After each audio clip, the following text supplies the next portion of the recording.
guys, so hang on a second. And we are live. So welcome everybody to the DZMC Gaming Channel. And come on in, take a seat, and we're going to play another game of Axis and Allies. Online 1942. And we basically have the same teams as last Friday, except they've been flipped. I'm now playing Germany. Ryan is playing Japan. Live. So welcome everybody to the DZMC Gaming Channel. Come on in, take a seat, and we're gonna play another. Sorry, I have it running on the background too on the lives just to make sure that it's all working. So we got Shaky's playing Russia. I am playing Germany. We got Connor, SOMECODEGUY playing UK. We've got Laird Ryan playing Japan this time, and we've got Gammy playing the US. So we all know the rules, and anybody that watches this Friday Night Blitz also knows the rules. So go ahead and take it away, Shaky. All right, well, time to decide. Do we want to run it back? Do we want to? Yeah. We want to switch to a more conventional? Especially we have to just talk about how to stop it. Try it again, pal. I don't think we need to go the same strategy again. But hey, It'll be fun. Would be entertaining. I mean, it's only sporting to give them a chance to figure it out, right? Yeah. I'll say this. It's up to you entirely. If you go for it, I'll commit with you. Well, it's up to me only in the sense that I go first, so I have to decide. But I don't want to. I don't want to be a dictator. I want everyone in if we're going to do it. Otherwise, we'll just go old school. I can go either way. I can go either way. Wow, such commitment. Honey, where do you want to go for dinner? Thanks, I don't care. Well, let's go to Applebee's. No, I don't want to go. I don't want to go to Applebee's. Let's go to Olive Garden. No, I don't want to go to Olive Garden. Well, where do you want to go? I don't know. You decide. I'll be right back. I don't think I can watch. I'll be right back. Well, I mean, come on. Toss So a we're coin. back on that. I could do either. I have no conviction. I feel like if we go it again, it's not going to go well. But isn't it part of the whole learning experiment? Sort of seeing the flaws in the strategy and. Hmm?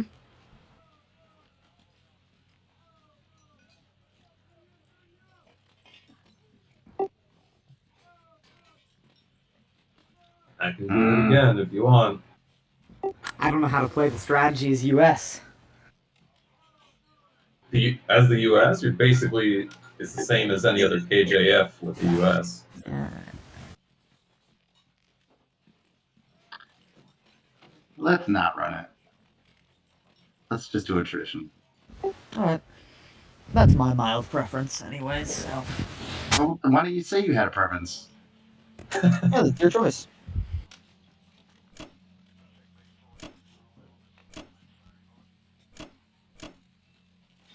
Let's see if we can lose Ukraine again.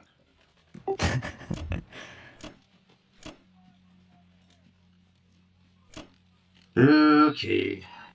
Age old. Boring old 12-9.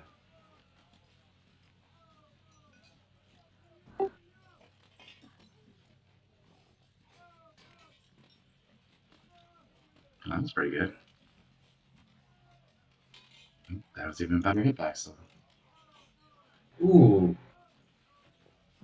That's exciting. not ideal. Yeah, one less than average. Not the end of the world.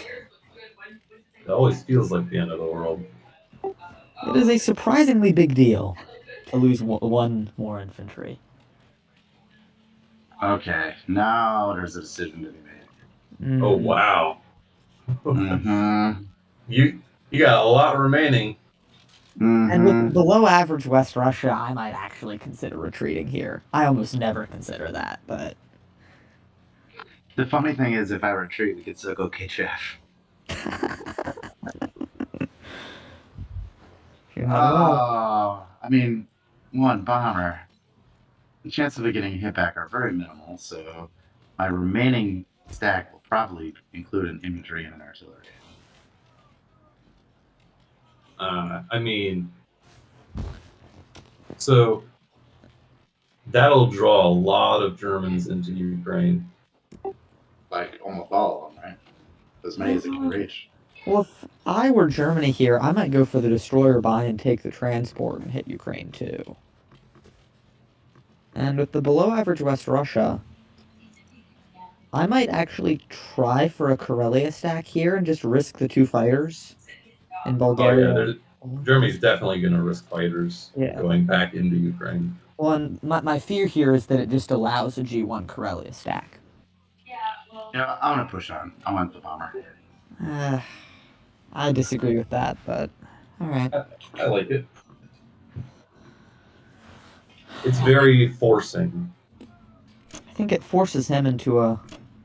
I mean... 4 infantry, a tank, or 5 infantry and artillery, a tank, 2 fighters, wipes that. And he can still stack Karelia with everything. We shall find out shortly.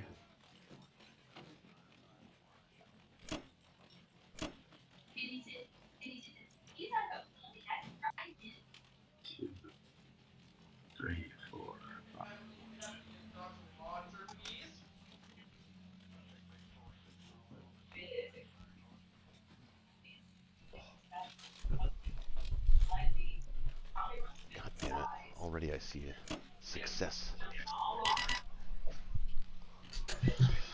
Over to Germany.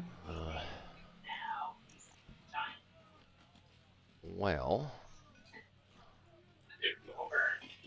I see that the Russian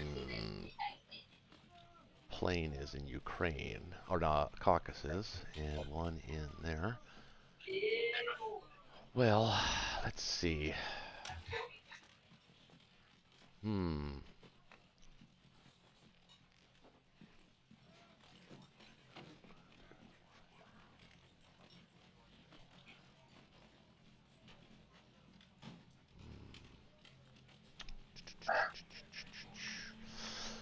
So right now I was looking at hitting Ukraine pretty heavy.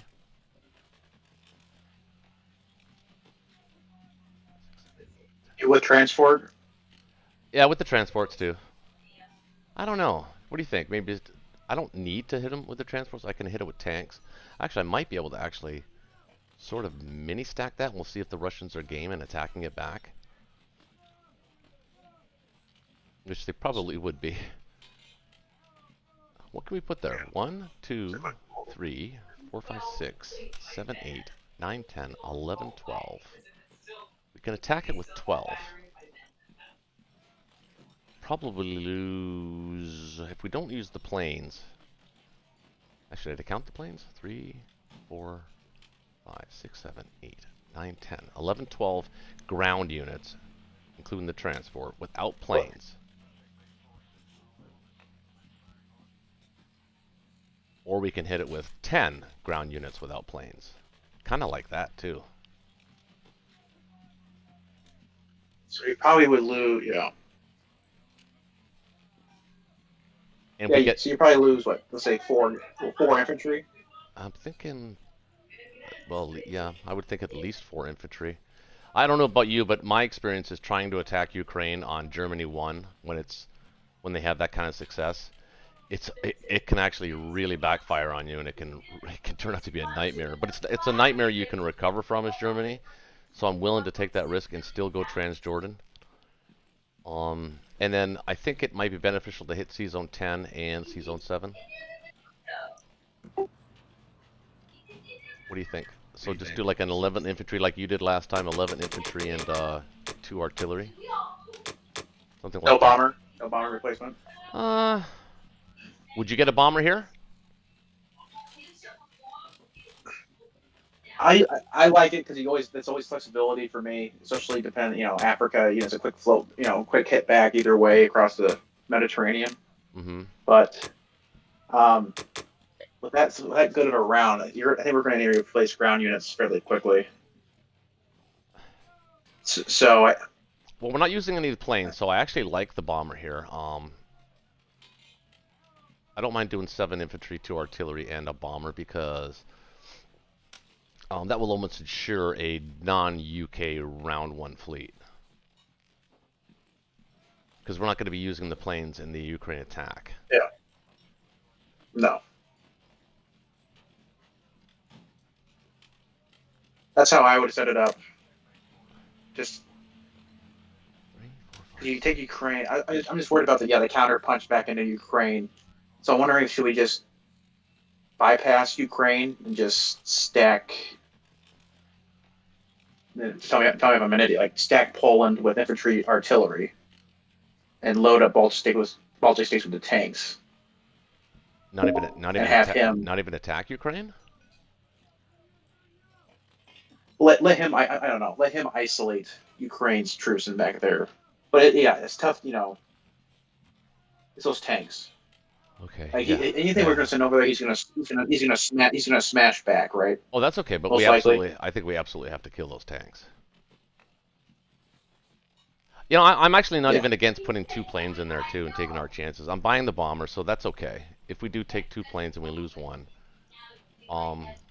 that is 12 against 6. And there's a real possibility of a really good strafe there too. So if we can leave them with a tank, for instance, and only lose like maybe 1 or 2 infantry, that would be pretty good too. That's what I'm thinking about that. Yeah, because I was like, we're gonna lose probably 5. So we lost 4 infantry. We're probably gonna lose 5 tanks in the next turn. Does that cripple us?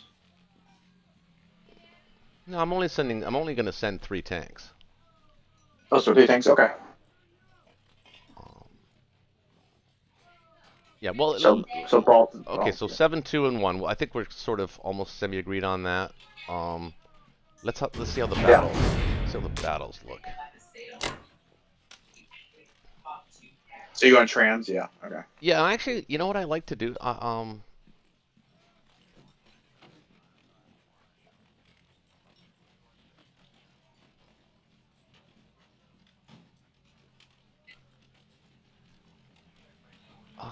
was gonna say I kind of like the idea of pulling the units from Africa to hit Transjordan. Because I kind of like the idea of leaving the extra 2 units in Europe this turn, so that we can hit back. They can move east, and this is a strategy that came from Mike from not last week, but the week before. I think he had it. This was kind of his philosophy, and it was kind of intriguing. And it caught. I know it caught Shaky's interest, and I'm kind of intrigued by it as well. It's almost like saying, you know what, we're not really going to get Africa anyway. Let's take 2 units from there and do something useful with them so that we have 2 extra units in Europe. What do you think about that? Taking the tank and the infantry from Libya and hitting Transjordan. I don't think that's the worst idea. Yeah, it sounds... Never tried it before. It's, neither have I, and I'm scared. So I don't want to. You know what, though? If we do that, though, then that means it's less pressure on India and Africa for him. And that might actually alleviate some pressure for you. So let's do it. Let's go a little bit more, let's go a little bit more more meta here, and we'll do it like that. I'm going to put 1 guy in here for now, and then we'll take cruiser. Let's see if we can get a little bit of luck ourselves here. Let's try that. And then we'll attack with this. So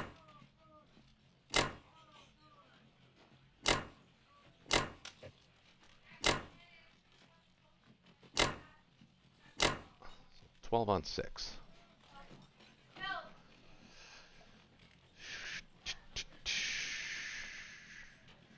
With the bomber.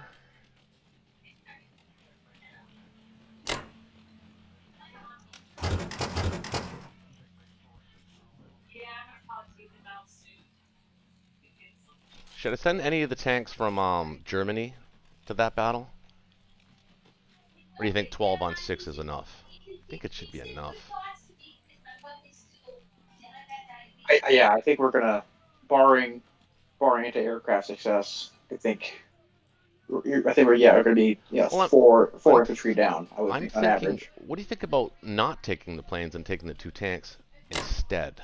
It has the same effect but except we don't run the risk of losing a plane. And again, if he wants to hit that back, that's okay.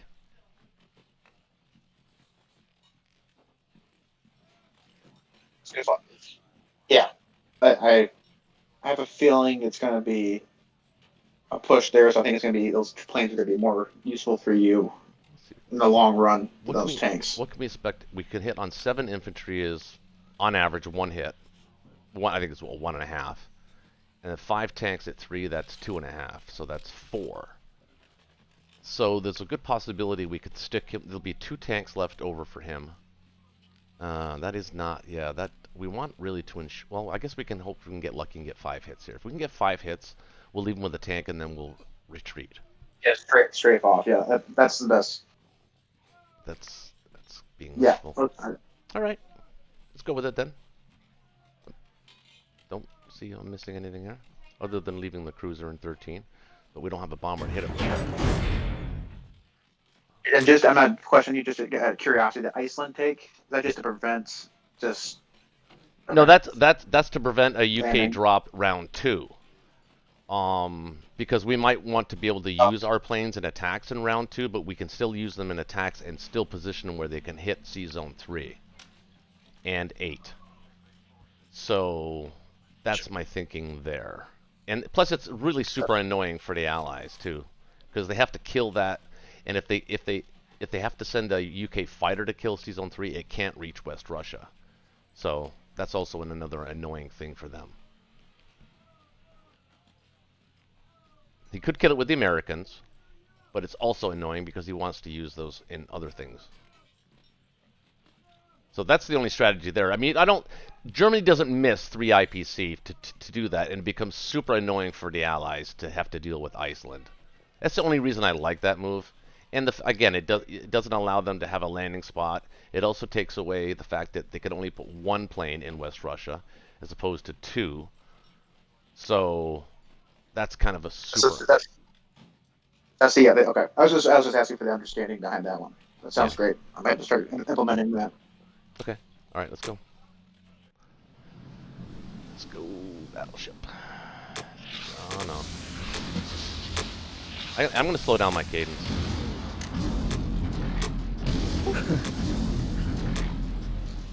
It worked. Dude, I don't know if you want me as a partner right now. I'm petrified with dice. It's like the dog, you know, they can smell your fear.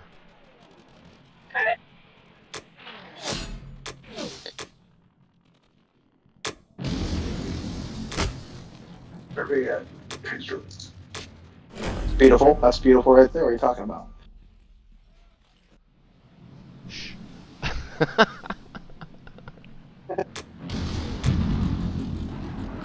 I can't hear you.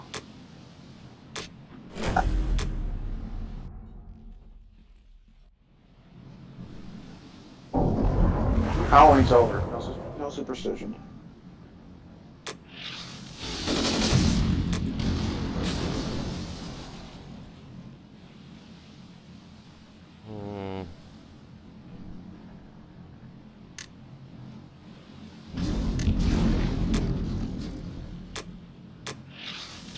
Oh no.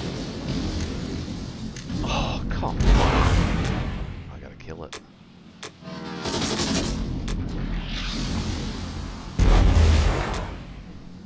Should have taken the cruiser. Oh well, that really sucks.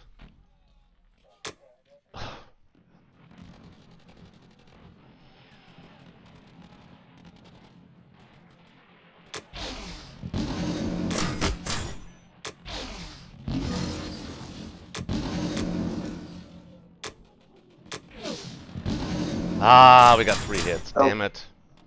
We got 3 hits back. That was not good.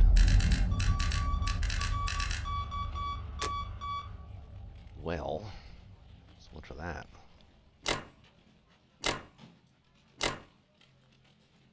Oh, boy. Seen worse. What's that? Yeah. At least we didn't lose any planes.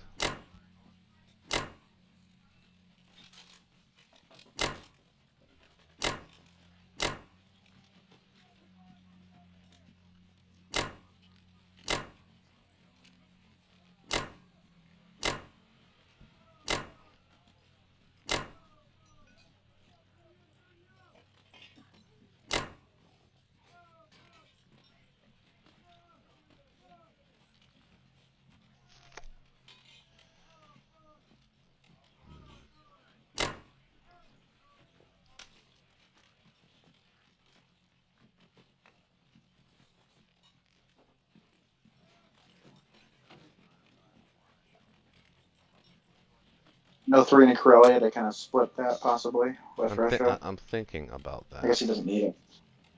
Get 2 tanks.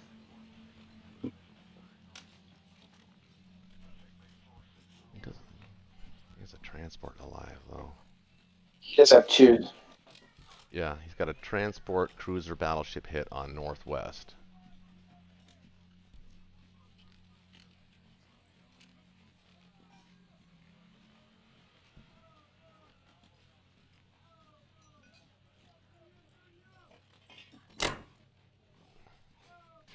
Defense profile, is that right here? I do.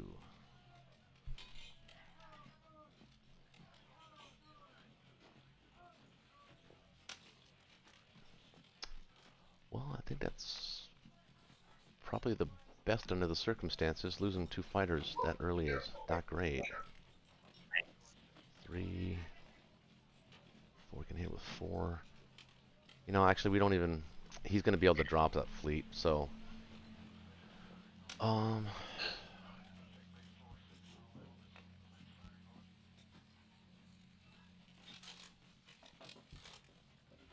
Sorry, think now. So, do we really need to put everything there? And the answer is no.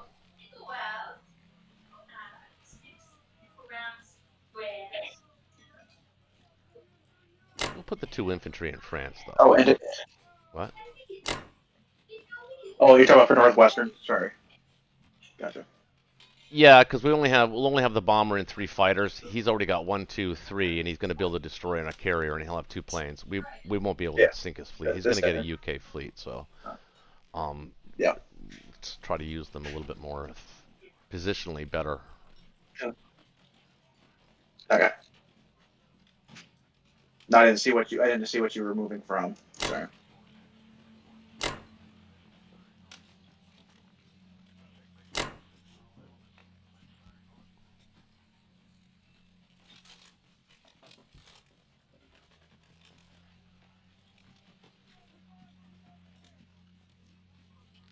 Battleship hit.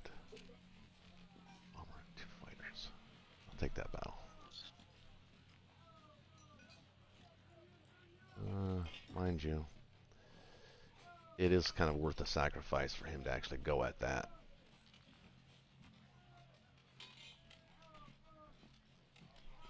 But not if they're here.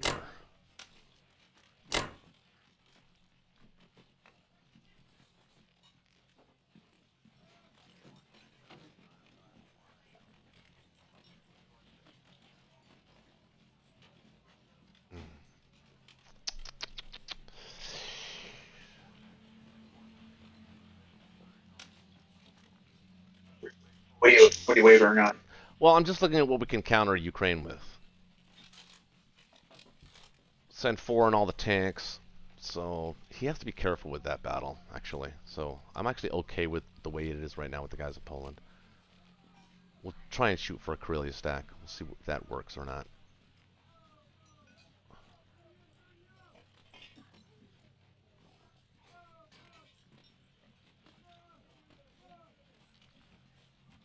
Actually, maybe we can...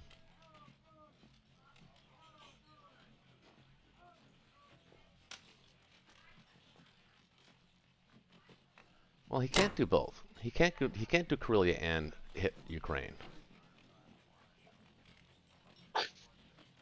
So let's do that. Let's give him a target for Karelia. We'll put 3 guys there. Those 3 guys are better at defending anyway than they are at attacking. So there's no artillery around to help them. So let's put them in an offensive position, but in a defensive manner, or an offensive advantage in a defensive manner. Okay, well, that's, you know what? I've just joined the club because I have never lost both fighters in C-Zone 7. That's never happened to me before. I'm not exactly sure why you pressed on with that lone fighter. Well, I thought I would get 2 hits. Oh, you mean with the lone fighter? I didn't. The lone fighter. Yeah. No, I didn't. Yeah, you had 1 fighter left. I did? I believe so. And I had to kill 2 ships of one? All right, well, it was just the battleship, right? It was a destroyer. It was a destroyer and battleship. Oh, I don't know why I did that then. That was a mistake. I thought you were feeling good. No, I was not. How can I be feeling good? Yeah, that was a confident move. Yeah. Okay. Intriguing. So, I was kind of worried there. Did the sub submerge in that battle?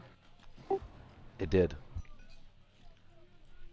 My goodness. My defense profile was set to the prior scenario for the KJF, which needed it to start as submerging.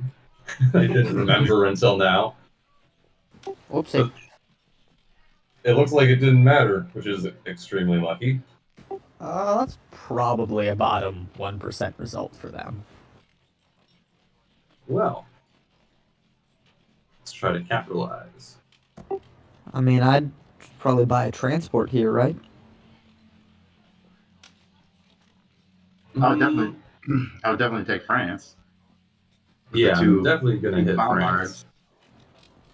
The Russian sub can hit the Iceland transport. Yep. And U.S. can kill the Season 10 submarine. You might be able to send me a plane. Do you need a plane? Well, I'm thinking about it. Well, because we want to hit Ukraine here, right?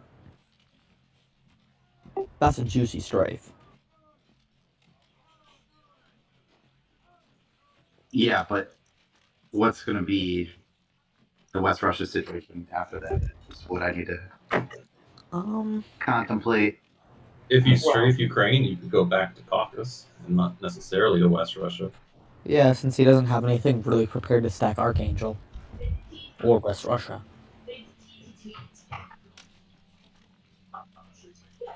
I think moving to Caucasus would be the right answer, actually. I don't know if I want to give up West Russia that early, but I don't think it is giving up West Russia. Yeah, you won't be able to stack You West cannot Russia. stack it.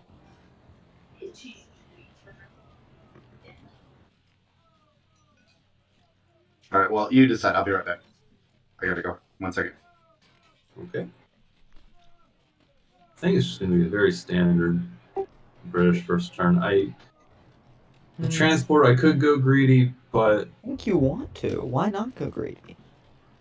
You don't need a destroyer and an aircraft carrier. He lost 2 fighters. What is he going to be able to hit the season with? 3 fighters and a bomber, which granted, if I build a carrier, he's not going to hit, but...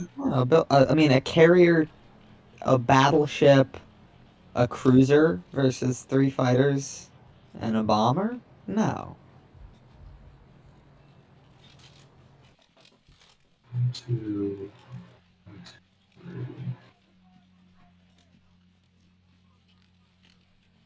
I think I still do it. Why? Well, there's a chance that sub survives in Season 10. Pretty low. I'll be hitting with a fighter and a bomber and a destroyer. The odds of it surviving are extremely low. I just want to have a destroyer for the fact of having a single destroyer with the fleet, just so there's never any sub shenanigans and there's never free air hits on expensive targets. I don't think that's gonna happen. Like, I Maybe. What scenario is that destroyer ever gonna be useful? I think it's much more valuable you'll be able to take France and Northwest Europe next turn.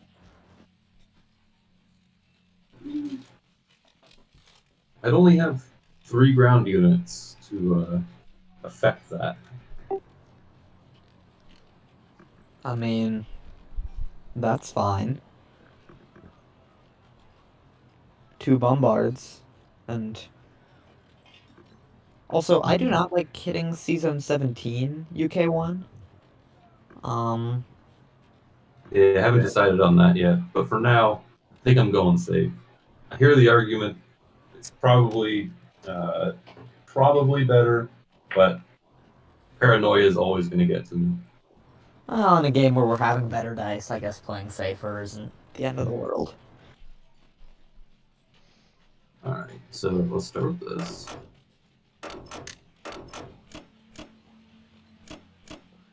See if we can't kill some Germans in France.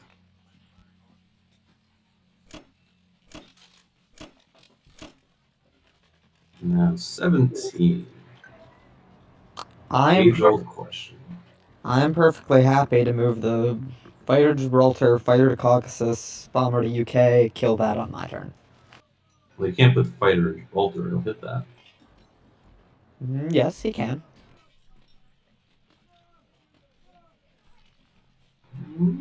That's the move you do if you're not going to hit Season 17, UK 1. That's the US move. 1, 2, 3, 4, 5, 6. Clinton's mouth to my ear.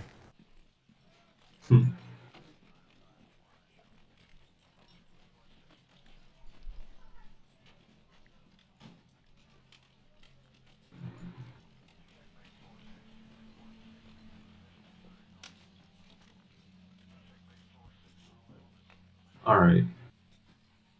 And it also pairs well with Russia hitting Ukraine and retreating to Caucasus, since the US fighter will be there.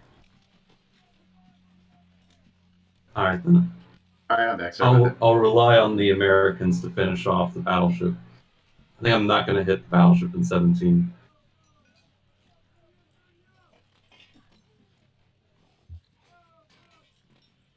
But only if Russia is going into Ukraine, for sure.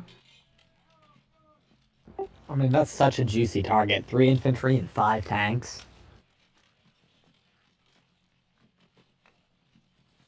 Is that the plan, Shaky? I don't know. We'll have to wait and see. But for now, at the moment, it is. Wait, they kind Why are you not killing the battleship? Kind of this seems like a great opportunity to do the meta.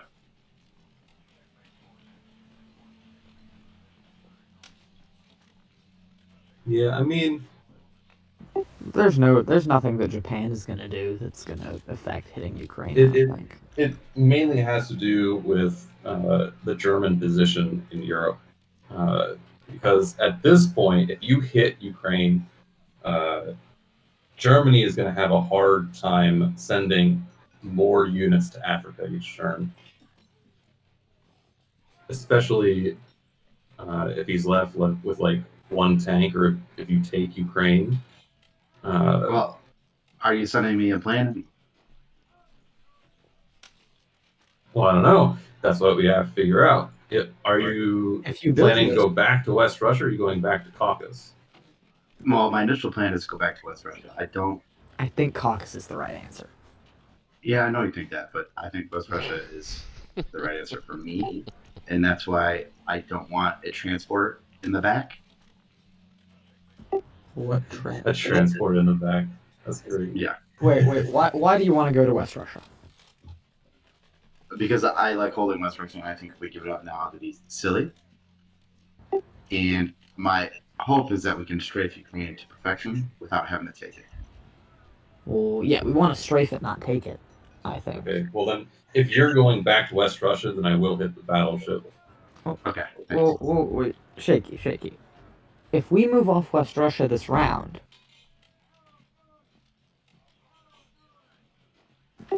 he can't stack it next round. Okay, but then also I can't land my planes there if I have to trade it, and I don't want to give him the extra 2 income, and I won't be able to threaten trading 3 territories instead of just 2 territories. I mean, you can still threaten trading Karelia and Ukraine.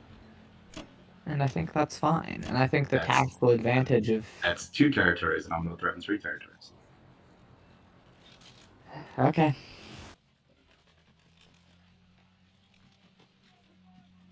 Alright. I think that's it. If you're staying in West Russia, then I can send you a fighter if you want. Yeah, that'd be great, thanks. Okay. Yeah, that'd be great, thanks. And I think that's it. Unless someone else sees something.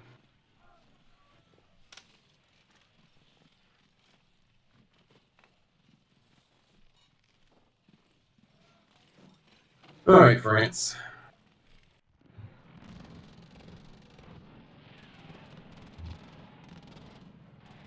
Not a great start.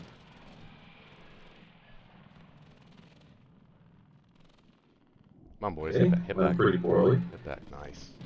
Very nice. Doesn't make up for losing 2 planes in West Russia, or C-Zone 7, but I'll take it. Battleship killed. Ooh, boy. Bomber killed. The average. Need to get this. Got it.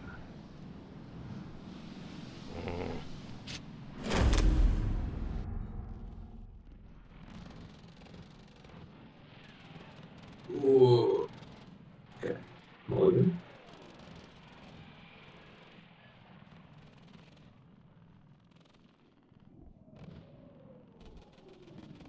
Yikes.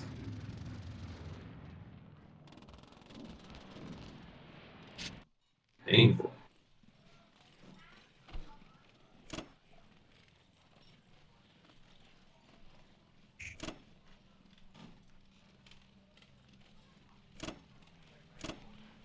Stand your ground, Maddie.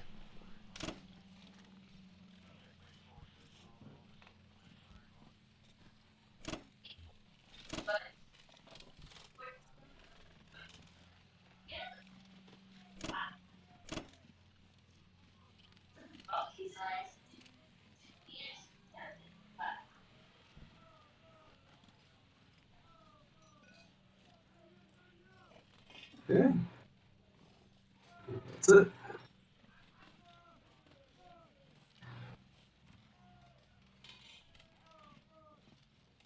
Someone else sees something drastic.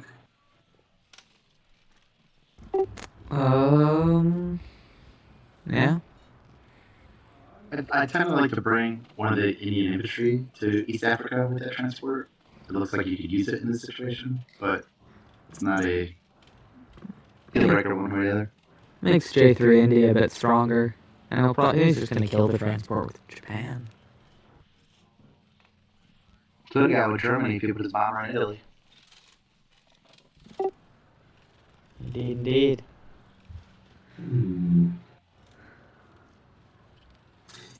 I don't usually send the infantry anymore. I used to, but having the infantry in the Middle East and India tends to be more positionally advantageous against Japan. As it stands, he's the same distance away from Egypt as he would be walking over to Persia. And I'm going to try to keep him at Egypt. I also personally don't like leaving the infantry in Burma, but that's just preference.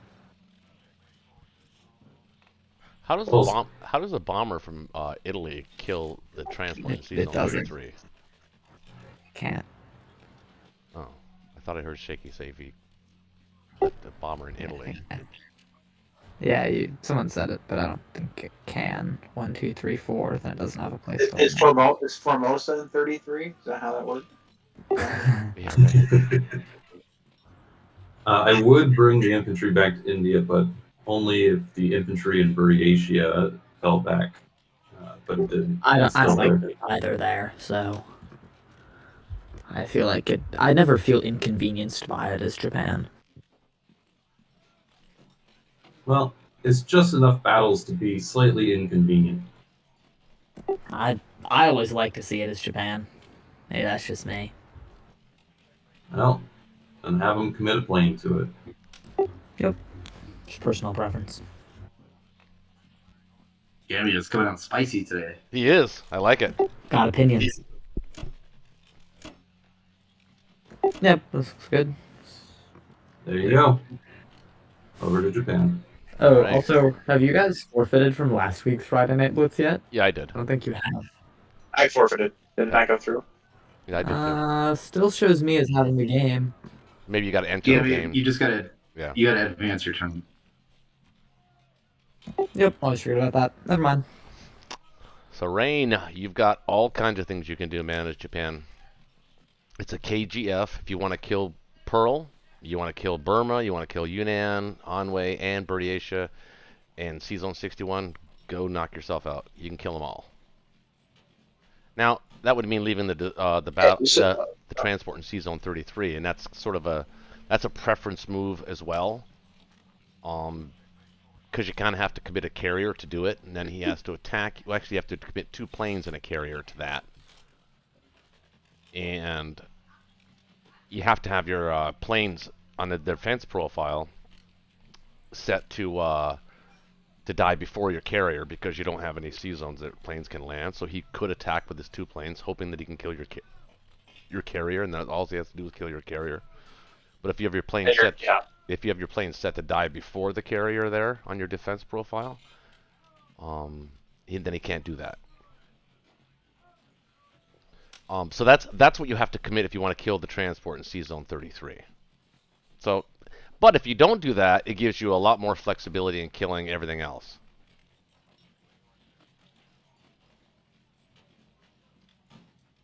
So usually, for me, I start with I try to max out 4 transports right away. So I get 3 transports. 3 infantry. Then, 3. Yeah. Or you can save the infantry, but if you want to actually get the tank and an infantry, get a tank and an infantry, because there might be a round 3 timing on India here actually, because we're gonna force him to either if he attacks Ukraine and it does not go well for him at all, and he backs out into West Russia, that means India is going to be there on round 3, because he's not going to be able to take guys out of West Russia to help defend India, so he's not going to be able to do both. So it's basically us hedging our bets here that he's not going to be able to hold India and West Russia at the same time. So play it like that. So play it like with that as the assumption.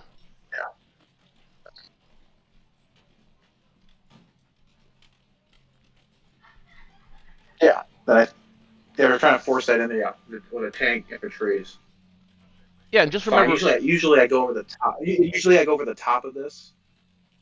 But the top and not force India.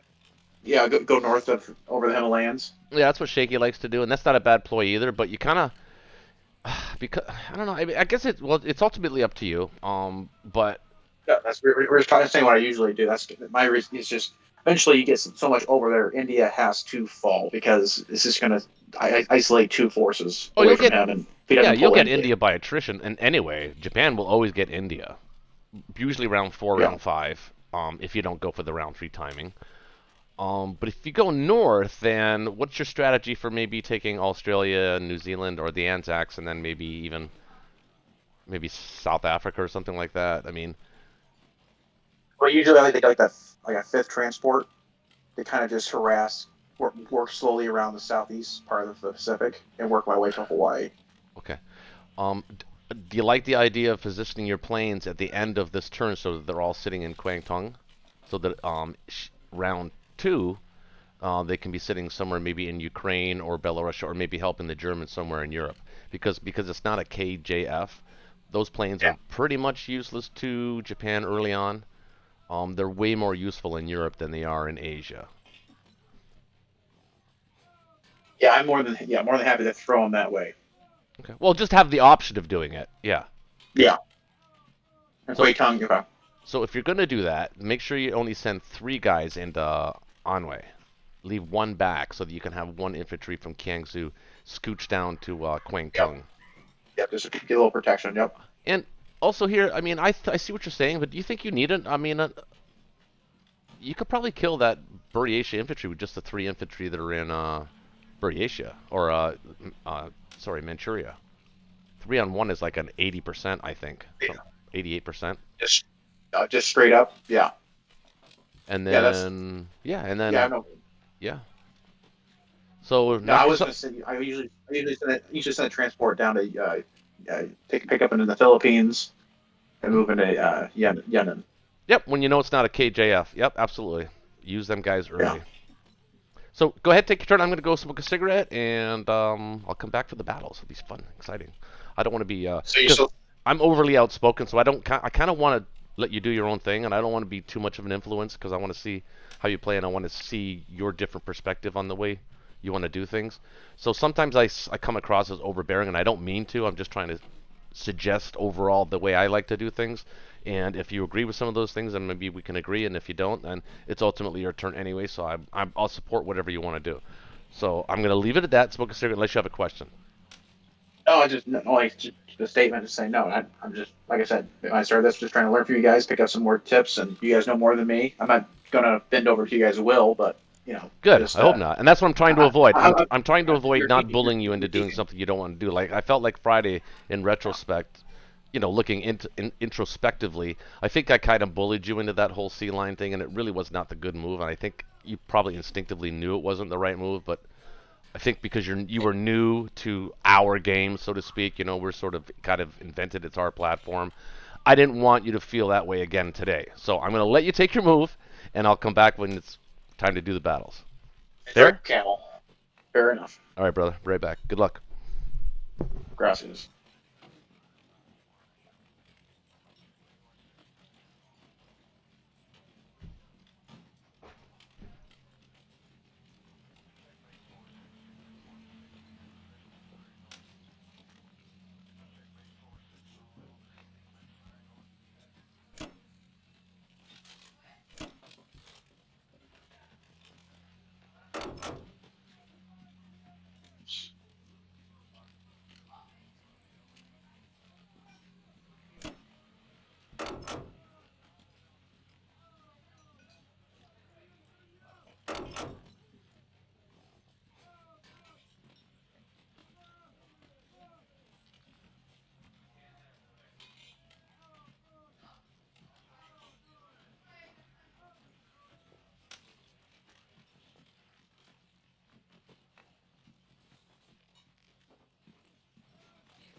That's what I want to talk to you about before I submit here.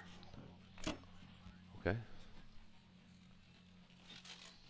It's like the aircraft carrier going down to 30, 31, 32. Having those back possibly in Pontong to help you in Germany. Is it beneficial to get rid of that transport that could just give an extra 2 troops or troops down to Africa to stop you? Or is it? Well.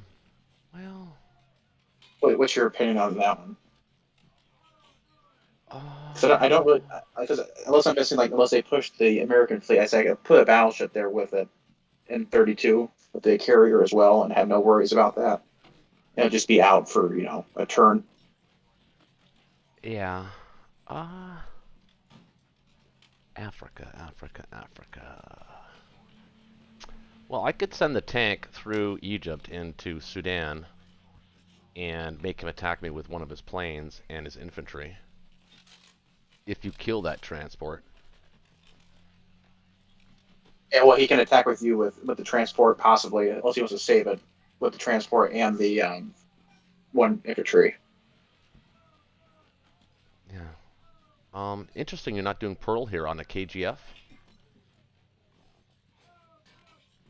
What did you buy? Well, this is usually it's 3 transports. So usually when people I play, they run out that fleet to the east, and for my understanding, usually that okay, yeah, go ahead, take your fleet to Atlantic, and you already have superiority over there. Who cares? Have more, take more. Well, there's no benefit to us. Well, just hear me out. Go ahead. Because you want to hear it from experience. Yeah. And there's 2 reasons why you want to hit that fleet on a KGF. One, you want to prevent him from going to Sea Zone 45 and taking 3 planes with him to land in India next turn. So he can do that. All he has to send is this aircraft carrier and a submarine destroyer, as an example. Sometimes not even the destroyer. And he can land in Sea Zone 45, land one guy in Western Australia, and all 3 of those guys can land in India next turn and then be available for West Russia turn 3. So that's a big reason why you want to kill Pearl. That's one reason why you want to go Pearl. I'm okay with leaving the transport in 33 if you want to use everything else to kill. Actually, you don't need to really use everything else. No. You can. What are you sending to Buryatia? Oh, so you are sending a fighter. I was sending the bomb, but now I'll have to use that for Pearl. Yeah. You know what you can do? Here's what you can do. You can send one fighter from Sea Zone 37 to Sea Zone 53 and leave the fighter on Japan to hit Buryatia if you feel more comfortable hitting it with a fighter. So take one plane from Sea Zone 37 to 53, and then this way you can bring the battleship along with the aircraft carrier to support the fighter. And in which case, you still want fighters in your defense. You want to do that now. In your defense profile, you want your fighters to die before the carrier, but not, you want the carrier to go before the battleship. So you want your fighters to go before... Cruiser, you mean, right? Huh? No, I'm not talking about Pearl Light. I'm talking about Sea Zone, killing the transport in Sea Zone 33. Oh, I see. You can send one plane, but then you'll have to send the battleship with you, but your defense profile needs to match that. Where it would be, you want the fighters to go before the aircraft carrier and the aircraft carrier after the battleship. Okay. So you think this transport will cause you more trouble in Africa? Okay. Well, let's do that. If you're going to kill it, you might as well, because you're really not utilizing these guys anyway, and you can use the one plane from 37 to still do Pearl. I would send the cruiser to Pearl as well, and the fighter. Yeah. I'm sending everybody in that. Yeah, I just didn't get to it yet. Okay, gotcha. I think that makes more sense, to be honest. And you picked up the guys from Philippines, but you didn't land them anywhere yet. I assume you're planning on putting them in Yunnan. Okay, I gotcha. So this way, yeah, you just take the battleship and the destroyer to kill what's in, and the aircraft carrier to kill what's in 61. You don't have to worry about being attacked by aircraft in Sea Zone 61, 62, or 60. Those transports, they're assuming you win Buryatia. So you want to use that plane to make sure you win it, because you need to win it. And you send your aircraft carrier to 53 usually as well, just to get an extra. Nope. You don't do that. Nope. Leave it in. Actually, send it to C Zone 61. Why does that not allow me to do that?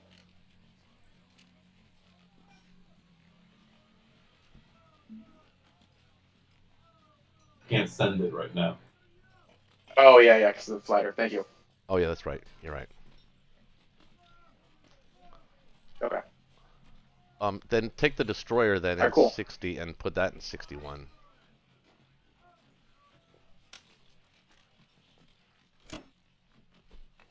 And that forces. Okay. Yep. That just forces transports into 62, which is fine. Yep. Exactly. Okay.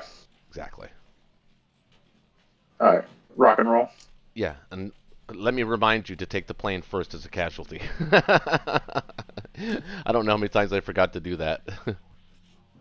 In Pearl, I'm In talking the about defense profile. in the yeah. No, not in, you get to pick your own casualties. In C Zone 53, if he gets a hit back, make sure that you take that fighter as a casualty first.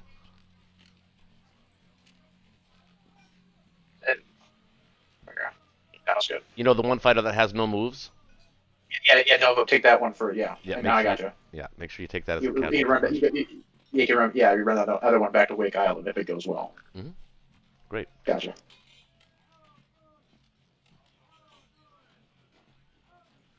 Okay, let's go, baby. Let's get some good dice. There we go. There we go. Nice. Good start.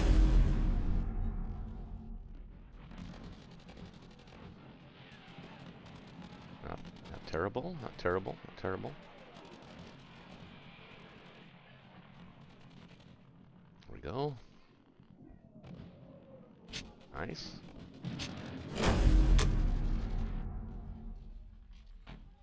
Easy peasy. Oh, shoot. Oh, whatever. This is the bitch right here, Onway.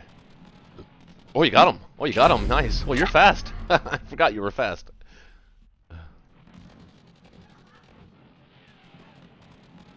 And I got, Horatio.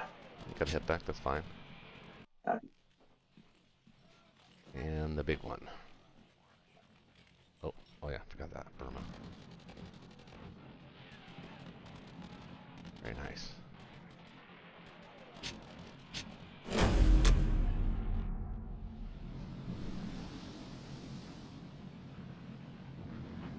Oh, you got a hit on a sub.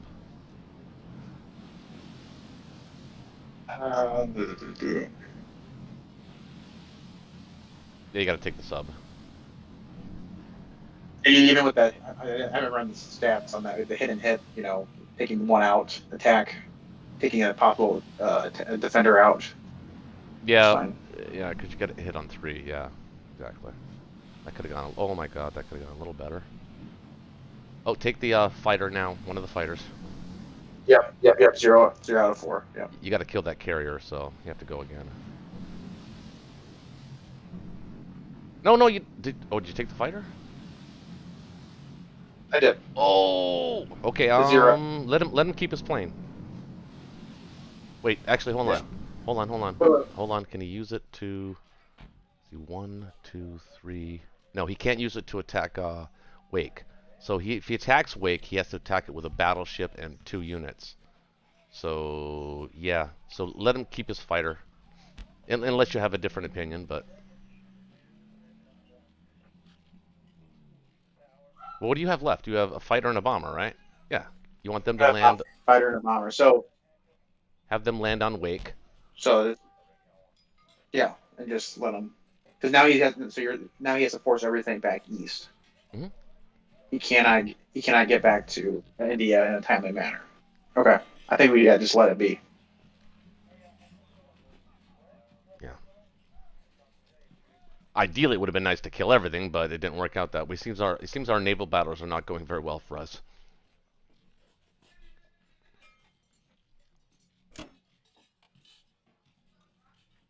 But I'd say overall that was a pretty good round. So what we're saying, I messed up on the, or you would have done differently. Taking the fighter, you would have kept the fighter. The 0 out of 4 fighter. You said don't do that. I'm sorry, you said no. You said no at one moment. No, yeah, I wanted to make sure that before you took your casualties, to remember to take that single fighter that had 0 moves, because if you don't take it, there's a good chance that he doesn't hit back, and you're stuck with it, and then you're stuck putting a carrier in C-Zone 53 to land on that. That fighter has to land on it, in which case, then he'll just kill you with his battleship destroyer and all his fighters. So, in other words, you're taking his carrier away from him, but preserving yours. That's kind of the whole goal of Pearl. No, I got you. I thought you said you saw something else I messed up on. I just got lucky on, but yeah, I did do that. Okay. No, you didn't mess up on anything. Dice are dice. You can't help what happened.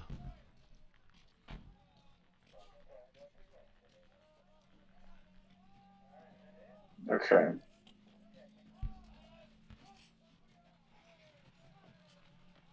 Looks great. Yeah, I was just gonna say. Oh wait, yeah, you got your guy going down there. Okay, that's fine. That's good. Clean. Looks clean to me.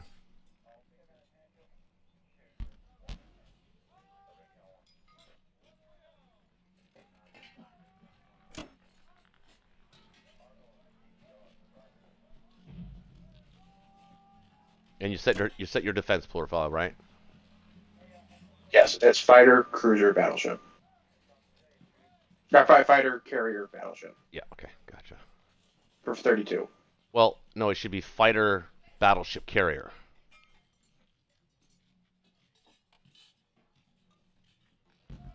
Well, battleship's always taking first hit. No, I understand that.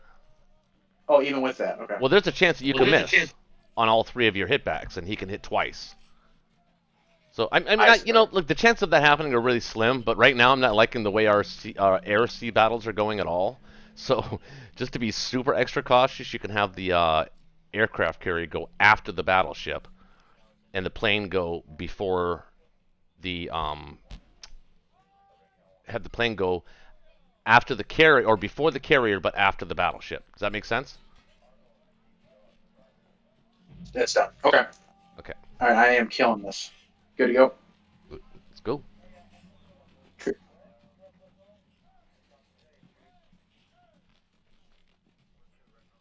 Nice. Not bad. Okay. Alrighty.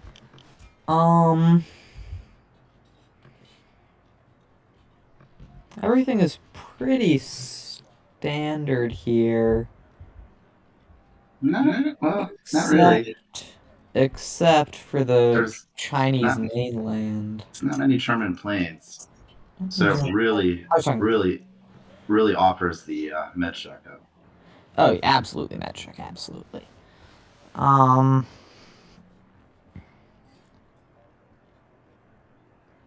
So I'm gonna go with the standard 3 infantry, 1 artillery, aircraft carrier, 2 transports. Does that seem good? No objections, I assume. No destroyer. Yeah, I usually get a destroyer instead of the artillery. Why? What are you doing? For extra protection, because you're going to need to split your fleet into a couple different sea locations. You're especially going to need it if you're going to go med shop.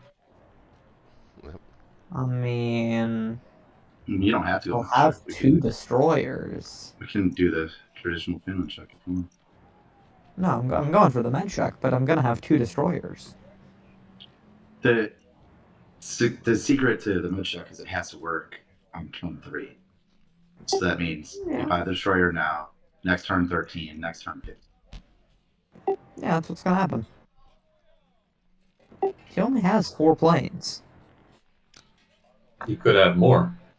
Yeah, you can buy planes. If he has more planes, I'll be pretty happy here. I wouldn't be stoked. Well, it's your turn. Oh, Russia can run amok. And yeah, how would you suggest I buy a destroyer here? Buy less land? I mean, sure, I'll have the med check up, but I'll only be hitting it with a few transports. You only need 2. I need 2, sure, but then you want to be reinforcing. You buy transports behind it.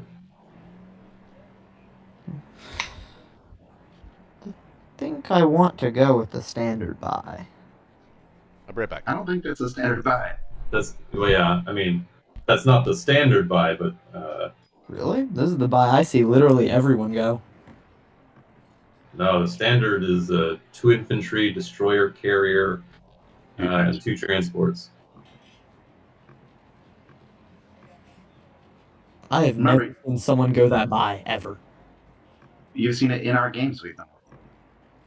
It's like my U.S. purchase every time I'm U.S. Because remember, you're going to get the 2 infantry in Mexico right now. So you're going to fill up both of those transports. You don't need the extra money. But if I only build 2 infantry, I'm going to be... That's bad logistics. I'm not going to be able to fill them. Well, you're buying 2 in theory. Well, and then you send 1 infantry to Finland, to Norway. So, I mean, sure. Alright, I'll do you guys' way. I don't like it, but... Well, it's up to you. Yeah, I mean, it's not going to change too much. What do I want to do in China here? I was looking at that. It does look juicy. Guangdong and Anhui are both juicy. Mm-hmm.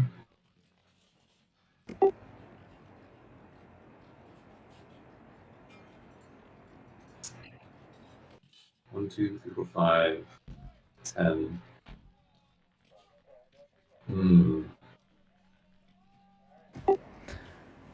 I mean... I think Anhui is the better move. It's certainly the less risky move. I'd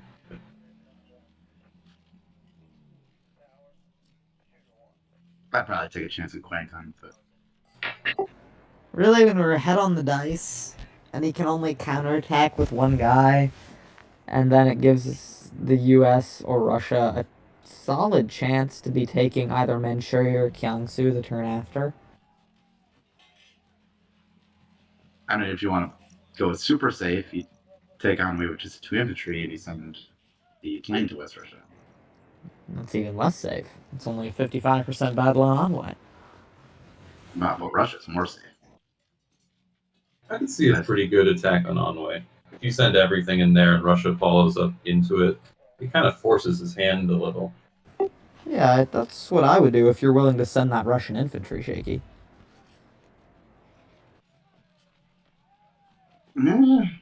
If you're not, then I'll probably hit Jiangsu. You'll hit what? If you're not willing to send that Russian infantry to Anhui, then I'll probably hit Jiangsu.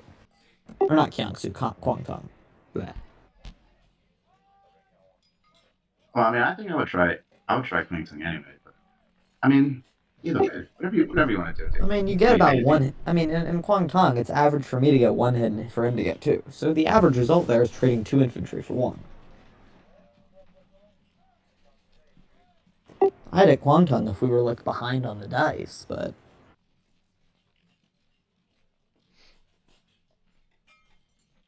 Yeah, up to you, brother. I like Anhui better. I don't think that plane is needed in West Russia either.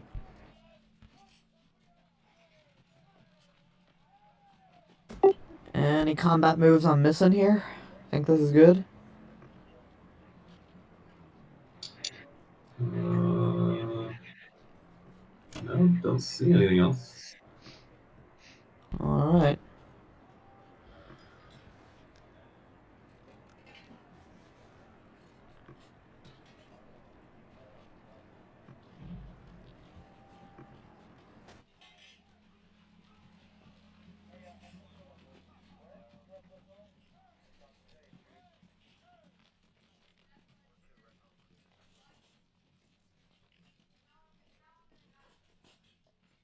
Nice.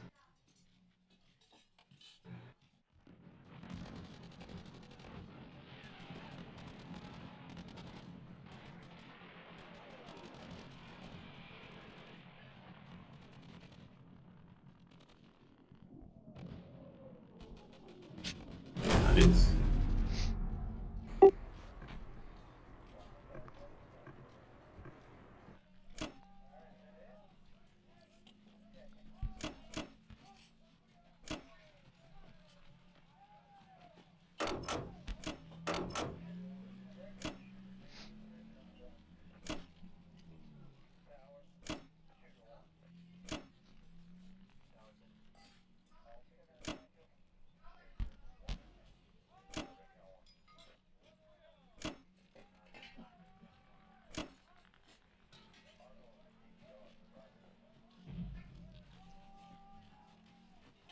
put both transports in 10 if you want.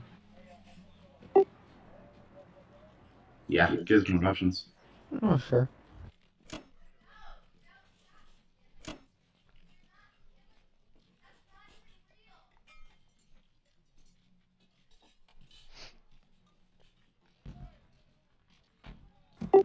You gotta bring the extra 2 land units to Canada, though.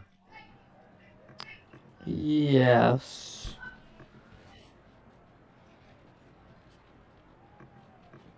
Might just bring 3 there. Why? Because I'd rather fill the 2 transports that are going to be placed in 11 than the 2 in 10. Since I plan to capture Norway with only 1 infantry anyways. Well, the 2 transports in 11, you built 2 infantry. They can pick up those 2 infantry that you purchased and the 2 infantry in East Mexico. And that'll be completely filled. The transport in 19 picks up the 2 in East Mexico, correct? Doesn't have to. Doesn't have to. It can go to 11 on the. It can go to 11, sure. And queue up. I mean, I feel like I'm just stranding a guy.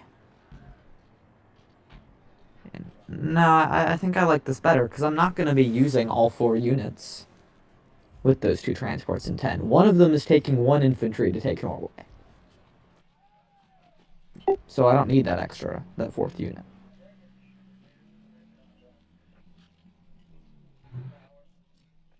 Maybe you want to take 2 spots in East Europe. I mean, you just want the option. Right now, you're denying yourself the option. Well, I'm denying if I do that, I'm denying myself the option to send that Season 19 transport to Season 12. Which I personally like, because it gives the small option of taking France. But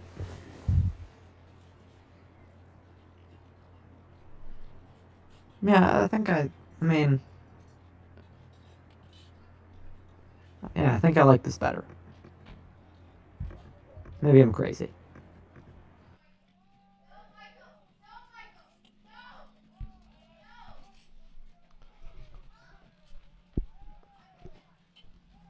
No, Michael. No, Michael. No. Okay, so you guys can hear that. I was not sure because I got these new headphones and it's got noise canceling, but that is a little very faintly in the background. Maddie, nobody wants to hear about No Michael.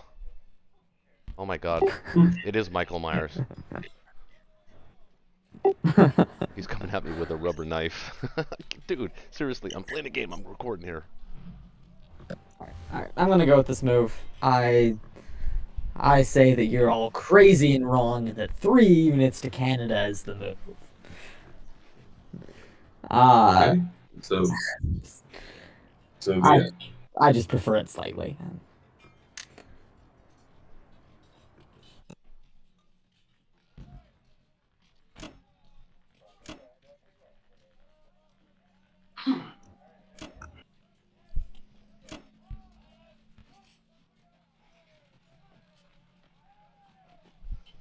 Okay. Russia. We're actually in the lead by 1 point. Really? For me, it says the Allies are in the lead by 3 points. On attack power, at least. Oh, we're For actually. me, it says Allies are in the lead by 1 point. Yeah, Allies are in the lead by 1 point. That's right. That's what I show. Sorry. Really? For me, it says 142 to 139. Thought I was the Allies for a second. I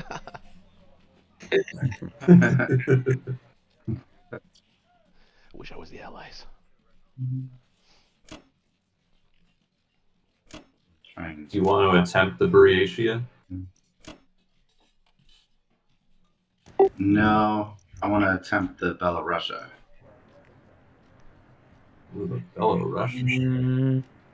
That feels maybe a bit ambitious. 4, 5, 6, 7, 8, 9, 10, 11, 12, 13, 14, 15, 16, 17, 18, 19. I expected to get about 7 hits with that current attack on Ukraine. 7? Wait, why are you reserving an infantry and a tank? To help protect West Russia. Aren't we just gonna be retreating back? Well, you never know. Fail safe. Dice are fickle sometimes.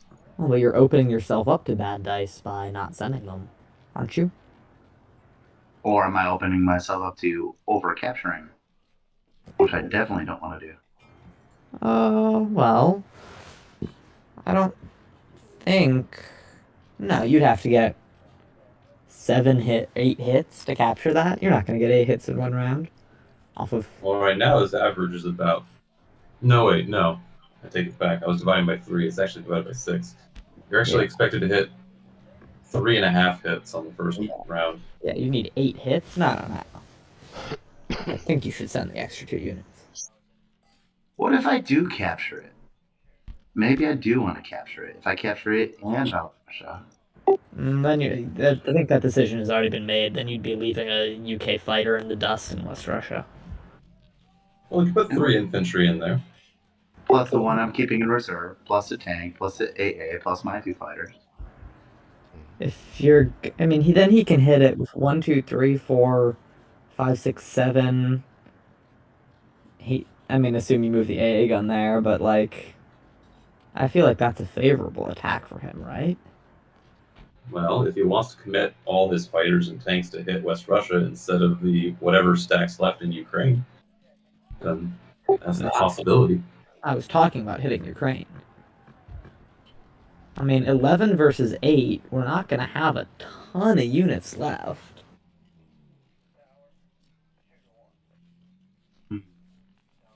No, definitely not if you're going to continue to taking it. I can hit West Russia with 9 units. I think that's 10. what Shaken is saying. I can hit West Russia with 10 units.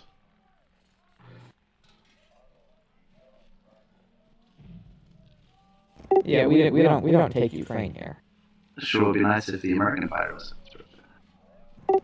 Then that'd be 1 dead American fighter in the same scenario. Why did you say that? It would be 10 against 10.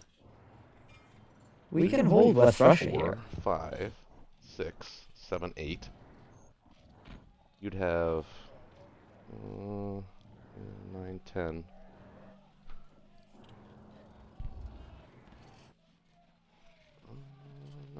No, you'd have 1, 2, 3. I think this is what I'm comfortable with. Yeah, I'm gonna do this. Okay. Put it in the box. For science. Danger. It's in the books. All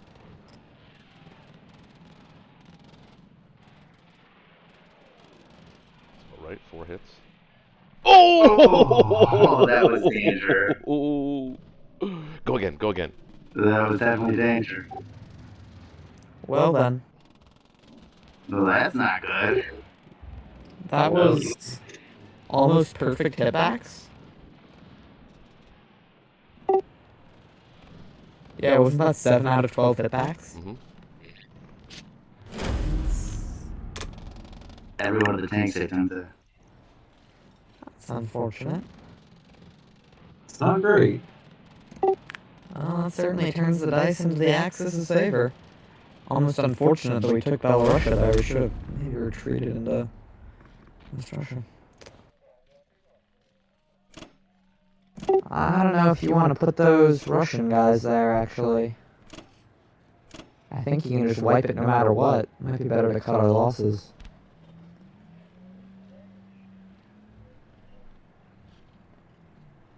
Three, 7, 10, 13, 14, 15. 15 against 13. Yeah. 12. I see 12 defenders. 12. 15 against 12.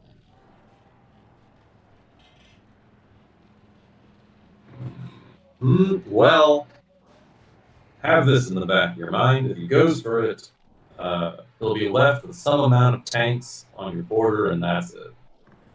True, but then Russia will have no trading power. Yeah, it's in the dice hands now. Sorry if I was up with it. It's okay. We can come back.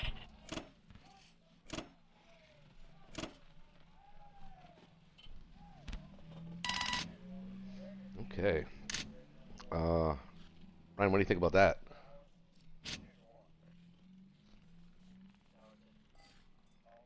Ryan? Sorry, I was on mute. Oh, there you are. Did you happen to watch that turn? It was. I would say it's favorable to one side. I won't say who.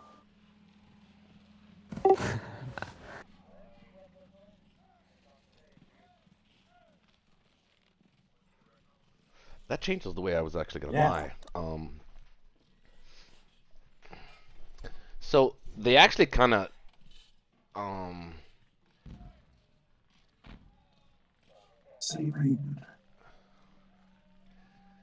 would you take the West Russia attack?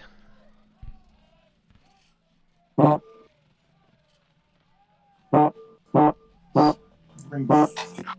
that? 4 to so bring 7. Ooh, 7, 10 land units. We can bring 15. 11 land unit. Yeah. No, 11 land units and 4 planes. 10. Oh, yeah, I'm missing an extra tank. Yeah. So we're trying to think how many hits we're going to get first. So we're going to get on our infantry 1 hit. Tanks 3 hits. That's 4. Planes is 3. So 5 Say and a half. 6, 7. 6. We can expect to get 6 hits out of 15 guys. So that's 4, 5, 6. Who's going to be left with tanks? That's assuming we don't get any planes shot down. You're breaking up, man, when you speak. I don't know if anybody else is hearing it. Oh, you were fine there. Oh, sorry. Is that better? Yeah, much better. Yeah, that's better. You were breaking up earlier. Or do we do what they tried to do, which was take advantage of their dice situation early in the game and play position? Mind you, there's a strafe in West Russia, I think it's all about...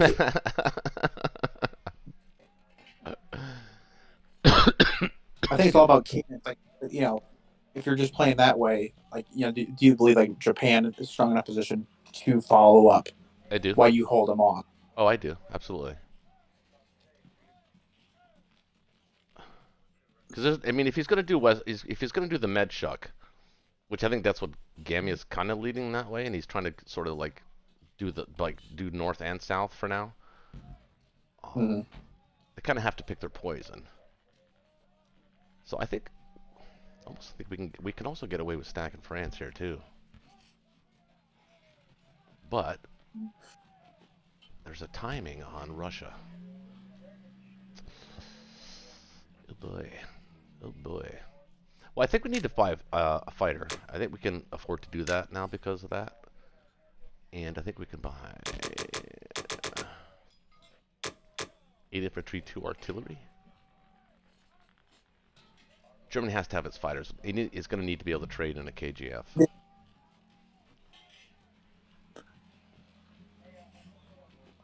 And it's coming. That UK1 fleet is not good. Good. I can't hear you. Get suggestions? So if you go conservative here, we'll be stacking. Couldn't stack Ukraine. I said we're taking back Belarusia. Do we stack Ukraine or do we stack Karelia?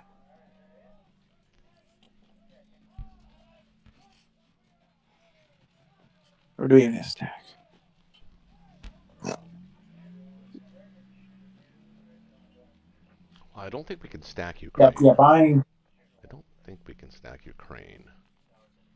4, 5, 6, 7, 8, 9, 10.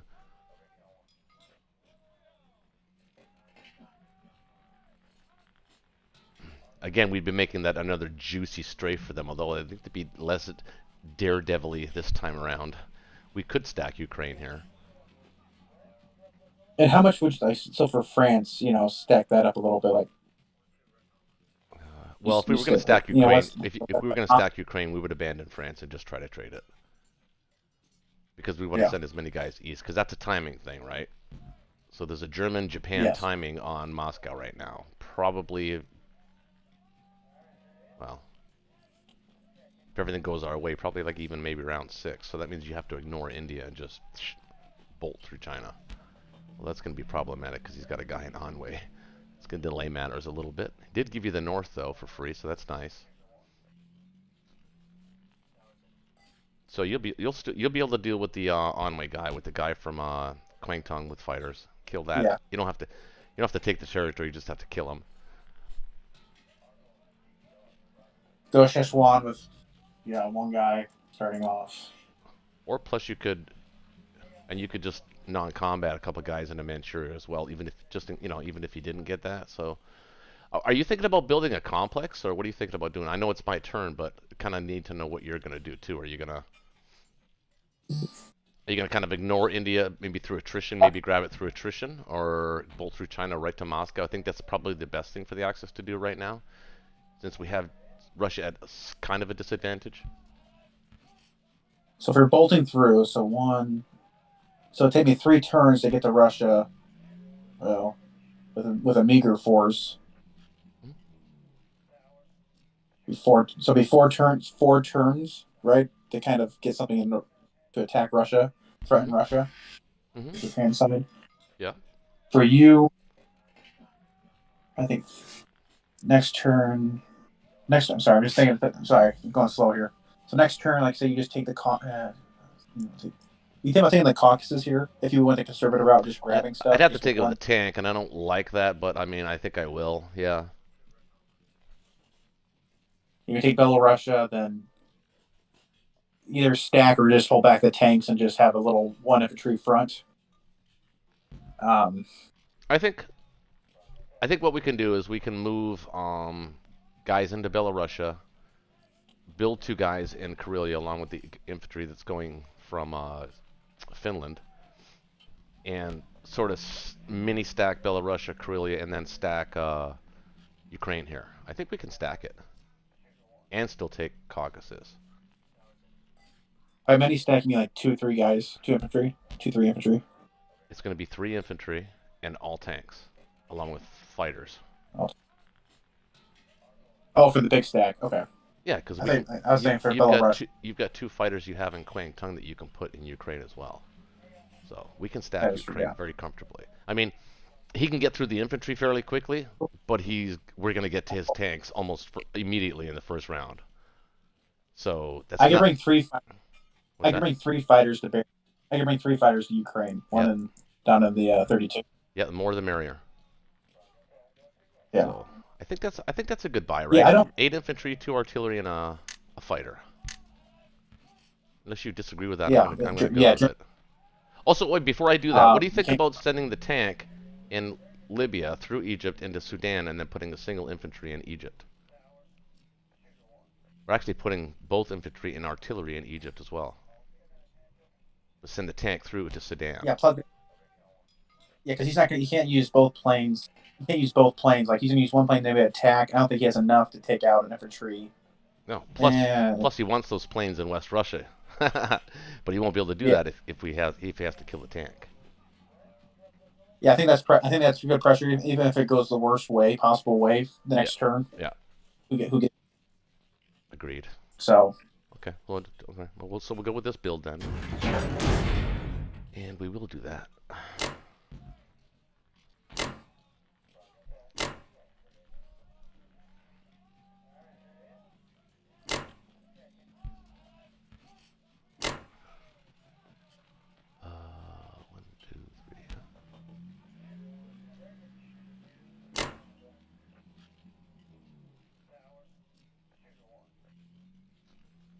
I don't think I need them all there, actually.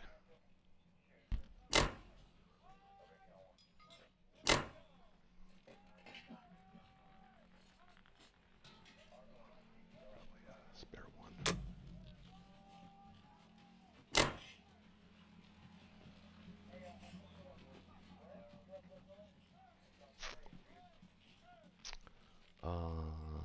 Missing anything? 1 tank, 2.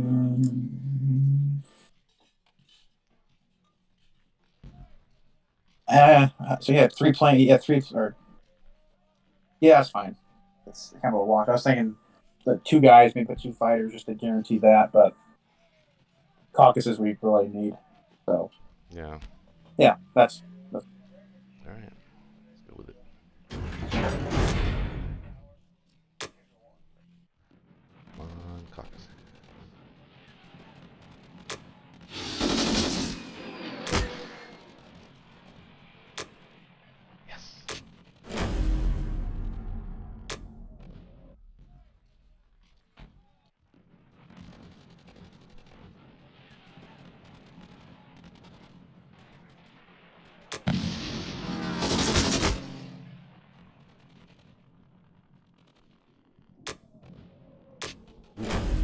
Well done. Love killing Russians for free.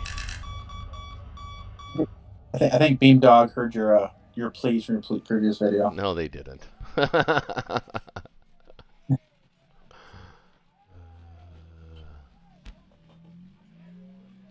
Is this bomber safe here?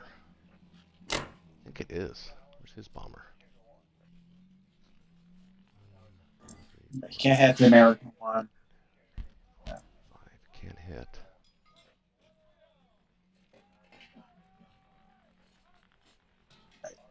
It's like pretty safe. Safe as houses. Yeah.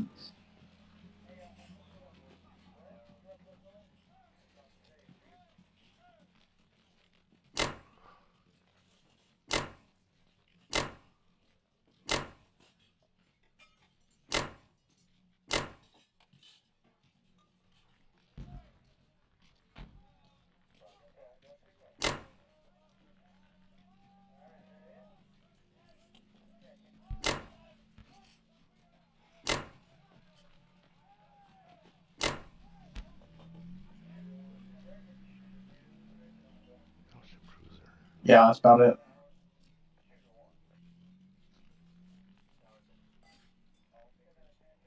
You think four in an anti-aircraft just to bloody his nose in France? Mm-hmm. Yeah, that's the idea.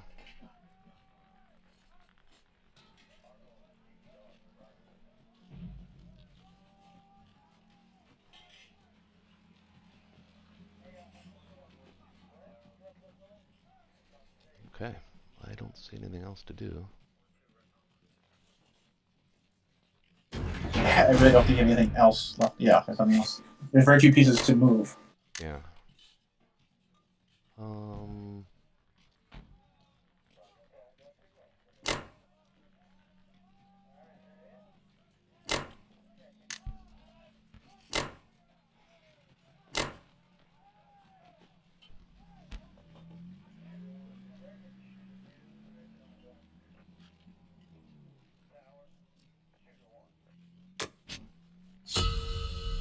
Okay. We have the lead now. Right. I kind of feel like we actually just dodged the bullet there. Yep. Could have been worse. And I'm very surprised they did not hit West Russia. 15 against 14. ironically, now we can hold West Russia. It's 15 against 14, man. It's 15 against 12. Against 12. With an AA gun. Yeah, the AA would have went off on you. You did the right thing. Yeah, I know. I fucking know I did. Alright. We have not been getting along lately. So, AA guns. Okay. let's just see what could we put in West Russia right now? We could put the London fighter. 1, 2, 3, 4, 5 fighter. 5, 6, 7, 8, 15, 16, 17, 18, 19, 20, 21, 22, 23. We could put 23 there and not use the India or Persia fighters. Sounds What would you be good. able to bring? 7, 10, 13, 14, 15, 16, 17, 18, 19, 20, 21, 22. He could bring 22. Well, hold on. Holding. What if we don't want to hold West Russia? Hear me out. What I'm if here. you hit Karelia and Bello, or you get help from me in Karelia, and then you hit Bello and Karelia, and then with your money that you have and the fighters, you build enough to counterattack Caucasus if he wants to try to stack it. In this scenario, are you taking Caucasus for me? Yes. Yeah, we can try that. I like that better.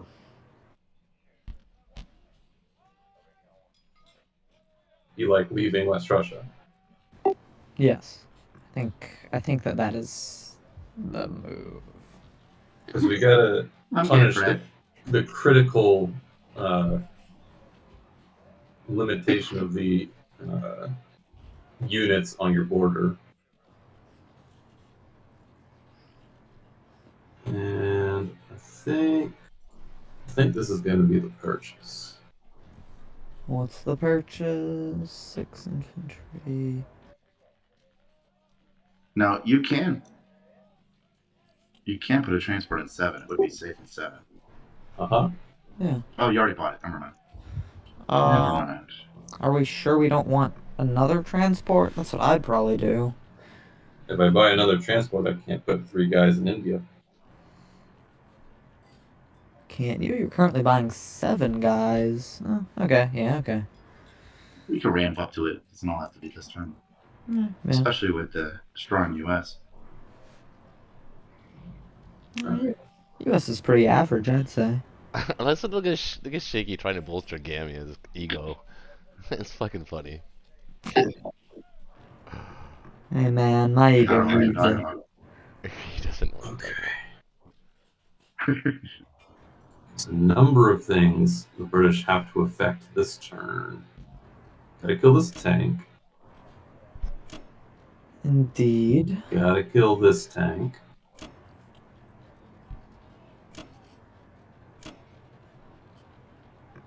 What are we gonna do about Egypt?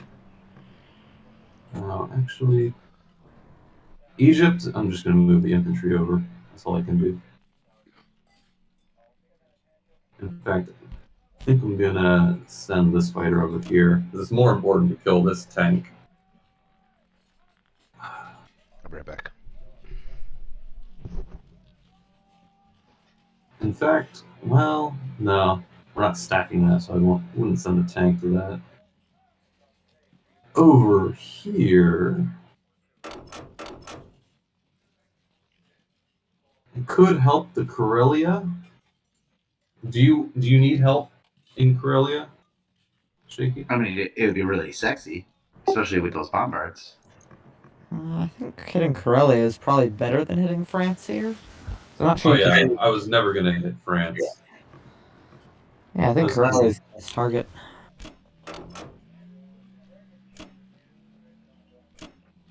It's a fighter, and I'll leave my extra destroyer to go to 3, so you can put your American units in the north. That is highly appreciated. Thank you. 1, 2, 3, 4. He has 5 that can reach 5. Yeah, wait, are you sure you want to do that? 1, 2, 3, 4. 1, 2, 3, 4. I can put 1, 2, 3, 5 into 5. Yeah, I don't actually think. I mean, it's okay to sacrifice the U.S. transport to take Norway. No, we're gonna keep it. He's not gonna hit 5 on 5, especially with how few planes he has, and one of my defenders being a battleship. Yeah, true. Yeah, but your plane could not survive. Well, if it doesn't survive, then the destroyer won't go to 3. Well, this can be decided on non-combat move. Indeed. I'll always have at least one fighter that I can get to 5, because the one fighter from West Russia is going to come back. Yeah, I don't need those fighters this round, since we're not going to be staying on West Russia. Mm-hmm.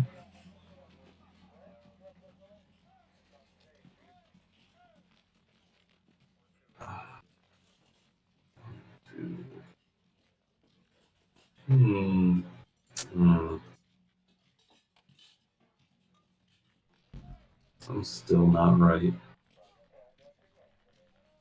Something's not right. I feel like I'm making an inaccuracy. In what sense? The fighter distributions to Caucasus and Anglo-Egyptian Sudan. Well, I don't think the India fighter should go to Anglo-Egyptian Sudan, but I'm not sure about that.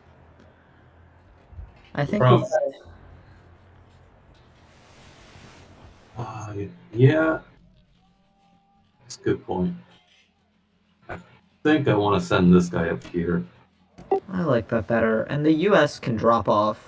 It looks like the U.S. is going to need to drop off a load in Africa soon, so... 1, 1, 2, 3. In fact, I think I come off of Transjordan. 1, 2, 3. 1, 2, 3, 4. I could put a fighter in there. But will I have enough to protect India? What do we send to that? 1, 2, 3, 4, 5, 6, 7, 8, 9. Building 3. Giving me 8, 9 defenders.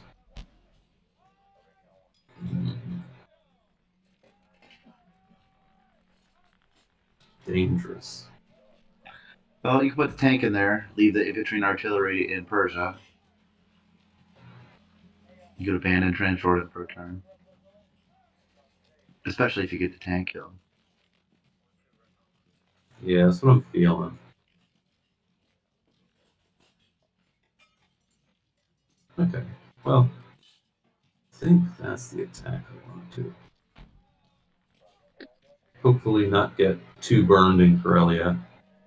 I don't really care if I take it or not, I just want to damage it enough to make it nice and easy for Russia. What does the computer think it is? Ooh, favorable, really. Surprised. I thought it would have been less than that. Yeah, the offshores would deal a lot of damage.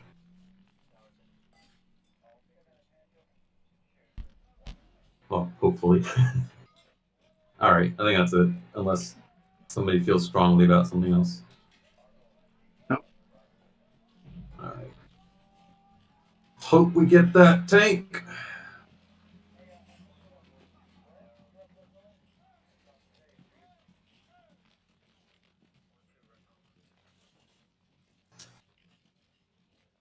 Good. Bad. Good. Great.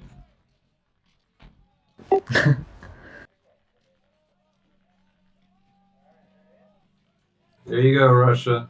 All yours. Wow, that helps. It's actually pretty good. Yeah, that is very nice. Oh! Infantry threw a grenade. Let's go. I'll take that.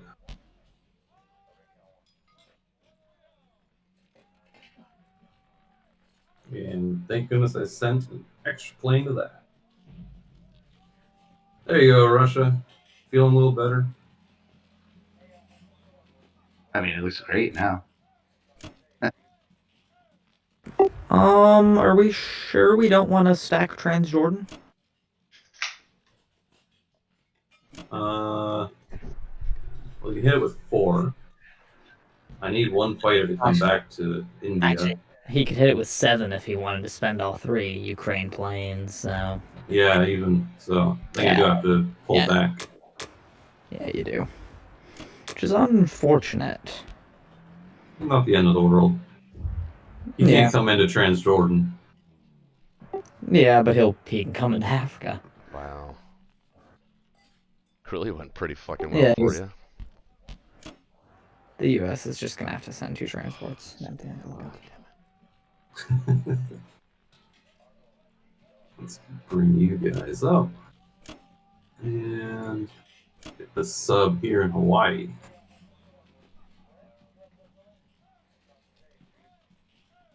One, 2, 3, 4, 5.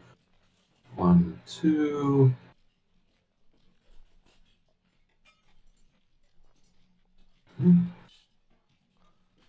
Three trans. 5, 6, 7, 8, 9, 10, 11. Should be defensible enough. I think that's it, unless someone sees something pressing. No, it's a good turn. Thanks for that bailout. Yeah, that was a very nice UK turn. Oh, there you go.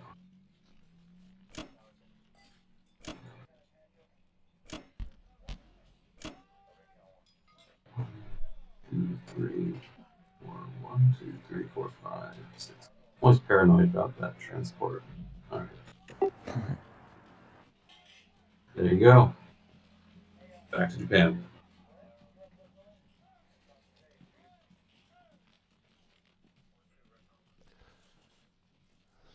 All right, let's get cooking.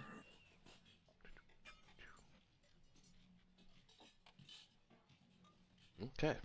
What you thinking? 34 to spend.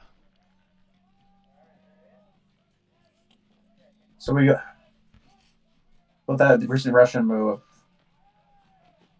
a lot of pressure on Germany. So I think we need to start pushing for India. There's no pressure on With Germany. that by I'm good. Germany's good. I'll be able to hold my own for another 8 rounds at least, just by myself. I do need your planes though in Ukraine. Please. Of course. Please and thank you. Yeah.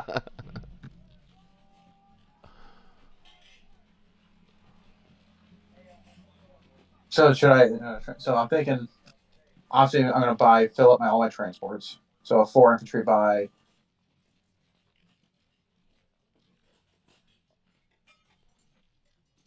Or artillery buy, that brings me down to 6.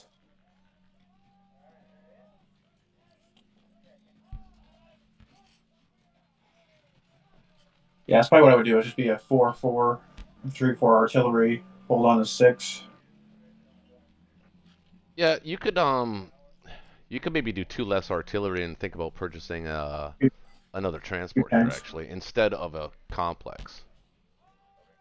Because you're going to be picking up 1, 2, preferably at least 3, and potentially 4.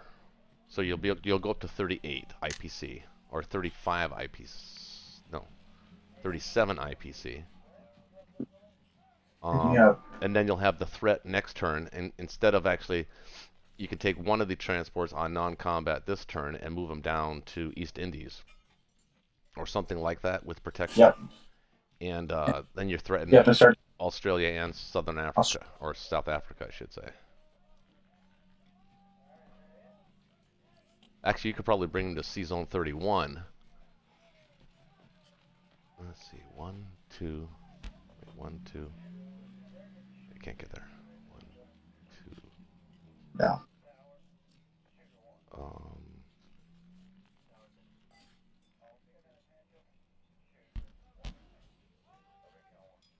You would only be Madagascar and Western Australia. Yeah. Could go down to Java or Andes. Yeah.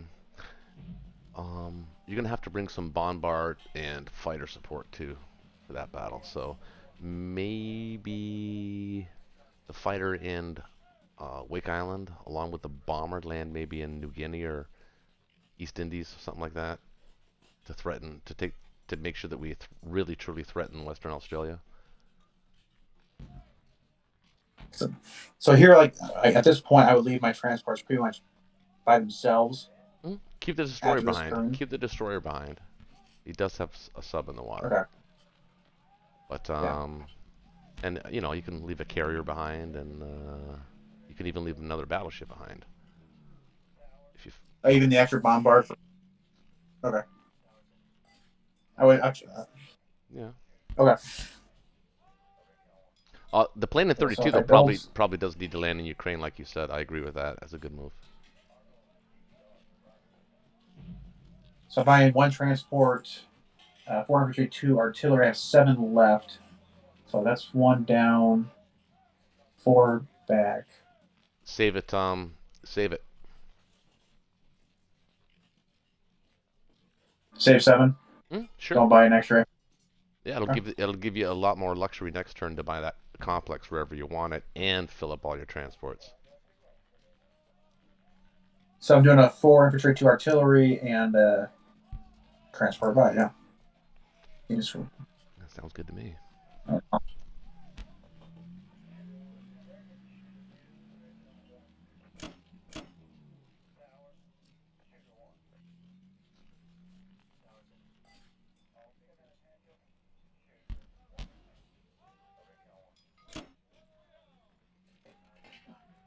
Can't use use this fighter.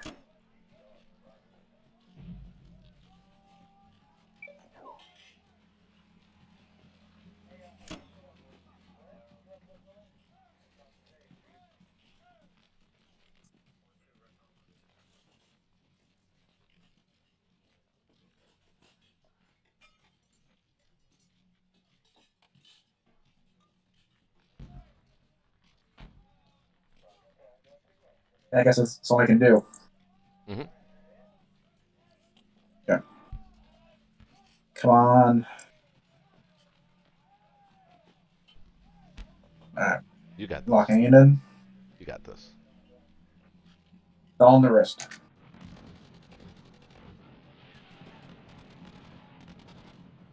Nope. Shit. Wow. Well,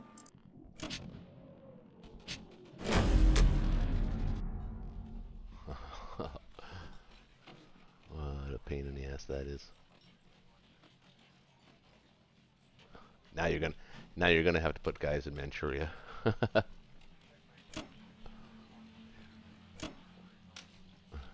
It's alright though. He's only got, well, actually Manchuria and Kiangsu and Guangdong. You have to put guys in all three of those provinces.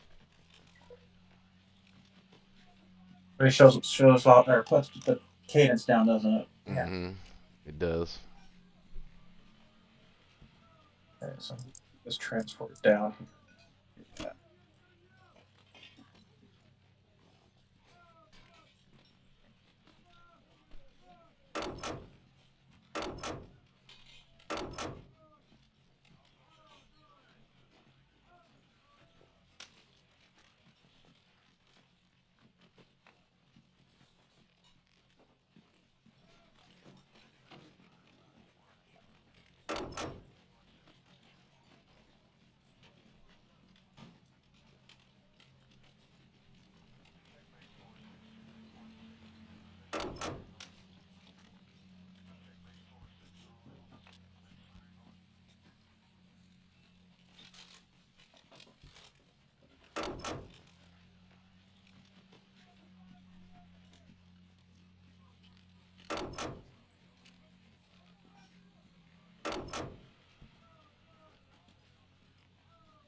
Don't forget your planes in Wake. And the battleship aircraft carrier need to be in C-Zone 37. So the artillery, should I start heading up north? Or Oh, yeah. hold those down in Yep. unit? Yeah, I'd put the Just guy depends in on- French Indo Thailand, also in Yunnan as well.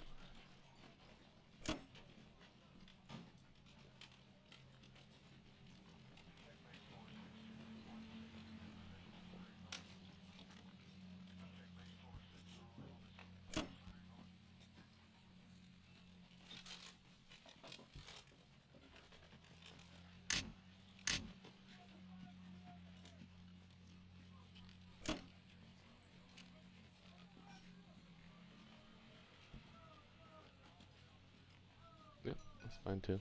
They're safe there.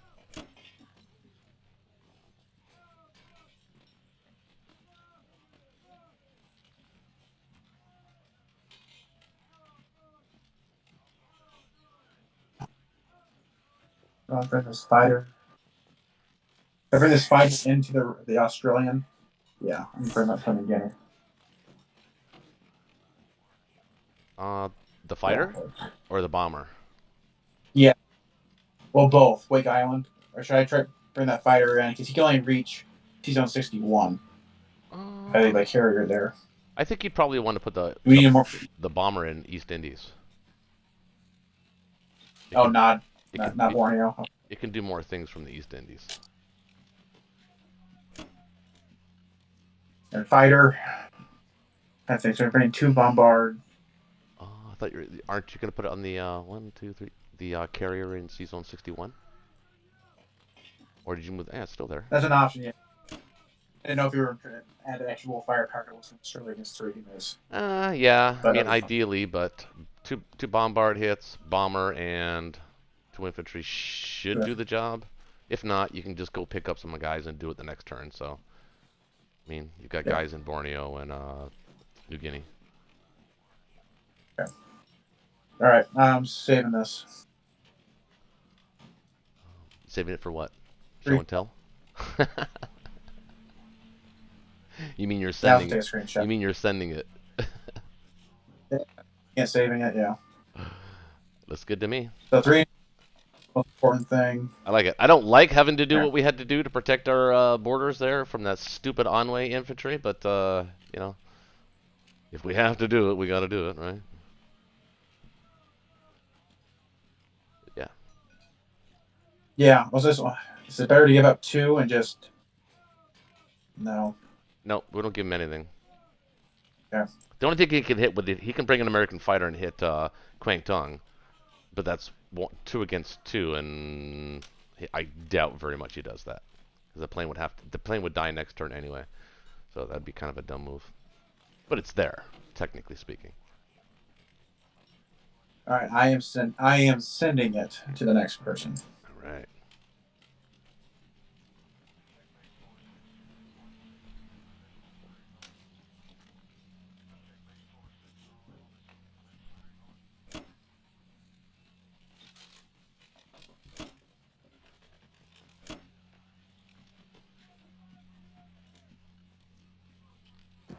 Wow, that one infantry in Anway really did a lot. Stand your ground, soldier. Yeah, that's pretty neat. All right. Intriguing position. So I'm sort of thinking Russia can hold Caucasus. Yeah, I was gonna say a possible move here. You have to take Bellow, but if you take Bellow, you then stack Caucasus and then build 2 infantry in Karelia, and then preserve the British tank there and the 2 British infantry in Caucasus. Well, if you take Bellow and then you produce some in Anway, should I still take Norway or let Russia have it? You mean Karelia? Yeah, I'm producing Karelia. Sorry, I don't know what I was saying. Yeah, because Russia could take Finland and Norway here. That's a 2-turn gambit, though, and I kind of want the tanks in attack position. Sure. Yeah, I think Yeah. it's probably best for U.S. to take it. I think U.S. could even take both Norway and Finland and Morocco on this turn. Yes, they could. Get rid of all the extremities. Well, they could certainly take him. So, but first off, what should the buy be? At least 1 transport. I was gonna go with 2, probably. Well, if you have 2 going to, are you going to send 2 to 3? Are you going to take both or not? 2 to 3. I don't think it's worth putting the extra transport there to capture 1 IPC territory a turn sooner. But that's just me. If I were going to send a transport there, I'd almost rather the transport took Iceland, but... So you just keep the Icelander there and argue that's 1 less infantry you could have used in Europe. Well, I'd prefer... I mean, honestly, as Germany here, if I'm putting 2 transports in 3, I might take that fighter versus the destroyer. 2 destroyers? Oh, yeah, 2 destroyers, probably not. Yeah. That'd be a desperate fighter attempt. Hey man, he did in Season 7 before, and that was a destroyer and a battleship. Well, that was he failed it. That was a mistake, though. That's just so let's make that clear. That was kind of an error. Yeah. Error in judgment. Yeah. Okay, I can see it. I can see it. Okay. In that case, you have 2 outbounds. You need 4 for the north, and whatever transports you buy, you need equal numbers for them. Well, so if you buy 1 transport, it's 6 land units. I would kind of like to build an aircraft carrier here, because as is, I have 2 extra planes. But maybe I just want to send those 2 extra planes to help Russia. Yeah, don't worry about the sea zones. The British have some extra ships to work with. Truth. So maybe I build 2 transports, 8 ground. Sounds very solid. Then I'll have 3 extra IPC. I don't know if I want 3 extra artillery, though. I'll get 1 though. Upgrade 1 of them. You could bank the rest. I was gonna maybe upgrade 2, bank the rest. I You could do that too. I usually like a quarter of my army be artillery. That's a good sign when the Allies are Sure. banking their money.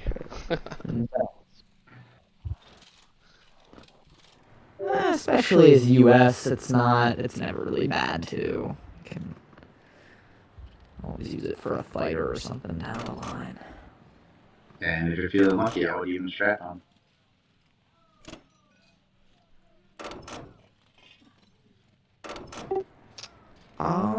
The sacrifice. Always have to sacrifice the dice gods, I'm sure. Okay, I'm definitely not watching this. I'll be right back.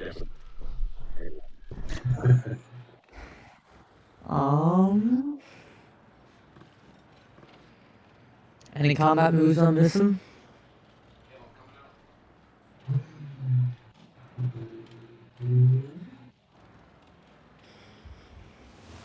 I don't think so. Yeah, I don't see anything. It's good to me.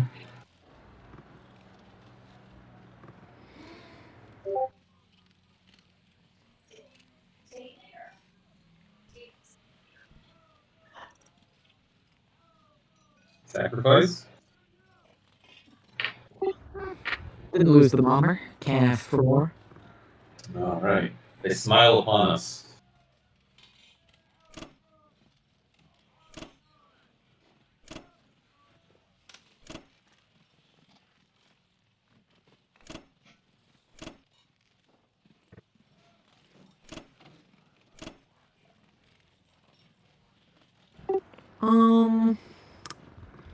This infantry in Anhui is dead no matter what. Yeah, keep them there. Keep them there. So his tanks can't blitz to a better position. That's true. And you were saying, are we stacking Caucasus this turn?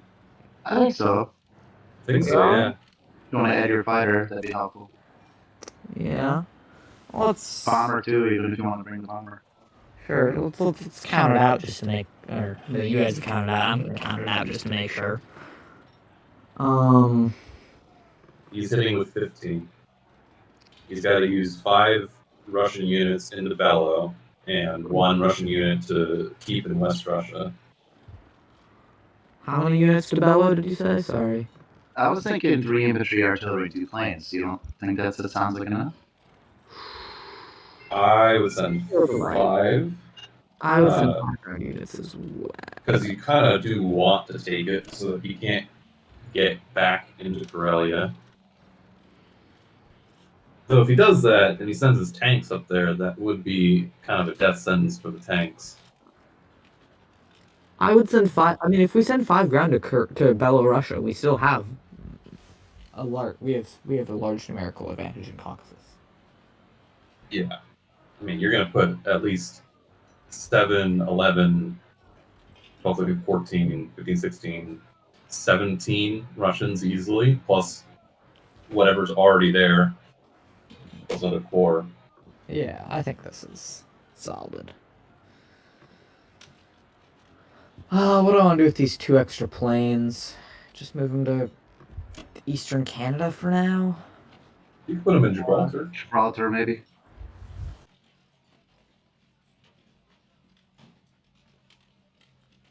Yeah, sure. And looks good to me. What Canadian infantry go back?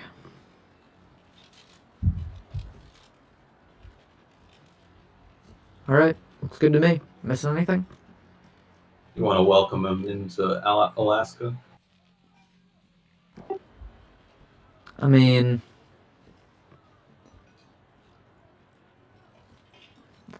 I don't have any planes to back up with regardless, so leaving that infantry there isn't really changing anything. Well, if you put the infantry in Alaska, it would force him to send I guess. infantry and artillery. Alright, It's sure. not a guarantee.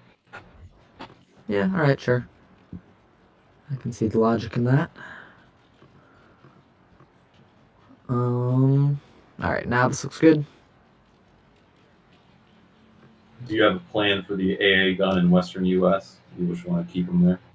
I usually like to keep it there. I find it doesn't... I mean, I can always move it to Central, I guess. A slight accuracy gives it options, I suppose. I never really find myself doing much with it if I move it to Eastern, and it comes in handy if they ever threaten Western. I find it's usually nice to not have to make an extra infantry there when they, threaten it when they're going to take Hawaii or... In that case, do you want to put the other AA gun in Eastern into Central? Sure.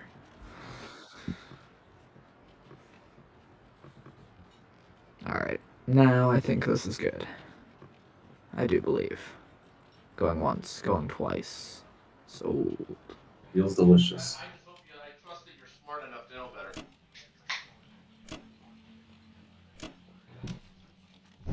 I would hope. Alright, Shaky. Did we shoot down his bomber? All right. Negative. But I only got 2 hits.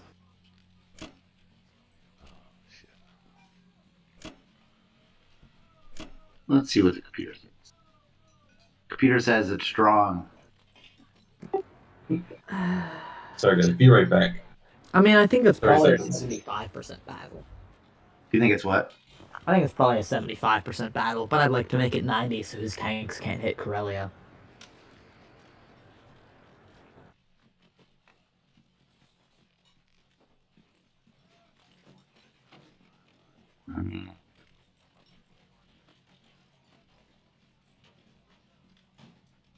Okay, I think it's overkill, but we'll do it.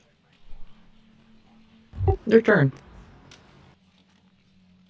But I don't really think there's a reason not to, since we're going to have enough to stack Caucasus anyways. It's just going forward in the future. I don't want to be, tossing guys away that I don't have to.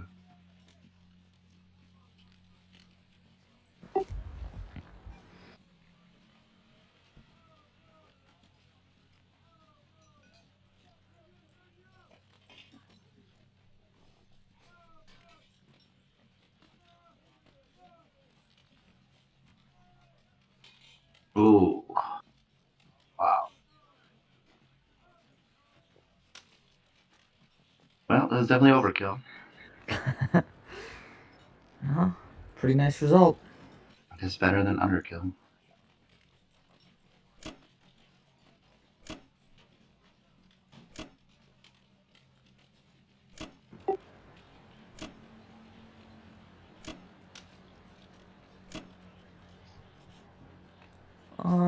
Do we want to leave the one in Kazakh to not give Japan a free capture? Nah, I'd rather Alright. get it over where I know it'll be useful. And we're producing a couple in Karelia, or?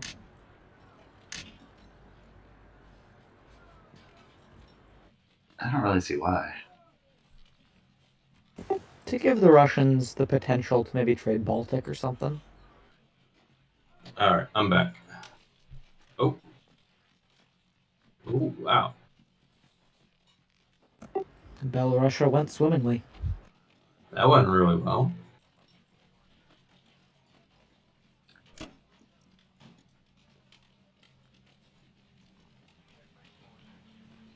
Hmm. 23. Oh, so you didn't go for Yakut. Okay. No, I was considering it, but I You decided could hit it with a tank and an infantry. it's just one IPC. It's not really worth my dude. Adds up. I mean, you could counterattack with planes and infantry, a tank. So you were suggesting recruiting a guy in Corellia, but I don't understand why. Why were you suggesting that? So the benefit of having one or two guys in Corellia is he's going to take Belorussia. 4 or 5 guys, and when he does, your extra 2 guys in Corellia could trade Baltic and Belo, depending on what the British do. And it gives the British tank a little buffer. Yeah. Buffer for what? From planes? Yeah. I think we welcome the opportunity to kill a plane with a tank. You can put 1. I mean, that's what you want to do, but I don't think he can go anywhere else.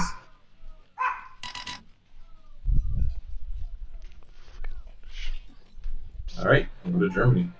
Sight of the goddamn gypsies.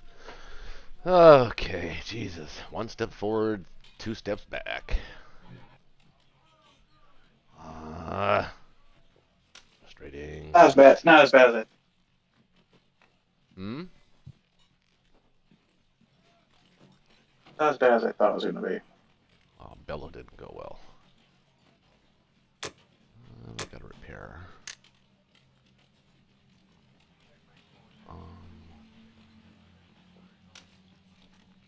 Still in the med shock. So can he go with next turn?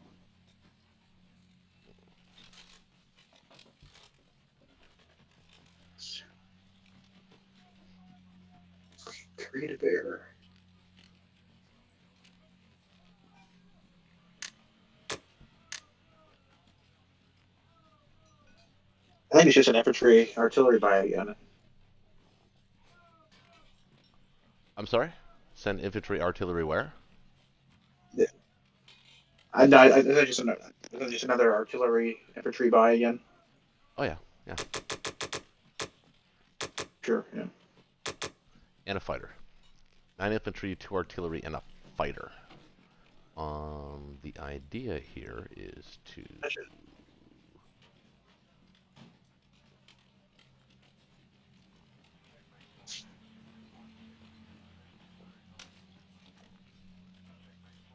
I mean, the way to defend the med shock is to stack Italy and France, but we've also got a Finland shock, so that's problematic. We have to take Bello, but we have to take it with enough that, and we have to take West Russia, and we have to take it with enough that we can protect those Japanese fighters from UK aggression, which if we take West Russia, the only thing we have to worry about is 2 infantry and 4 fighters. Well, potentially, let's see, 1, 2, 3, so 4 fighters. So 2 infantry, 4 fighters can hit 3 Japanese fighters if we vacate Ukraine, which I think is probably the most prudent choice. Although, is it? 14, 15, 16, 18. We'll have 6, 7, 8, 9, 10, 15, 16, 17, 18. Guess what do you have? 3, 11, 12, 13, 17, 18. Then we have to kill Belorussia, so we can't do both. We can't stack Ukraine and kill Belorussia. So. Well, how many infantry do you leave behind to protect those fighters? 3 guys, 2 guys. I think probably 3 infantry will protect the 3 fighters. You can bring 2 infantry and 4 fighters. 4. Yeah. So if I bring 3 and infantry, a tank. You can't bring a tank. If you take West Russia, if I take West Russia and Belarusia, he can't take the tank. The tank's useless. You're right. You're right. But maybe 4 guys is enough. I don't know. I think 4 is safer. You're taking. But then it's 4 guys that he's going to hit with on the next turn. So we're going to have to try to defend France, Italy, and move guys east. And oh, by the way, protect Berlin from a 1-2. So I need Japan to get there quick. Get your ass into China, man. Quick. Shanghai Czech's slowing me down, man. Yeah, I'll protect the fighters in Ukraine for now, so that you're not going to lose them. I'll put 4 guys there to be safe. We'll take Belo, and we'll try to and West Russia, and we'll try to position ourselves in Belo, and also defend against the Medshuk. At least 1 turn. Only really have to upset it for 1 turn, because then it puts it all out of whack. Then he's stuck with guys in Africa, which means that he can shift north again. So it's kind of like a Medshuk mini. You're saying. And he's gonna do the what I call the 2 ocean strategy for the Atlantic. They're gonna go north and south for a little bit. Try to divert everybody to 2 fronts. Yeah, well, that's really our only option. So I'm thinking 9 infantry, 2 artillery, and a fighter. And of course we attack Africa, make them come down. So he's got a choice to make. So he's not going to be able to, if he wants to continue with the Medshuk, that means he has to come down on non-combat with either 1 or 2 or 3 transports into Africa. So that also. We just send one infantry down there and just hold Egypt as your strong point. Yeah, I'll hold Egypt with 1 infantry because first of all he can't even attack it. Oh. So I'll send all 3 units into Sudan, and then this way they'll be able to branch out on their next turn. Gotcha. So it'll be temporary, but we still have enough guys in Africa that he has to send a significant force along with fighters to kill it. So that's diverting his attention away from what he really wants to do, which is attack France in the Mediterranean and also north via the Medshuk. So it's going to buy some time, but you still have to get your ass there. I don't think so. All right. So just joking. I'm just joking. No, I know. No. I know. The question is, should I take Transjordan? If I don't take Transjordan, it gives me better opportunities for Africa. Also, I was thinking that with your transport in C-Zone 37, instead of attacking Western Australia now, attack Madagascar first. Then you can take, because that you'll always have. They'll never take that back from you. Probably not anyway. Yeah. And then you can attack C-Zone 38, Western Australia, on the next turn. And maybe even bring more to bear, depending on how things work out. Yeah, I was thinking like buying another transport and just working down that 37 again with 1 transport and just spreading off there, possibly. Yeah. I doubt he'll send his fleet to counter my transport down in southern Africa. Maybe. Agreed.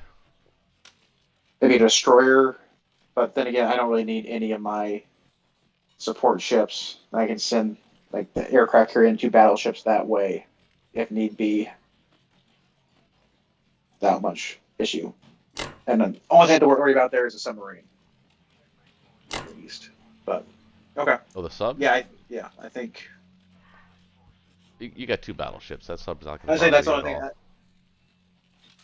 Yeah, I say I'm not worried about. It's the only thing that's. No, the only thing you have to worry about is the American fleet, but he doesn't want to bring the American fleet with him down this far. He has to go at least 1 more space to guarantee South Africa, but you don't necessarily need South Africa's Japan. You want the Germans to take it if they can get it. But you want to have the option to take it with the Japanese if it's not in the cards for Germany. So, yeah. So just crazy idea. Just okay. Factory in Egypt. Nah, never mind. No, done. For the Germans? Yeah, that's dumb. Never mind. I was just thinking, it's not worth it. Just go. Yeah. Not worth it at all. Yeah. No. I never do that. I was just thinking, didn't even consider it actually. Yeah, just throwing shit against the wall here. Wait, I don't want all my planes there. I want this guy though.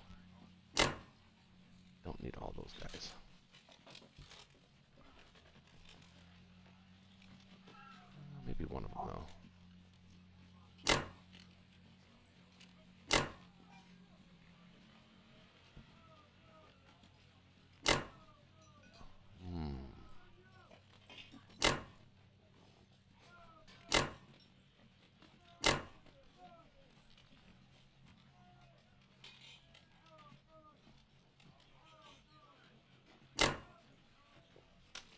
So you're off Transjordan, right? Just because I think it'd just be a waste of a guy.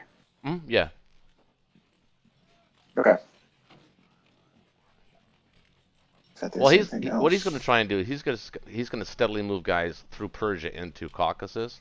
He's perfectly fine with us as the Germans taking Africa because he knows the strength of the Allies is in the U.S. in the Atlantic and South Atlantic. So he'll use them to contest Africa. They don't need to win it; they just need to contest it. Yeah. Just kind of like what we need to do. I mean, usually that's how Africa ends up being anyway, contested.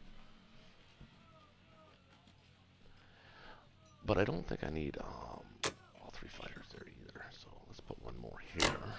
Oh, not that guy though. Nope. Not him. That guy goes there. These guys go here. I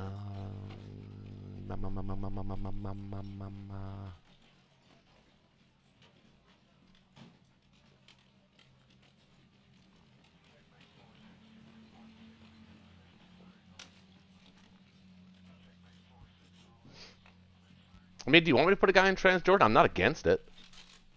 It does force him. I just think it's a waste of a guy. Well, it does force him to put, if he wants to put more guys in Caucasus next turn, because he wants to do that. He wants to put guys in Caucasus so he can trade Ukraine too as the UK. Plus he can trade Kazakh and all that. He can do a lot of things. So you might have to take Kazakh lightly here and start staging your guys a little bit. I don't think he's going to be able to get away with a Kazakh stack here, a bottleneck stack. I don't think he can do both.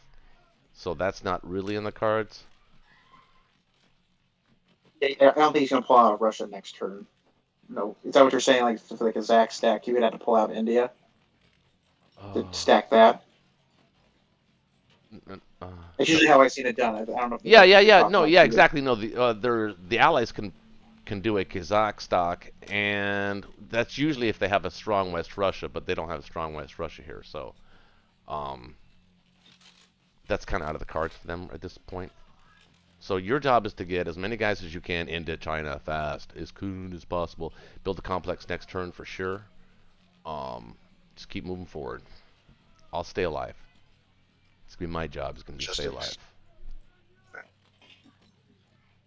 Okay. Oh yeah. So back to the Transjordan.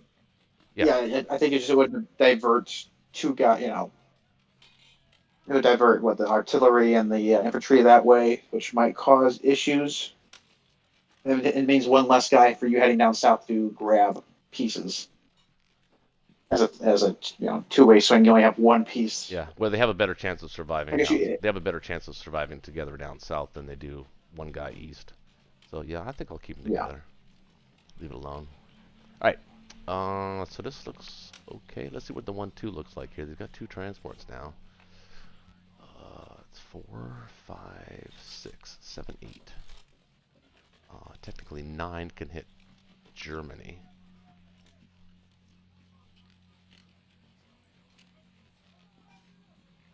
We'll have our planes there. Plus, if I need your planes, they can go there too, which actually might not be a bad idea for them right now. And as Japan, you might want to think about buying a plane a turn, or maybe the next couple of turns, or something like that, if it's there. The complex is probably a better buy, but... So let's go with this as an attack. That'd be a Krang. Say again? That'd be a Quang Tung industry, but it doesn't really matter for this turn. I was just picking your brain. Would it be Manchuria or would it be Quang Tung by? It depends on your money you got. You're going to be bringing in 43, but 36 a turn you're picking up. Ideally, you'll be picking up 1, 2, 3, 4. So 4 for sure. So that'll bring you to 40. Yeah, you buy a Manchurian, I think.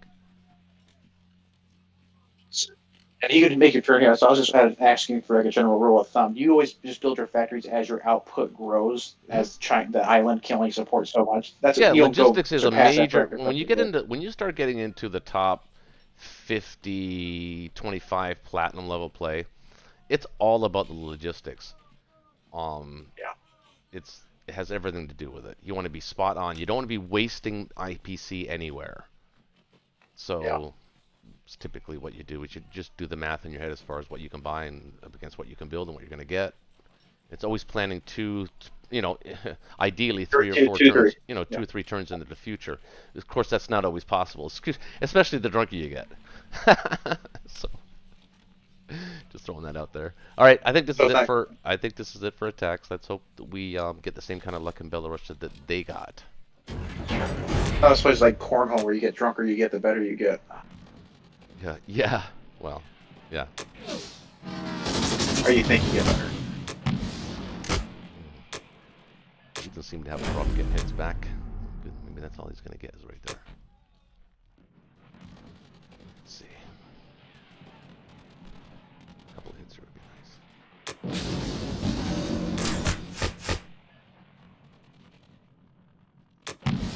Oh, nice. Very nice. Nice. Well, round.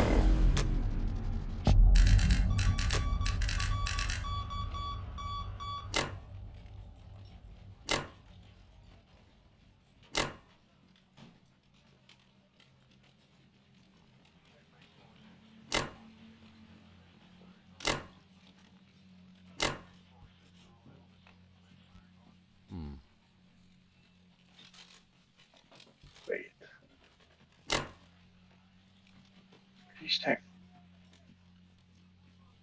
Am I building 3? Are you stack your fighters in Ukraine as well? I'm sorry?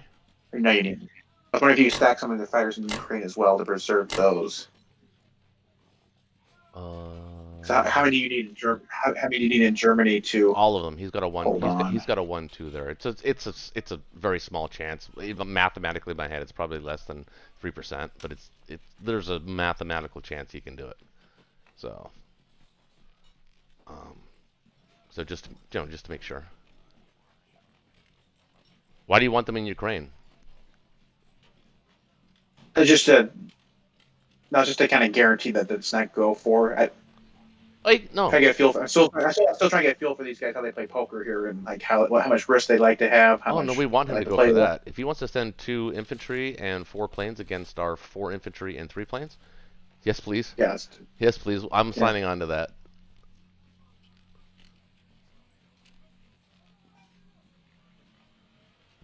So I think that's good.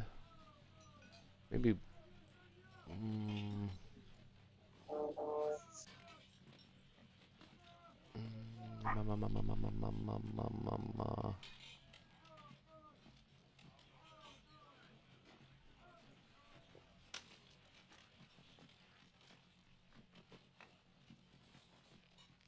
Excuse me, I gotta let the dog out. Mm-hmm. You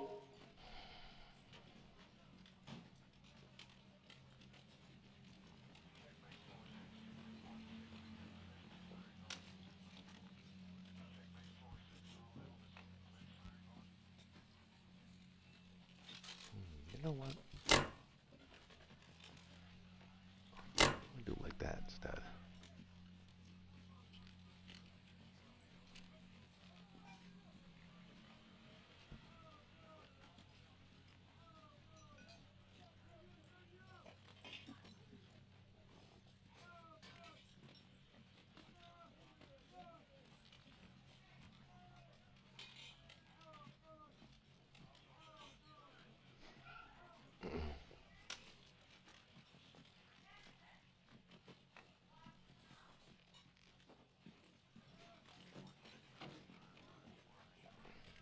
Okay, I don't see anything else to do here. Just kind of torn a little bit between.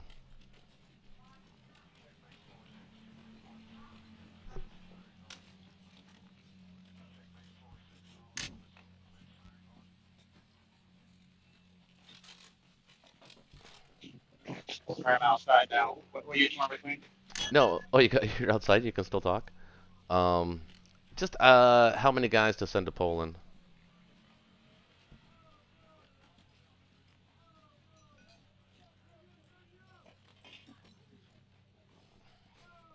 Take that.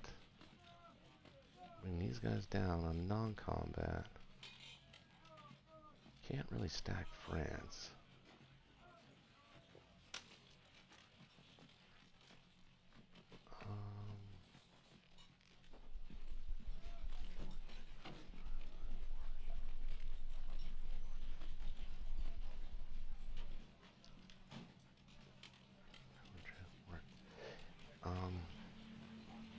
Take him away. And I'm gonna put him.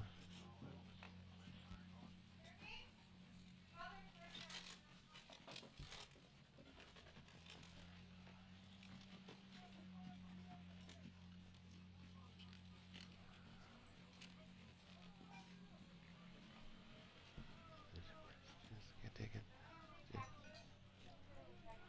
Not today, honey. No. Actually, close those because I can't. I don't want to listen to Maddie. She's too loud. No, I love you, babe. I think I like him better there. 4, 5, 6, 7, 8, 8, 15, 14, 13. I like that. I like it a lot.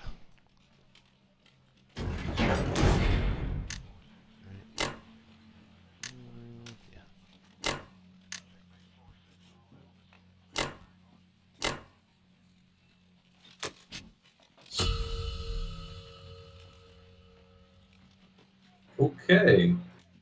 Okay. It's Ukraine all over again. There's another bomber there. Yeah, I'm not sure what that Ukraine play is. Looks like a juicy target for Russia. Well, let's buy some things. I support that. I like buying things.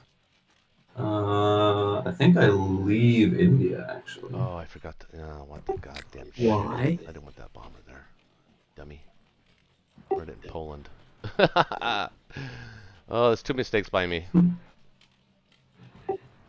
Why do we want to leave India here? So that he sends his transports over to take it.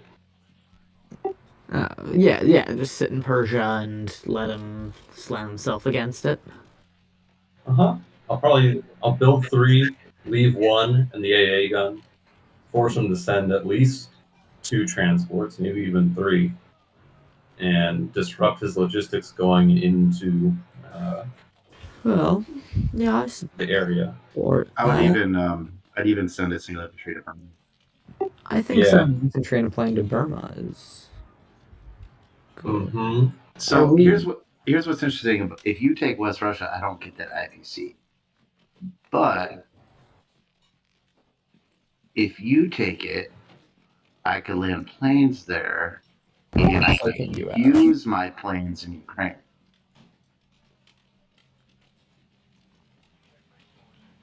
Well, you could use the planes in Ukraine anyway, right? Well, not if I have to trade West Russia. Well, I mean, yeah, probably, but yeah.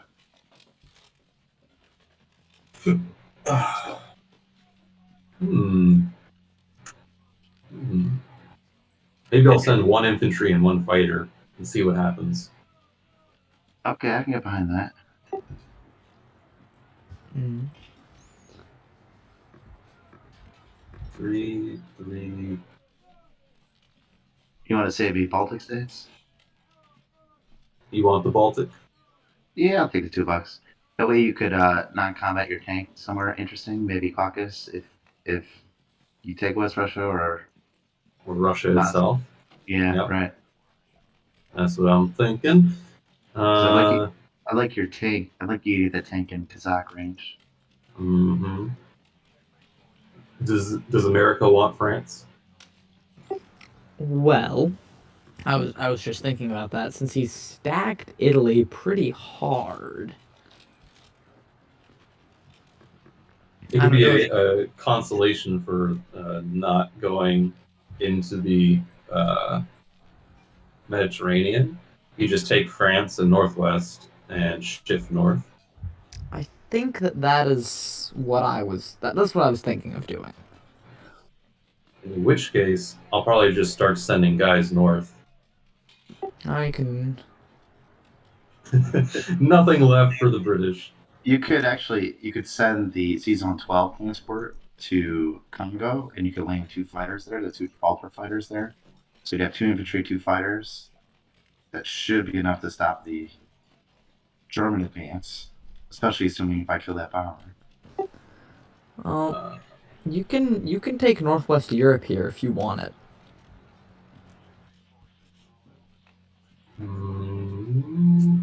Because I'd kind of like to. What would you like? What I like? Well, I'm thinking how best to contest Africa here is the U.S. I think I just nailed it. I think the 2 infantry in Congo with the 2 fighters from Gibraltar. That should be enough. And your bomber will be in range. Yeah. You can still send the tank to Libya, right? Yeah, I was definitely going to blitz the tank to Libya. I like it. I'll leave the Africa up to you. Yeah, I should be able to deal with those 4 German units. As for this, I think this is the purchase for now. Might even just put 2 in India. And the other 4. No, put the full 3 in India. Well, I don't have all 4 in. Well, I guess. Well, you could swap the plane for the 4th transporter. Oh, you know what? I know what I'll do. I'll put 1 infantry in Northwest Europe and put the transport in 8. That way I'll have 4 again.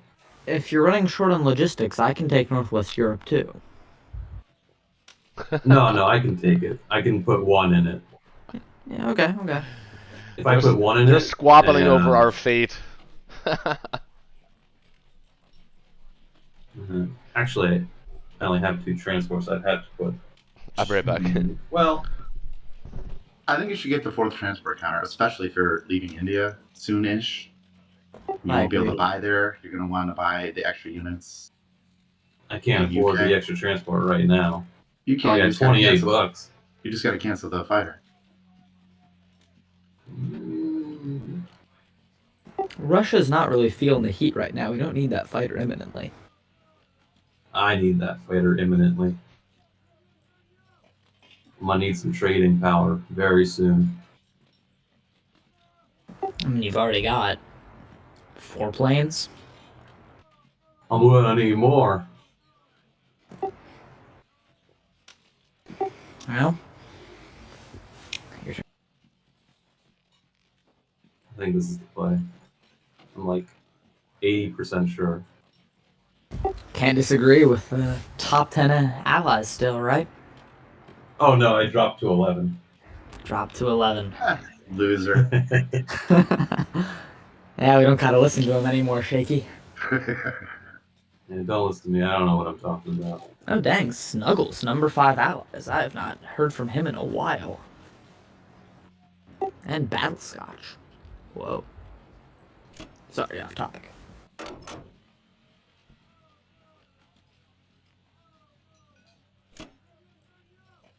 There, here, here.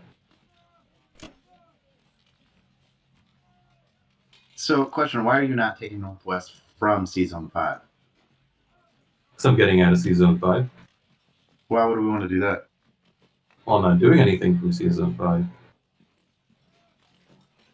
I can put the transport in 8, which the Americans can protect, and then the rest go up to 3 and put the extra British units in Finland.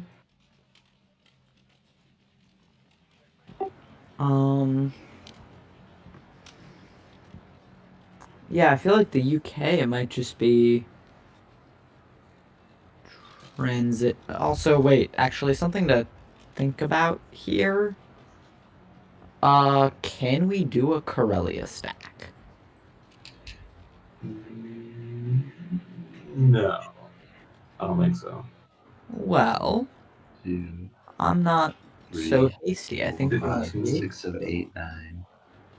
We would have to transfer fighters up there, yes. and I would have to recruit there again. But I think we could. I think we could, and if we have a Caucasus stack and a Corellia stack, and even if he breaks the Corellia stack, most of his ground that can attack it are plains, so it would probably be at an IPC profit for us. And it kind of makes his army weak.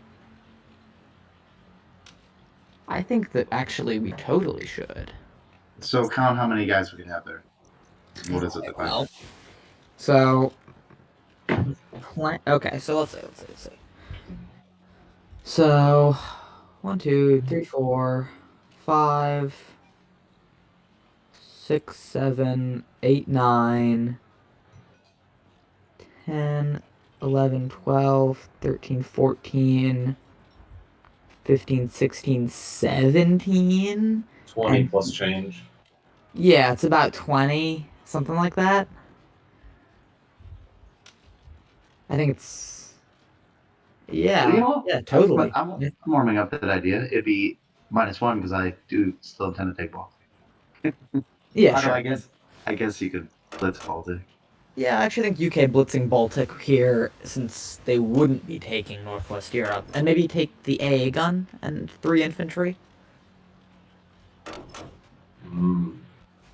So America's taking Northwest then. America would be taking Northwest, yes. But UK would get to blitz Baltic, if that's okay with you, Shaky. Since... No, actually don't, because the whole point was we wanted the tank in range of Kazakh.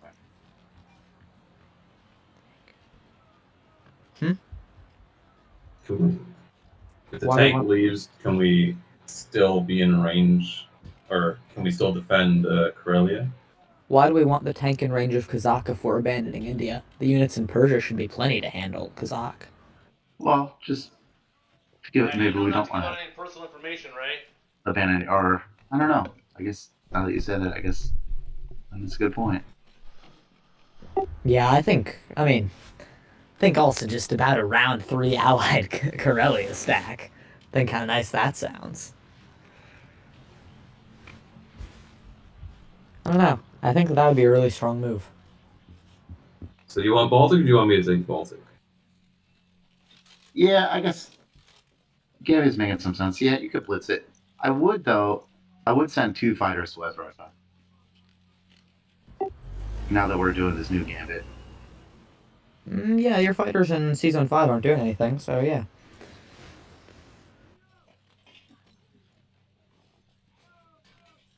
Okay.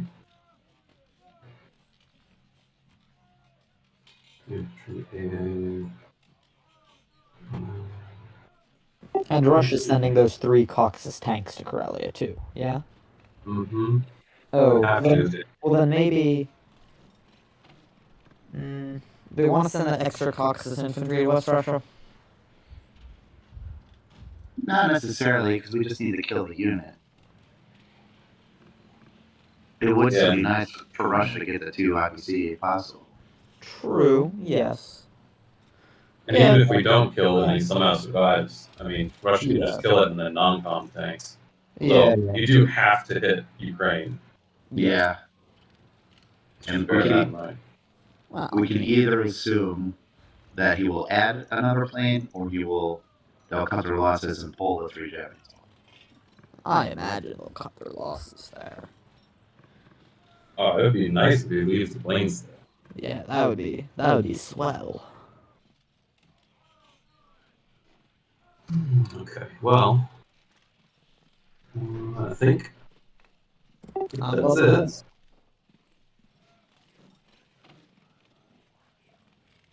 Everything's looked at, taken care of. Yeah. I like this. Hope for some Burma luck. Alright, let's do it.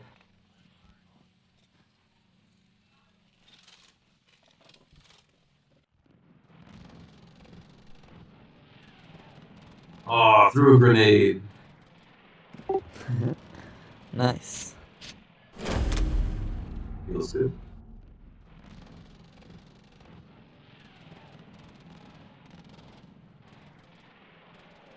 Sorry, Russia. Boy. Oh boy. All that extra income. Sure wish you had a fourth transport. It's not that much income. I did lose Egypt. Alright. Put you here.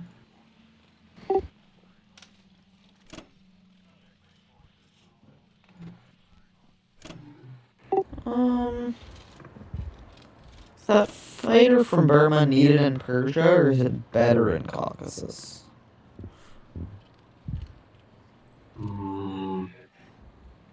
I'd rather have them there in case I have an opportunity to hit Egypt for free. Yeah, sure. And speaking of, wouldn't it behoove us to leave a tank in Persia? I could do that. It seems sensible. Just in case.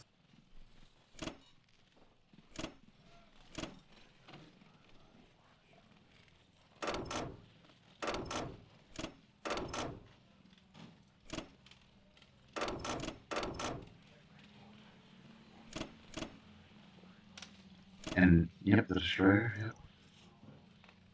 You know, the Canadians in order. Everything's in order. All except for this might want to move, although it might not. Nope, think he's good.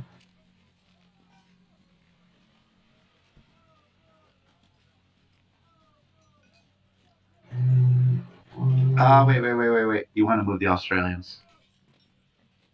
Oh, yep, good catch. I was thinking that on Japan's last turn, and I forgot it. Good catch, shaky.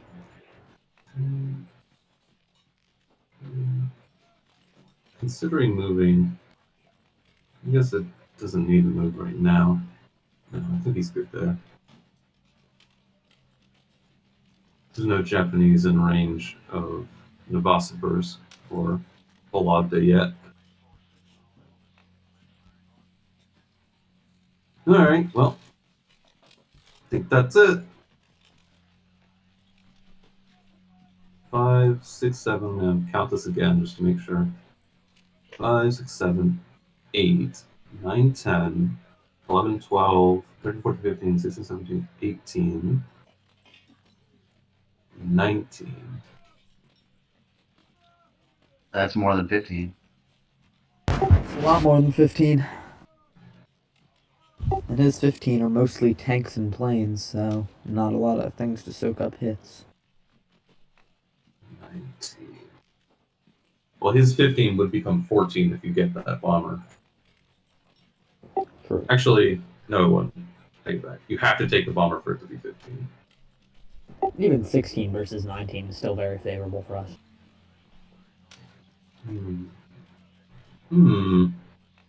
Could put an extra fighter in there.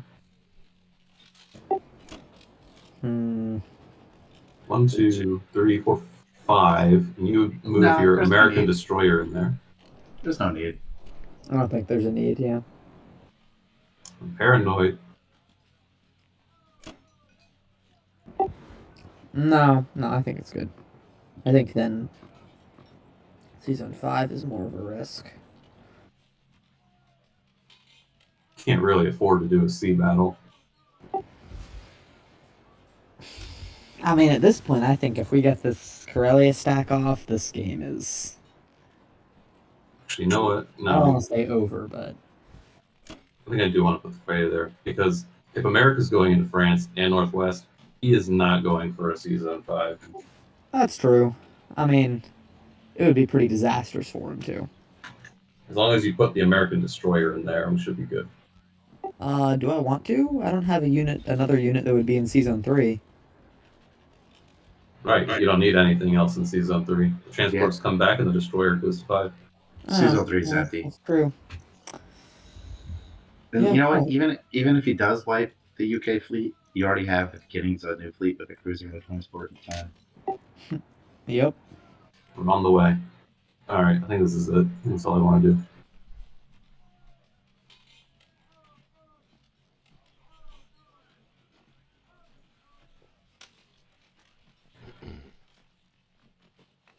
Paranoia check.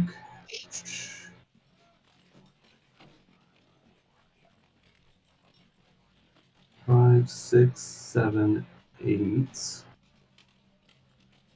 6, potentially 5. Could do that. I like that a little better.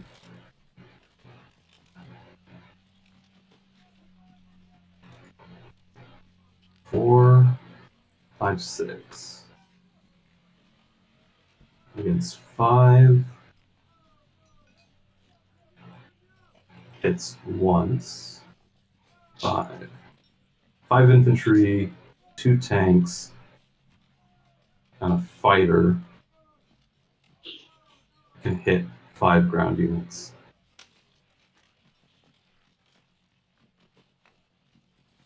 And yeah. Yep.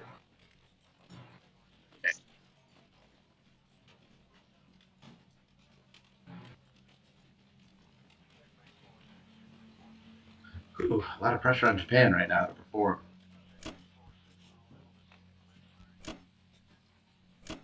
Mm-hmm. All right, over to you, Japan. Thank you. What does that score say? Oh, it's way closer than I thought. I only added 28 IPCs to the board. Okay. By the way, that was my second mistake of the night, was putting the bomb in there. Actually, I don't know what I was thinking. I meant Poland. My brain was thinking Poland, but my hand went that way. Ukraine. All right, you want to support Ukraine? I get it. Yeah. Yeah, with my bomber. Yeah, I wanted to support Ukraine with my bomber. Yeah. Well, they're kind of offering us India. So Kind of dumb not to take it. or do you think it's just a ploy and we just need to keep going the north route? Because I have the logistic chain pretty much flowing real nicely right now. It's just we keep planning, keep going. You do, and he can only put 3 there, so I mean it's a numbers game. But the question is, how vulnerable is Europe right now? And it's pretty vulnerable. Now there is a chance at a C-Zone 5 actually. You'd have to hit it now with your planes, and then I'd have to follow up.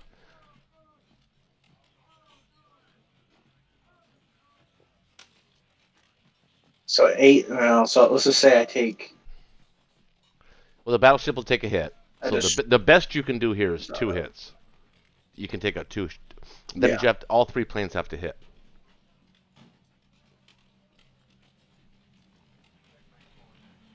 Which is not going to happen. So let's just say we take one to take the destroyer out. Yeah, it's a desperation move. It's not the correct move. But it's there. It is there. If we were like if there was like 10 transports in C-Zone 5 right now with 6 defenders, well, I think we hit that probably.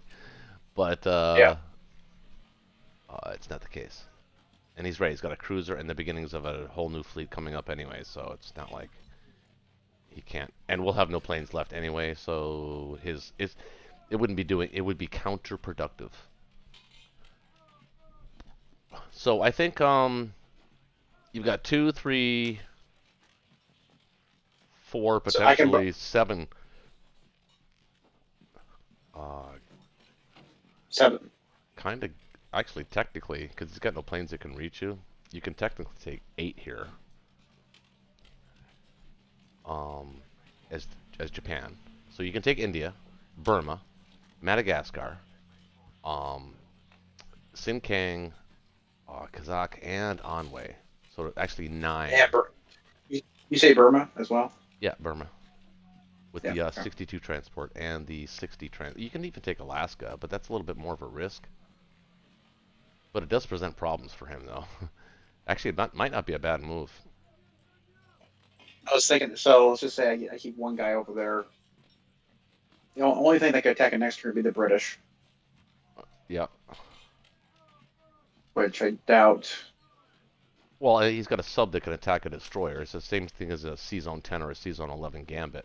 Destroyer against or a sub against a destroyer. So, I think that's a battle he takes. So there is that risk. There's also the risk of not actually winning the battle. Yeah. So, I think we ignore Alaska for now, to be honest with you. Just keep pushing east.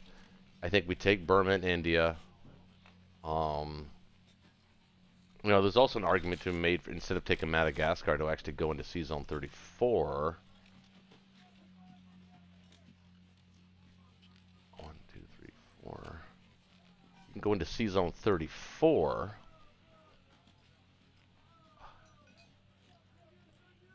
And take...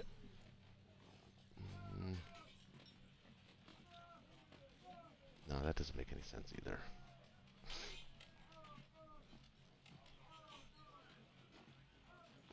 You could bolster the German troop there.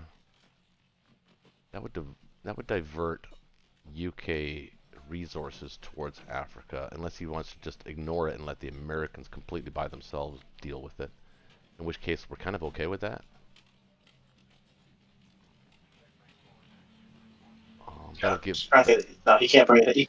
So I was just counting my. He can't bring anything down into attack 34, or not cause severe casualties for him.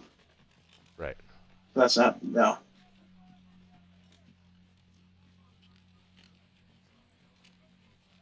Because I think so. Who needs Africa more? Is it Germany? Germany does, but probably. Germany's not going to hold it. Germany would require Japanese support to hold it.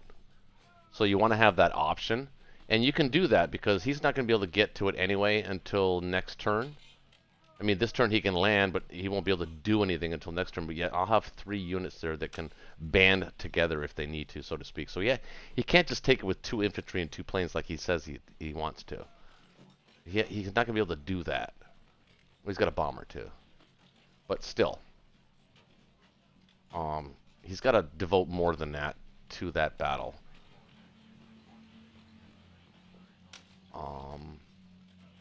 So I think instead of taking Madagascar, I mean, it depends how comfortable you are sending 4 ground units and, you know, a couple of battleship hits and a fighter. 2 fighters. 1, 2, 3, 4. Well, actually, you can send as many as 4 fighters to India with 4 ground units, 2 battleship hits. Actually, you can send 6 ground units total. And a bomber. So India is yours if you want it. Can you hold it with 6 units? That's the question.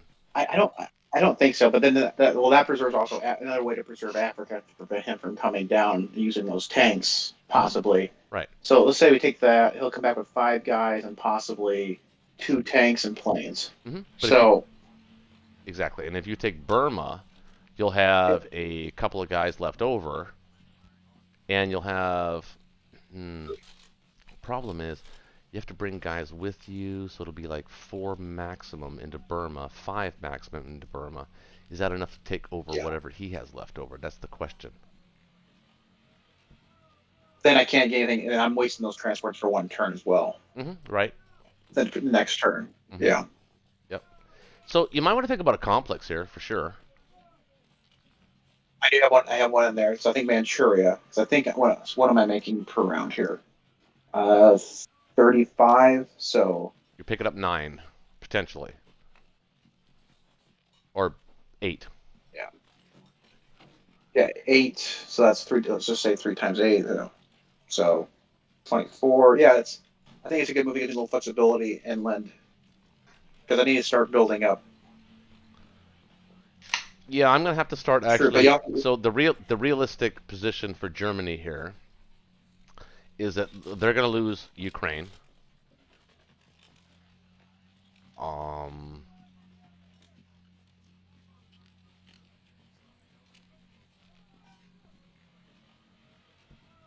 They're going to be okay in Belarusia for now.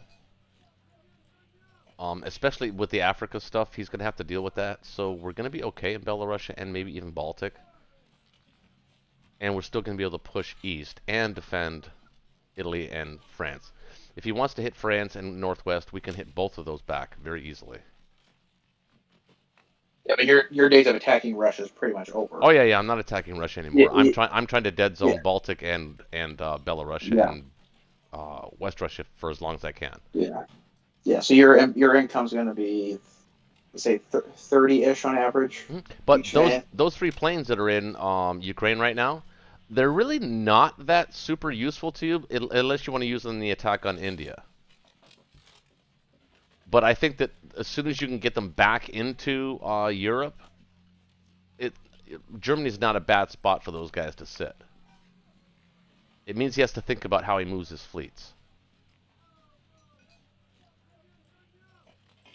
Only thing I was thinking. I'm sorry, I'm mumbling my words here. I was thinking about using him, getting him out of there. So we're giving up the bomber, right? Yeah, it was a mistake. That was a mistake.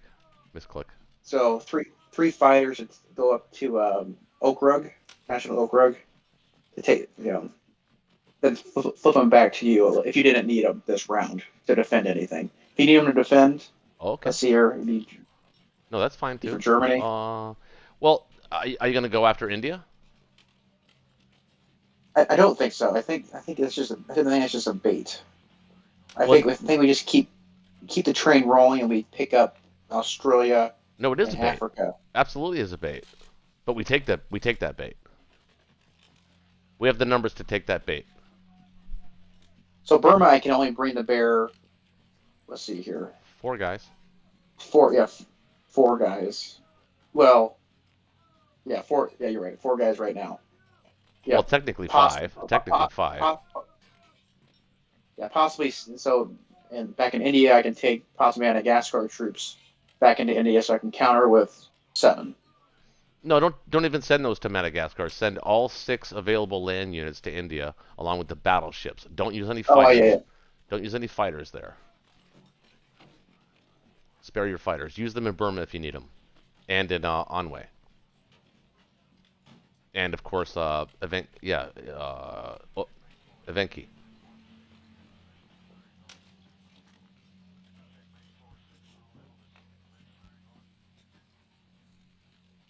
Germany.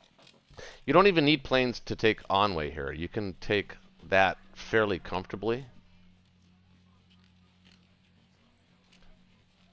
Yeah. I was just going to pile pretty much everything from Manchuria, coastal Japan into that one, and just keep moving west with that. Okay. Okay, well, if you really think dude, it's your call. If you want to take, if you feel comfortable taking, if you don't take it now, he'll forever own it,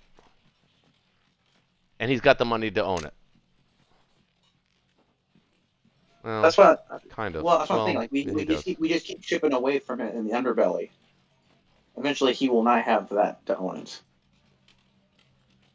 No, but by time he doesn't, by time he doesn't need to own it, it'll already be too late, because he'll be using it to build 3 infantry a turn to move to Persia, because he knows that we're not going to attack it. We don't have the stomach for it. So either we have the stomach for it now, or we don't, or we never will.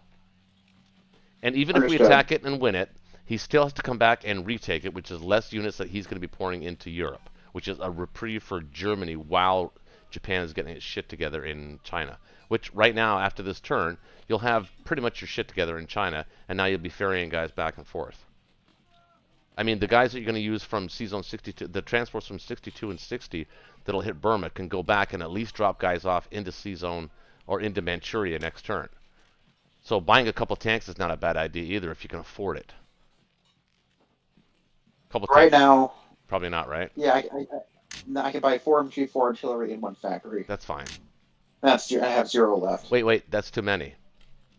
You're buying too many guys. Oh yeah. Well, that was the previous plan. If I was just ferrying back and forth and skipping India, yeah. Yeah, if you're taking India, you don't actually need to build any ground units, because you're only going to be pulling 4. So 2 infantry, you're going to be left with 4 infantry in Japan.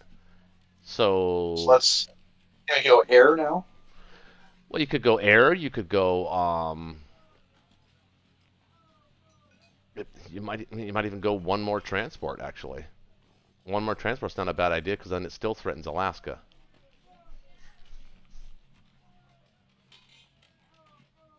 I mean, it's like a cheap IC, because you already have a surplus of units on Japan.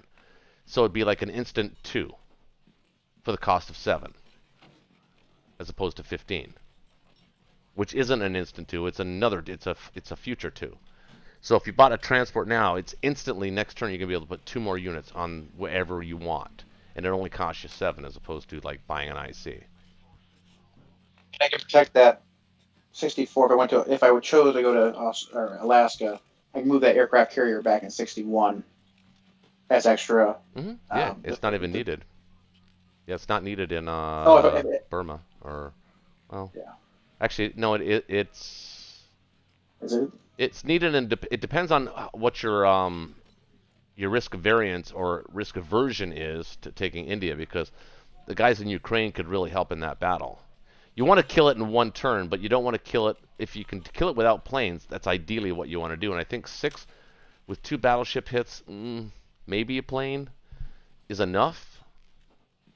I don't know. I'll call them all again, or I think I'll end up with about, let's just say, attacking with 2. So I'm taking a tank out of. Remember, you've got a bomber that can Shanghai. hit too. A bomber can hit too. A bomber can hit India. Yeah. I just think that 8-point IPC swing though is. It's huge. Yeah. Okay, let's make a decision so that everybody doesn't have to stay up till late tonight, or as late tonight. Well, it's your decision. You know, I think I've pretty much expressed what I think we should do. But you know what? I can be convinced either way. I see where you're coming from with India. I just know how these guys play, because I played with them so many times. Yeah. If we don't take India now and make him retake it, they'll always own it, and they're just going to use it as a baby factory. So you don't think I can outproduce him and push it over the top, over the top there? No. Yeah. They're just too good. Okay. Yep. I think that once they clear Ukraine, then they can start stacking Kazakh with the multinational force, and it's over for us. We'll never get through it. All right. If you think this is the breaking point, I can. It is a breaking point, because think about what I just said. If they can start building a multinational stack next turn or the turn after, which they will be able to do because we're going to do India, or if you decide to do India, we'll never get through that as Japan. And they have enough in the Atlantic to just whittle the shit down. They can outproduce Germany by 12 units a turn. Oh, not 12. They can do 20, potentially 20, 22. We can do maximum probably 10 at that point. So, yeah, they're going to be doubling our output in Europe, and it's just a numbers game. So we kind of have to try to win the game here by taking India. Although it's not winning the game, it's just giving us some flexibility and gobbling up territory, and let's see what happens next turn kind of thing. They are definitely in the position of winning the game right now. The Axis are losing this game. So you have to decide, what do you want to do? Do you want to do a slow approach to killing allied units, or do you think Germany can hang on, especially losing its bomber this turn? Probably not. Germany's going to be able to hang on. I can hang on for maybe 4 or 5, maybe even 6 rounds by myself. But can Japan get there without India in that time frame? I don't think so, because once he starts stacking Kazakh and he can start feeding guys from India to Kazakh, he'll be able to do that the entire game, and you'll never have enough guys to break through that. I mean, have you ever seen Manic's video when he played Yan? That's what Yan did to him. That's what Yan did to him. He secured West Russia, although this is a much weaker West Russia than in that game, but the principle holds the same. The difference is that the stack has been shifted to Karelia and dead zone West Russia, whereas in that game, the stack was in West Russia, dead zone, and Karelia. It's the same principle, But the main focus of that and why Yan won that game is because he was able to multinationally stack Kazakh as a bottleneck from a Japan that owned India and was still pushing through China. The bottleneck was enough to threaten Persia and anything else that the Japan wanted to attack. It could never attack in one full force. It had always had to spread its forces out. And that was the beauty of the multinational stack. The multinational stack isn't there to attack units. It's there to defend. Yeah. I think, yeah, let's...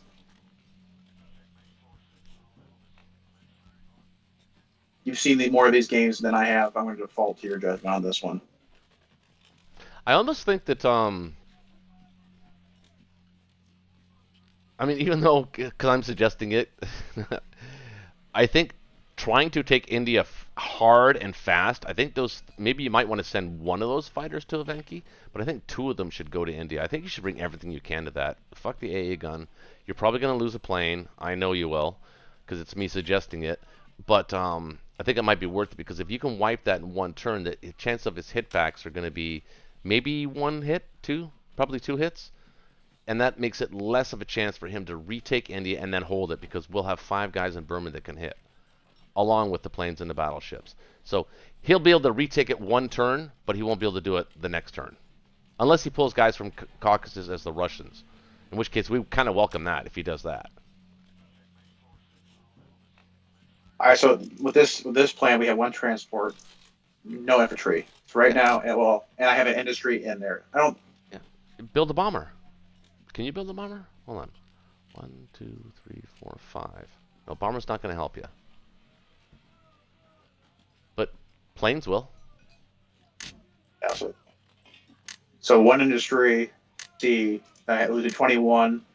Yep. 2 fighters, just to kind of shore up Germany, just in case. Mm-hmm. I don't think that's... That's never a bad thing in a KGF. So 2 fighters, transport, and industry. I like it. All right. One of these times these dice have to go our way, right? They have to. That's going to happen now.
The transports from Japan hit Burma as well.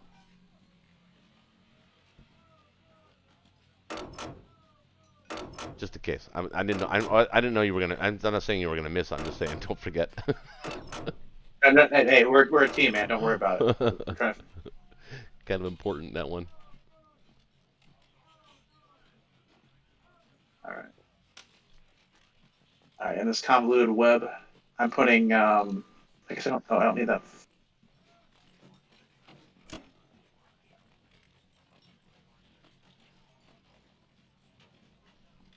That looks good to me. 1, 2, 3, 4, 5, 6, 7, 8. Like that. Is that okay? Sorry, the misses. I think came on. no. I think it looks right. Extra fighter going to up north to Russia, Okrog. You think that's necessary? Yep, I agree. Okay. All right. I mean, they've been getting that luck. Actually, I don't think anybody in the entire game has been shot down though with the 1 infantry against 1 infantry thing. Right? I think everybody's won that match so far. Although they've done it more. Just saying. Yeah. All right, let's run it. So let's do India. Just see what we got. You got to take it all in one turn. One turn. Oh, nice. Oh, nice. Oh, nice. You got this. Bye-bye. Oh, barely. That's all right. 2 hits back. We expected that. Not so easy to take back now. Actually, he might just ignore it. Nice.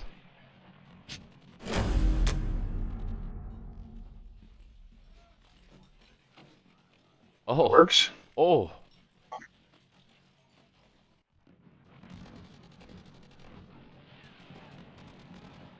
That works too. Threw a grenade. As Connor likes to say. Oh shit. Alright. That was pretty damn good. That one as well as... Yeah. That means he's not taking India back. I mean, he can take it back, but we'll have it after that. Unless he wants to devote Caucasus units from Russia down there, too. That's very we're okay with that. It's okay.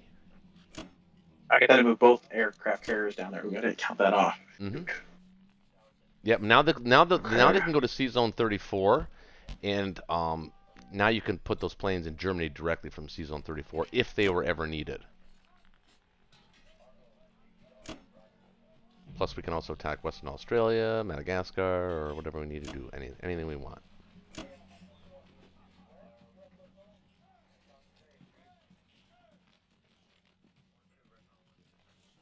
Bomber and Unum. I think they can hit anything. 1, 2. No bombers over here. Is there? Oh. The 1, 2, 3, 4, 5. No, the American bomber can hit that. Yeah. Can you put them somewhere else? Yeah, you can go East Indies. You can go to French Indochina. Is that even better? 1, 2, 3, 4. 1, 2, 3, 4. East Indies. East Indies is the best spot. Okay. Destroyer leading. Wait. Hold on 1 second. 1, 2, 3, 4. Yeah. 5, 6. Just want to make sure the American bomber couldn't hit Sea Zone 36. You could put a destroyer there, but the single transport's safe by itself. At least for now. Can hit Sea Zone 36. 1, 2, 3, 4, 5. 1, 2, 3, 4. Yeah, it's safe. Those transports are safe by themselves in 36. Yeah. 2, 3. Is there a can opener there? Hold on a second. Is there a can opener? There is. How do you guys reference that? What's a can opener? A can opener is when your opponent, remember, because this game is all about turn sequence. Turn sequence is important. It's actually one of the toughest things to learn as a new player and understand the sequence of the turns. So, as a German player, you want sometimes Japan to be able to hit a target, sometimes even if it means sacrificing something, so that you open up that territory for the Germans to move through it. That rarely works out for Japan and Germany. Can openers are usually utilized by the Allies, whereas an Allied player that's taking his turn before the other Allied player gets to move and clean a territory so that the other Allied player can move straight through it and attack another territory unbeknownst to the opponent or the opposition or your enemy. So what you're doing is you're essentially clearing the way for your teammate to hit another territory, and potentially a territory that's weak or weaker than it would be with that other unit in the way. Gotcha. That's so a little different from the 1-2 punch, but similar. Gotcha. But yeah, so the only way that the camper would work was to go through the Szechuan. Like take out that unit and go through Szechuan or something like that. For instance, if you had a guy in the Allies had guys in Kazakh, he would can opener say Szechuan or Guangdong. This way his bomber could reach C-Zone 36 and land in a safe Allied territory. That's a can opener. Yeah. Gotcha. The Miss Formosa move last game was a can opener. Right. Was it the last game? Yeah. My last game with you guys. Yeah, it was me playing it too. Yeah, right. I remember that. I do remember that. That would have been big too at the time. Okay, I think we're good here. Yeah, well, you're building your transport in C-Zone 60, I presume. Yeah, just to give it a little more flexibility. Okay, well, the destroyer doesn't help that if it still threatens Alaska because it can only bring 2 units. I know you want to keep the destroyer for protection, maybe, if you did decide to hit Alaska. I guess the destroyer's fine there. There's not really a big, heavy air presence by the Allies yet in Europe. They can bring to bear. Not much. What, two? Americans bring 2 fighters. Well, only 1 bomber down to 35. And they can bring a fighter and a bomber. No, 1 bomber to 30. I'm thinking of C-Zone 34. C-Zone 34 is ultimately where we want to position the Japanese fleet. Ultimately, I mean, end game stuff. Yeah. But yeah, right now it's fine. And we still want to be able to threaten Madagascar and Western Australia anyway. So 35 is actually the best spot for it because. 30. Oh. No, you can keep the destroyer there. Yeah. I think it's fine there. It at least protects the transport. If it did want to hit Alaska, at least makes them think about it. I mean, they're probably not going to think much about it because that sub's not doing anything, so why not trying to kill the destroyer in C-Zone 64? So that's what they probably do, but at least the destroyer gives you some sort of a defense. If you decided to do it. But yeah. I feel better about our positioning now that India went so well. I mean, he has to commit guys to that. You can't just take that willy-nilly.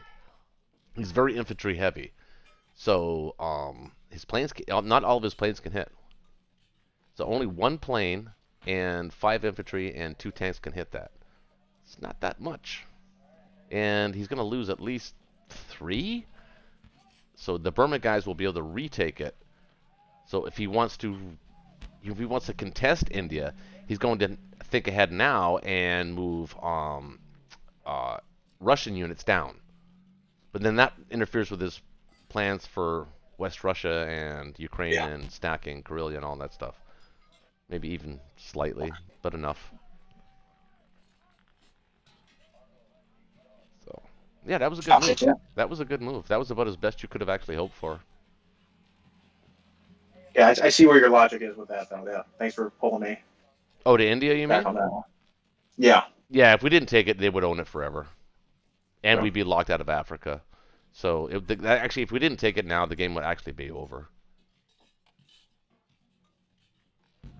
I'll pass it on to the Americans, get this train rolling. All right. Mobilize.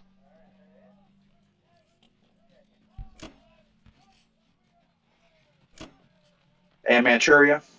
I think so. We're not.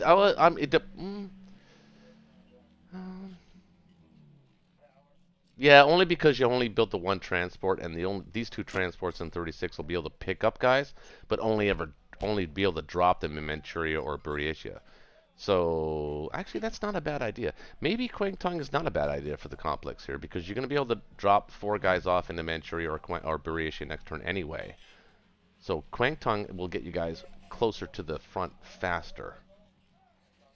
So it's up to you. I guess it's a preference. What do you feel comfortable with?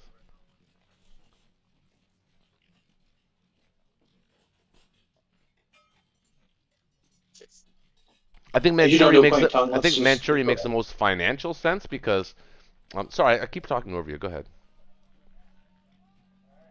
No. Me is just I usually do Manchuria. The obvious reasons. Yeah, you're pulling in 44. You're pulling in 44. You got to spend it, and you're not going to be able to spend all of it on Japan this turn. Yeah, I think Manchuria is probably the best. Yeah, I agree.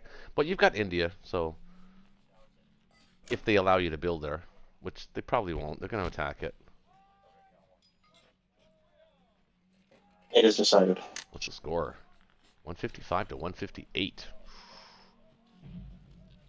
All right. Intriguing. Exciting So- times.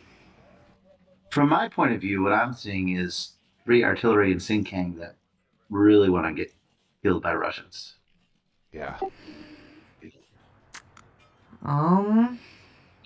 So if I do that, I can't land my planes in Karelia. So we would need the 2 U.S. planes from 13 and the U.S. plane from Caucasus. And it makes it harder for you to take Ukraine. I'm not sure if we want to hit Xinjiang. Oh, I want to. Well, I want to, yes, but I don't know if we should. Oh, here we go. Well, you need the planes to hit Ukraine, right? Not if I use a single tank. You need all those.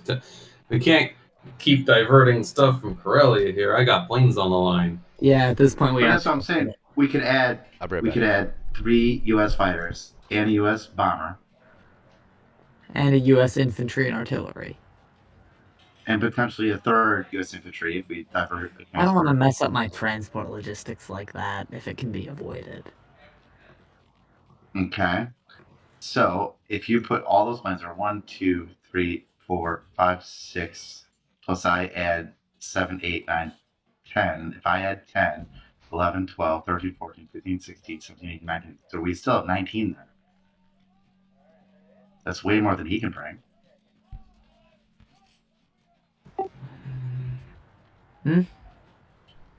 True. I don't know. It seems extra risky. In a game that I think that we are handily winning, it does seem to be a living on the edge. 2 infantry and 2 fighters are also not a guarantee to get the 3 artillery. Yes. No, but if I also kill Kazakh, then there's 2 UK tanks that can go clean up and or take Szechuan and Xinjiang. So, okay, hold on. If you send 2 infantry and 2 fighters to get 3 artillery, you gotta send at least like 7 or 8 dudes to Ukraine, and then you need another like 2 or 3 dudes to hit Kazakh. Mm-hmm. We can do that. Leaves Russia pretty weak and might actually be vulnerable to a West Weak Russia where? by Germany. I don't think so, fellas. I think It it's time seems to like a be. lot of risk for 3 artillery. That's not that valuable as target. I mean, Okay, well, what's the plan for India? I mean, could just ignore it. That's option A. So Option A is we stack Kazakh with the British, and you hit Ukraine, and then put everything you can in Karelia, and you hit Kazakh, and then life's good. Option B, the British do a small attack on India, maybe like 4 infantry, tank fighter, something like that, and then the rest goes to Kazakh with a smaller Kazakh stack, and then similarly you can still hit Ukraine with your fighters, and the tanks all move up to Karelia, and then he's in a very difficult position after that.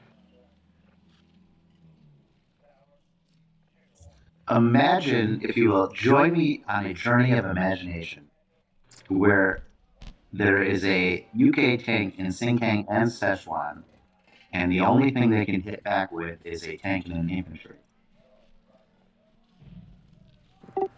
Sounds like they'll kill the tanks with their tank and infantry. well, and imagine a world where, you know, Russia fails Xinjiang and then has just a weaker European front for not. I don't get why the 3 artillery are a valuable target. Well, because we want to start whittling away at Japan now before they get any momentum. I mean, if I kill the 4 dudes in India and you kill the dude in Kazakh, he's only got 3, 4, 5, 6 ground units on the mainland total. Well, I thought you just told me you're going to ignore it. Well, that's option A and option B. That's the difference. I could I don't or I could ignore it. I don't think we need all my extra units in Corellia the way you guys are describing. Because even if he does hit it, he's only got one infantry buffer. So what's going to be left there is a couple tanks, which are going to be vulnerable. The goal isn't to just, stack Corellia defensively, it's to stack it offensively, which as much as we can to, stack Belorussia next round. Yeah, but that'll come. In the meantime, we can do serious damage to Japan's China push. Like, serious damage. I think that Japan has seriously damaged their own China push just fine without our own intervention.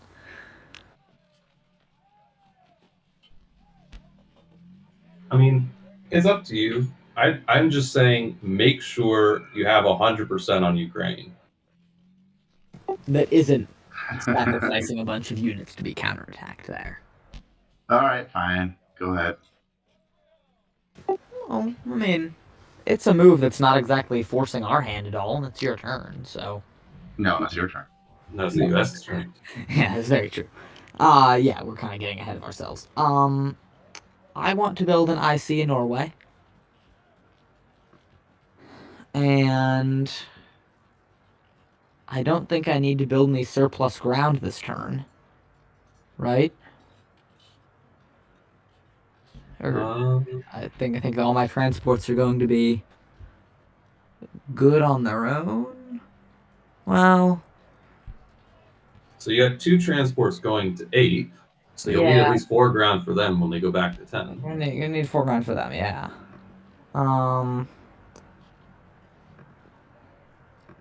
So I was thinking of buying a transport.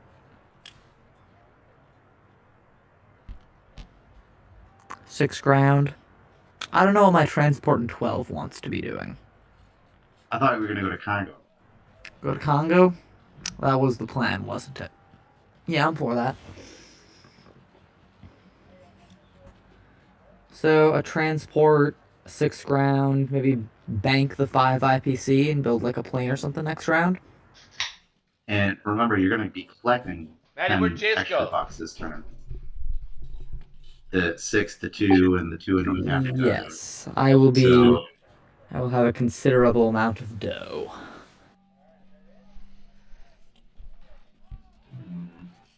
Are you sure you need the complex now? I mean, the complex is no reason not to get it now. I think this is actually the exact appropriate term because you're going to be getting the 10 extra bucks in them. Yeah. Well, you could upgrade an infantry to an artillery. It's always nice to have attack options with your transport, with your amphibious assaults. Sure. Well, I can upgrade one, sure. So wait, remind me of your plan with Africa. Land 2 in Congo. Keep the bomber in range. Or you can even put the bomber in Congo. 2 fighters, 2 infantry. It's at least enough to defend. And then with the tank in Libya, next turn you might be able to stack Sudan or something. Did you want me to put the Coxus fighter in Congo? No, the Gibraltar fighters. Gibraltar, yeah, I forgot about that. Yeah. You can even bring 1 transport from 11 to French West and the other one to 10 if you want. Yeah, that's interesting too. Yeah. Because from 23 it could still hit France next turn if you wanted. Mm-hmm. Truth, and I don't think anything can hit it since that bomber's gonna be dead, yeah. You could put 1 infantry in Algeria to back up the tank if he attacks the tank. And then take northwestern France with 1 infantry each, yeah. Mm-hmm. Yeah, for sure. And I would strap bomb again. Wait, that would what? Actually, I don't know if I would, if we want the bomber for Africa badly. Just so you guys know, Well, if we he had a lands record. in boxes, he can reach everything. Can you guys hear me? Yes. Just so you know, we have a record. There was 15 people watching our game. Oh, that's really cool. That's super cool. That is more Hello, than dudes. Greetings, everyone. Indeed, indeed. Well, there's only 10 now, but there was a record of 15 earlier. That's I don't know how awesome. many. I don't know how many of those were bots, but there was 15. We're not cool enough for bots. We're not. I am. Well, I think this purchase looks pretty good. Yeah. I agree. I agree. This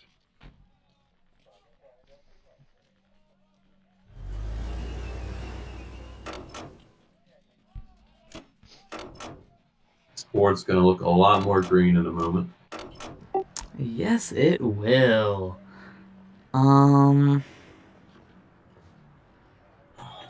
Strap bomb or not to? To strap bomb or not to strap bomb? That is the question. I mean, how bad is it for the Africa situation if the 1 in 6 comes true and we lose the bomber? Then you're no longer attacking, you're defending, but then at that point you just consolidate everything in French Equatorial Africa and you'll be just fine. Well, not necessarily. If you have 2 ground in French West and 2 ground in Belgium and 2 fighters, that's 4 ground and 2 fighters. I think I like guaranteeing that the bomber gets to live. No. Oh. Kill Germany. He's All right, it's not your bomber. It's a minor Oh, thing. come How strong on. preferences Just send do. it in there, you coward. It's not my bomber. That's very true. Alright. Am I missing any combat moves?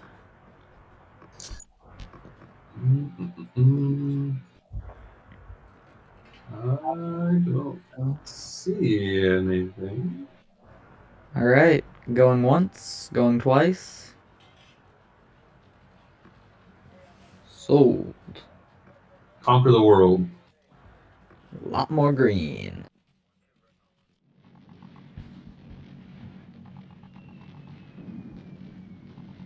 Do we still have a bomber? Still got the bomber. And all Epic. damage. Totally worth it. Totally worth it. Strategic genius. I call it luck. It's always on me. 83% of the time it works. Every time.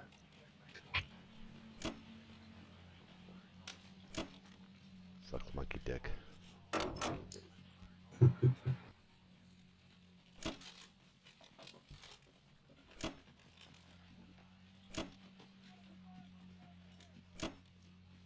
You want to put the 2 fighters in Corella from 13? Well, I was considering it, but is 8 safe? 5. 1, 2, 3, 4. 1, 2, 3, 4. You have 5 defenders without the fighters. You might send 1. Seems like a good compromise. And we send one to French West. Or Sure. I think so, just because it could still reach France and Northwest, so it's True. not that much out of position. Might as well while you have the opportunity.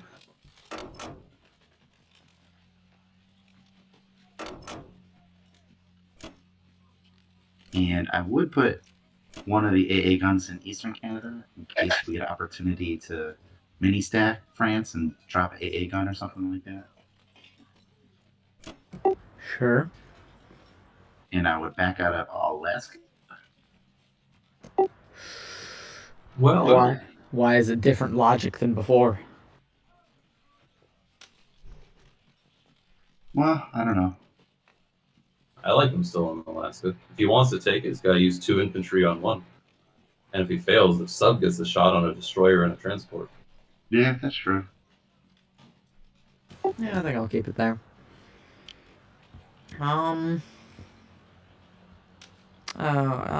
This looks good to me. No, move the Norway dude too. Oh, haha, yep. Good catch. He's on his way. He's coming. He's got grenades. Watch out. He's got lots of grenades. All right. Going once, going twice.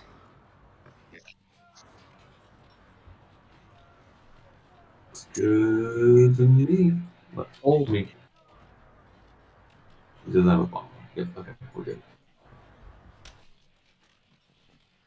Always paranoid about Japanese bombers.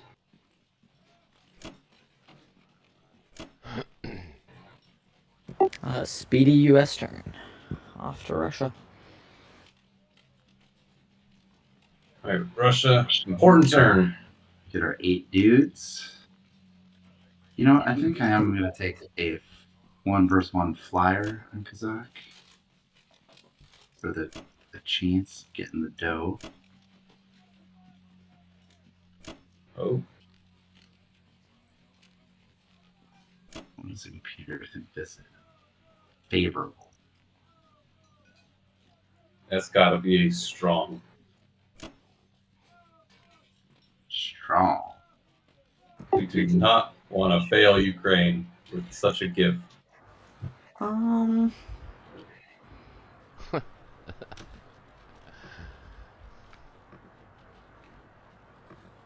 Yeah, man, I was thinking of actually I was recording your and using it as a meme.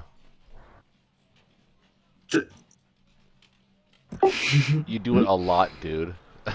It's like me when I do my. There's a Windows alert. It's like when I do my subscribers have commented that I tend to breathe in when I take a serious turn. The slurping inhale. And Gamma instead, he doesn't do that. He goes, well, well, it does it all the time. I hadn't even realized I do that. I'll have to start doing it more. There you go.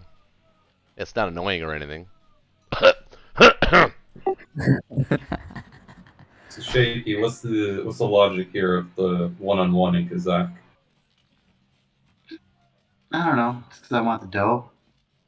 Be able to let you land planes there if you wanted to land planes there. Well, I'm saying one, I send 2.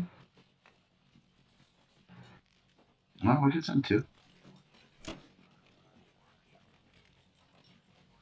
Russia's gonna need income. I said one more infantry to Ukraine. I mean, if you're gonna send another infantry, I would not send both artillery. But personally, It says strong. Strong's got to be over 80, right? Maybe infantry and artillery to Kazakh, 2 fighters to Ukraine, but why don't you send 6 more infantry to Kazakh? That's certainly zesty. All right, I could start getting behind some of this. So we will take both planes here. Here it comes. The beginning of the Kazakh stock. Where is it coming? Kazakh stock. How stocky.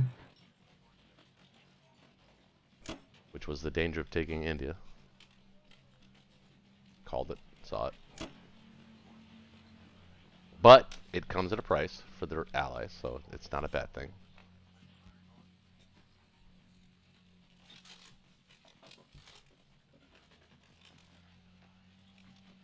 Also, you keep one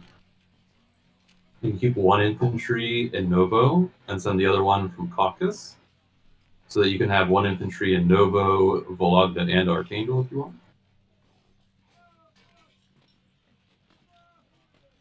I was actually thinking about abandoning Novo, putting the 2 Moscow units in Vologda, and leaving Archangel empty, because my allies could retake Archangel for me. You could do that. Allies can't quite reach Novo, unless they want to send a tank. I mean, I don't think I want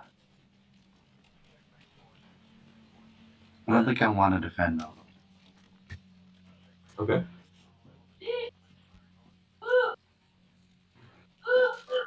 The hell's all this? Hold on a second. Is everything all right? What are you doing? All right, well, I'm on a call, so please regret. I hear her laughing in the background. She's laughing at you in the background. I think no, I think she's laughing because she farted. Because she farted? Yeah. What? Was it a good one? Yeah, I would hope so.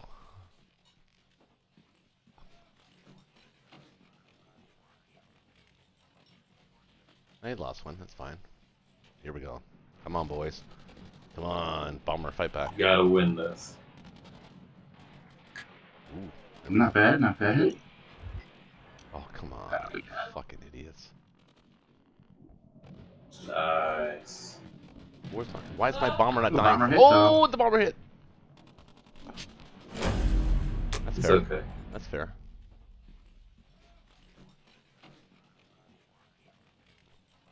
Take that. It's a good thing you left him in there. You know, you took a guy with him. That's all part of the plan. Yeah, it was. Yeah. That was deeply profound move on my part. Oh, you don't want to put both fighters in Curly? You think I should? Why not? No reason not to. Well, there is a reason, because then it's not in easy range of trading stuff like Nova, It's still in range of Nova. but not easy range.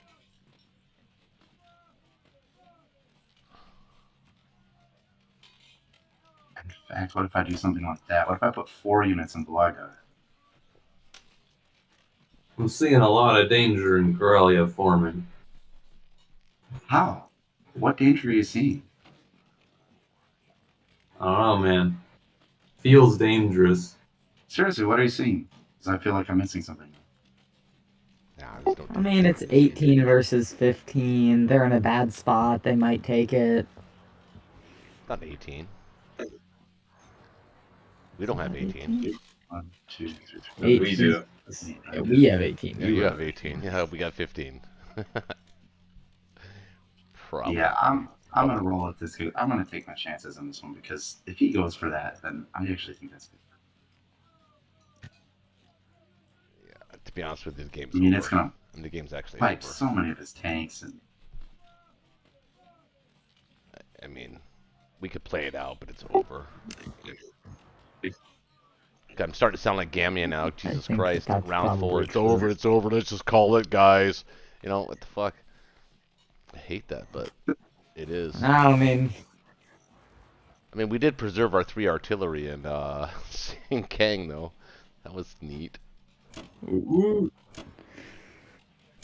But the Kazakh stock is now real, and we're just more importantly, the Corellia stack is real. we can trade Baltic, West Russia, maybe Ukraine, and France and Northwest,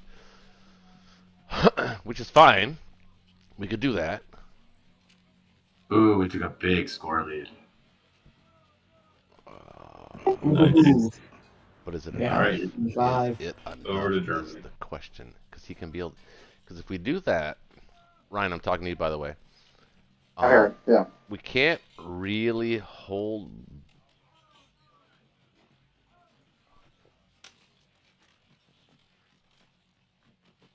We'd have to stack Baltic because he can hit it with a lot. So if we don't stack it, he can land a bunch of guys there and land a bunch of guys in France. And it would take everything for us to take West Russia, Ukraine, Baltic, Northwest, and France back. We can do it.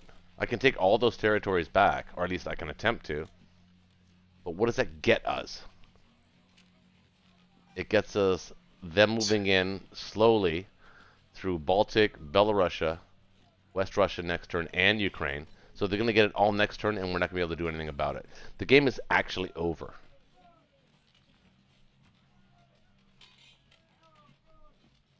I mean, I don't see a way out for the Axis here.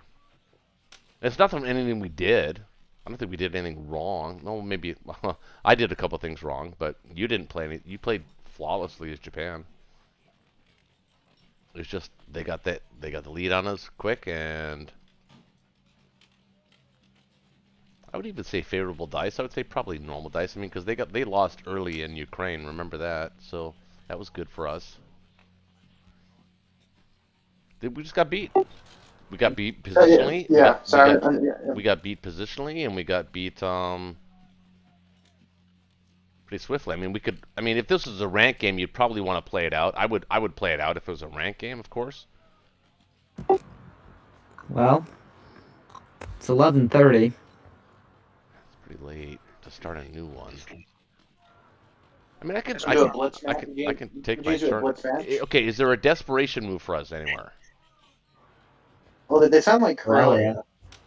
No reason not to take Corellia, I guess. See if the 5% odds favor you. It's not there. It's not, but that's the best desperation move you have, I think. Even if we took it, you'd just take it back anyway and hold it forever. There'd be no, yeah, true. There'd be no point to it. And you'd probably lose planes, so... I mean, like I said, the best that I could hope for in any scenario right now is Germany is to take West Russia, Ukraine, Baltic, Northwest, and France. I can probably do that. But what does it get us? It buys time. You're buying time. I'm buying time, but where are you in that? You're going to be able to... I mean, he still has the option of actually hitting you as the UK here. Yeah. Or he can reinforce... Well, he wouldn't be able to reinforce.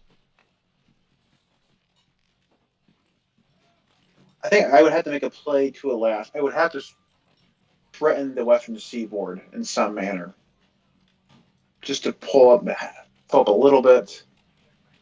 Because I had the transports to kind of like maybe go to Australia, maybe go to Africa, take a little bit of time. You know. Yeah, we missed. Either ours would be a slow get. It's not even that that we missed the boat. I mean, you were in India in round 3. I mean, you got India in round 3, which is pretty good, actually. Not that he practically gave it to you, but he gave it to you strategically. But it forced our transports out of position, which is exactly what he wanted to do. Now, if those transports were in Japan feeding 8 guys, and we had 8 guys sitting in Szechuan right now, I'd be feeling pretty good about our positioning. But it's not there. It's all about position. And this game is all about position, and we do not have the position. They have it. Yeah. And there's nothing we can do to actually rip it away from them. Unless I took a bottom 1% chance on Karelia, but even if I took it, it doesn't even give us position then, because they can retake it, and then the amount of resources that we expended to actually take it would make us... I mean, we're dead in 1 or 2 rounds anyway. It's just, I don't see us lasting. Look, hey, listen, I'm the most... If you watch my videos, I'm the most optimistic person in the world, okay? I don't like to lose, but this does not look good. No. We can quit. I'm just brainstorming just things that I would try to do. Like for here in India, if they didn't attack that, I would head to Africa. I would, because I know I would just try to just keep chipping away at the underbelly. Because we are in a losing position. So some way we have to gain the advantage. That's how I would play it. But I wouldn't. Long run, we might have a 5% chance of winning, if that. A lot of things have to go in our favor. We would have to have a lot of bad dice roll on their parts. And stuff like that. So no, I agree. There's that. I mean, there is Africa. But I'm looking at, even with Africa, he has the ability to expend resources in Africa at least 1 to 2, at least 2 units per turn for an unlimited amount of turns. Whereas we don't really have that luxury. We can hit Africa once, assuming he doesn't hit India. Which he probably would. I mean, if I was the UK, I'd probably hit India here.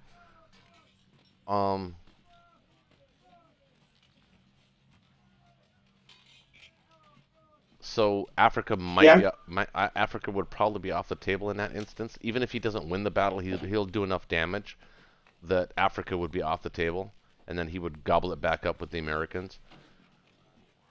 And I'm thinking 2 to 3 turns ahead, and I don't want to be a Debbie Downer, but honestly, looking back at the game, I don't really see where we did anything wrong. I mean, my bomber to Ukraine was a bad move, but it wasn't like wasn't game breaking. Well, the Ukraine the first round was bad. No, I think we needed to see. Well, actually, no, because it paid off. It paid off when they tried to retake it. We actually won those IPC back, so that was a zero sum, I should say. So, I mean, I have to go back and look at it, but I think we hit back way better on Ukraine than we did losing units. So I think it zeroed out on that. I think you stacked Ukraine without the hope of a Caucasus stack, which is usually not good. No, it was still tenuous at that point. I mean, the game was still tenuous there. Shaky's attack on Ukraine. I think we had 8 hits back, and he only hit 5 going forward. So we won that battle. But we lost the battle by taking Ukraine instead of being able to hit it, strafe it, and back out. Well, and also here, I think moving those 7 units to Poland was maybe a mistake instead of to Baltic. It's allowed the Karelia stack. Well, but what round was that? That was last round. Yeah, if I moved them to Baltic, though, then it would have meant that you would have been able to actually stack Ukraine and Karelia. Yeah, there were no good moves at that point. There was no good moves at that point, so... I think Germany just never quite was able to build a stack and just sort of stayed spread out. Yeah. Also a little bit of overconfidence. I mean, it was 2 turns ago. You're like, I could hold for 8 turns, easy. Well, yeah, that's true. Yeah. I did say that. I could probably still hold Europe for... I don't know. I think I could probably hold Europe for about 3 or 4 more rounds. I would say 3 is optimistic. Probably 3 is realistic. Well, I got 40. I got 39 to swell.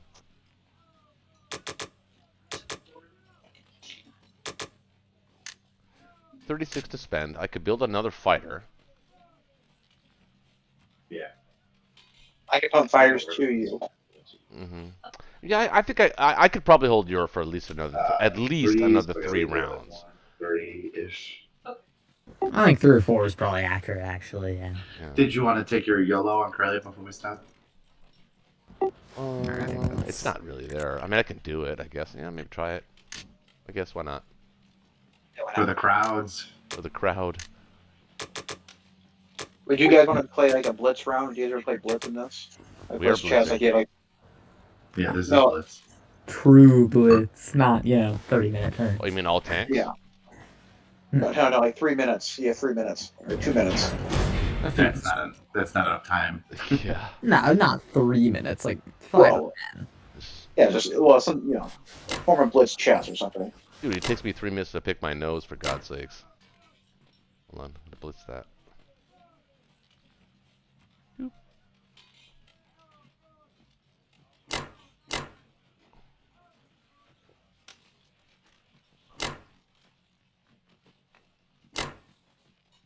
It's funny when you get 14 things live and all theirs die. Come on, Karelia. Then my paranoia would be vindicated. Yeah.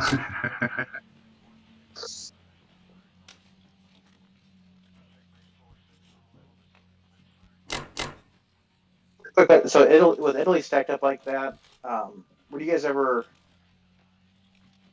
What was your balance? You had 3 transports that could hit that at one time, or what was going in the Mediterranean? 2 transports. 2 transports.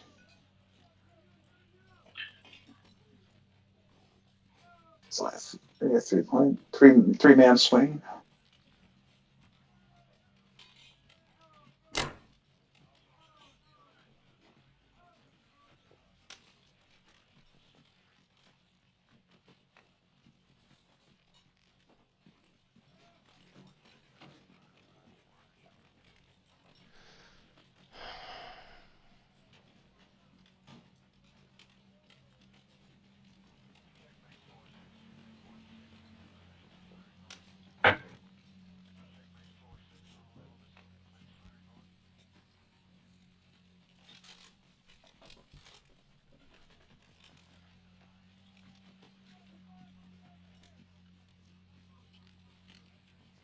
Right.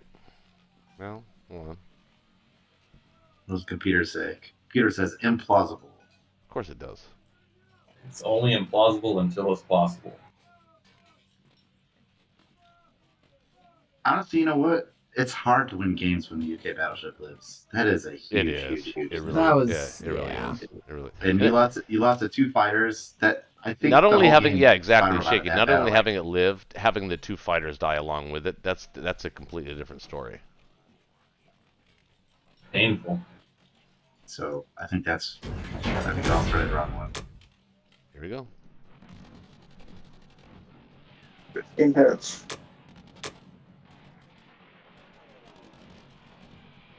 Is it there? Doesn't look good. Oh, that's not terrible. So I have AA first. We'll see if my profile changes. A went first. That's pretty good. Oh, Well, there goes all the Everything.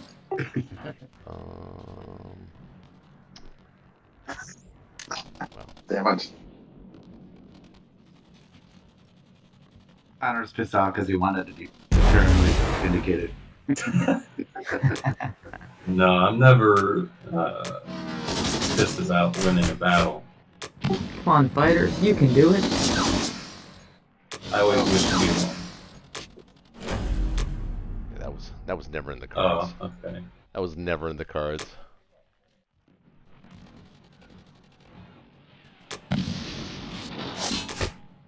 Type in my forfeit. He's not even winning. Well, with all 5 German fighters out of the way. And unfortunately, it's an odd time of the night. It's never too late to start a new one. Yeah, it kind of is. Yeah. I All right. mean, we could start a new one and just play a couple rounds if we wanted to. Well, I think Ryan said I think he had to bail. No, I'm good. I got nothing going on. Oh. I'll just we're gonna do a blitz, try to pump it in to, real quick. But I'm game for whatever you guys want to do. Well, I don't know. I mean, I think next Friday probably people want to see it like a new game. I guess we could start a new game, but I have no planes. Yeah, plus... I was looking for my planes to put back into Germany, and they're not there. Plus, if someone has to unexpectedly cancel next Friday, then... Right. Also, when it's unexpectedly canceled and we're only a couple rounds in, and it's not the end of the world. I'm down to do whatever.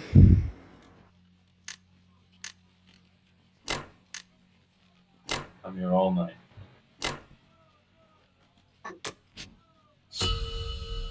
If you're here all night, then you're only here another 12 minutes. Well, Well, night extends past 12 o'clock. True, true. Well, technically, I mean, we did clear out Karelia. Kinda. A little bit. My ghost tank will take some ghostly territory. Took him down. What's the score? Ooh, not good. It's not good. I don't know, guys. Not good at all. I don't know if I want to play. What time is it? Let me see. Let me take a look. What time is it? It's not even midnight. It's only getting later. Yeah, but to start another game, though, I'm already half in the Yeah, tank. Kind of half I in the think I tank. might rather wait for next Friday. Start fresh. Call it early. Ryan, all I'm telling you is this, man. I apologize. I'm your partner, and you've lost both games. As Forrest Gump said, it happens. Yeah. That's all there is. But we got this. That's all there is We to got the talk same about problem with shrimp. Connor that we had with Ronald. The same problem with Connor that we have with Ronald. Yeah, exactly. Those guys never lose. He keeps It's winning. almost like top 10 players are good. It's like, it's like So they we bring need- some we kind need of Ronald on one mojo team with them and or Connor on the something. other team. Not top 10 anymore. Can't call me that. Oh, you're 11. Close enough. Yeah. And Ronald, despite being number 1 Axis, was also number 17 Allies, so... Noob. Where's Ronald on the Ah. Where's Ronald in the rankings this year? Is he in the top 10? I don't know, I'm not actually sure I ever had him in my friends list. Take a Shaky look. should, though, you can check. Yeah, I think he took a break. He didn't finish his placement games. He's taking a legit break. Yeah, I did notice that he dropped out of an exhibition match I was in with him, and Which, I mean, I get it. the Burnout. tournament. Yeah. Yeah, it is easy to get Axel and Allies fatigue. It really is. Where are you ranked, But Shaggy? last time he messaged me, he said he will definitely be back soonish because he's addicted, but he just doesn't know when. Wow, I don't know where I am.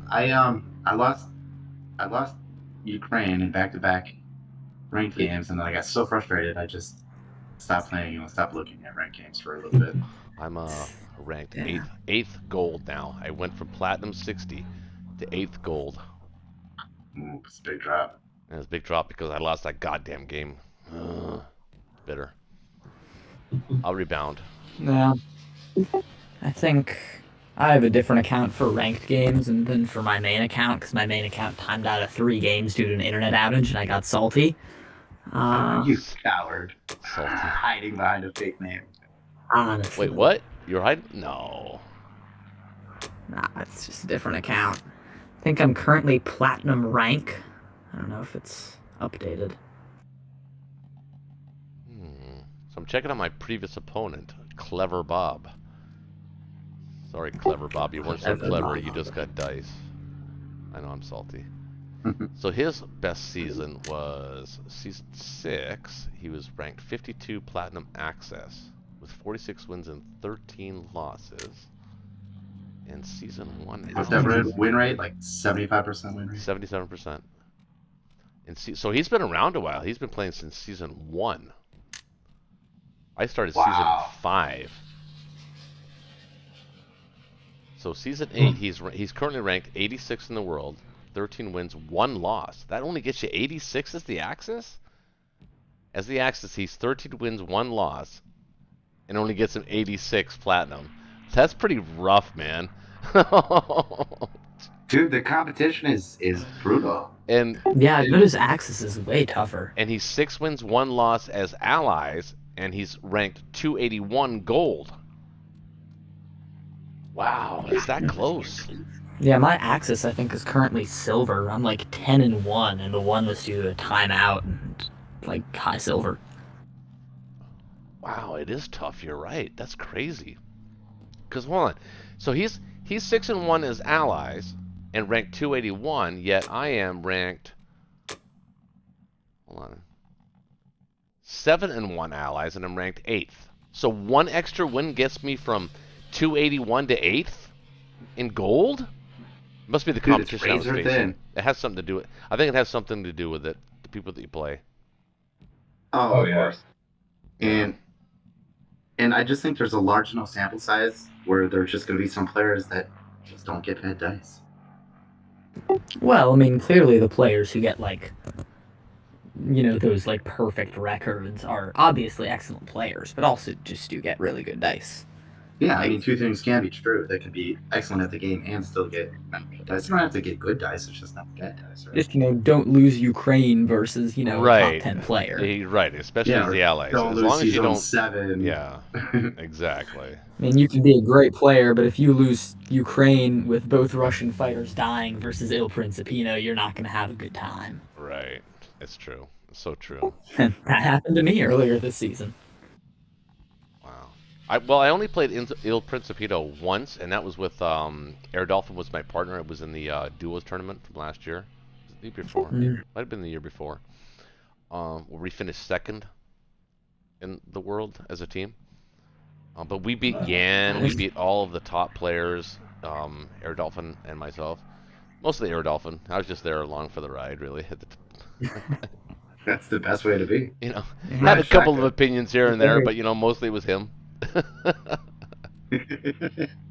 Get those coattails. I do miss him playing though on Friday Night Blitz though. Yeah, me too. He said he's busy with real life, so yeah. Unfortunate. Yeah, that's awesome.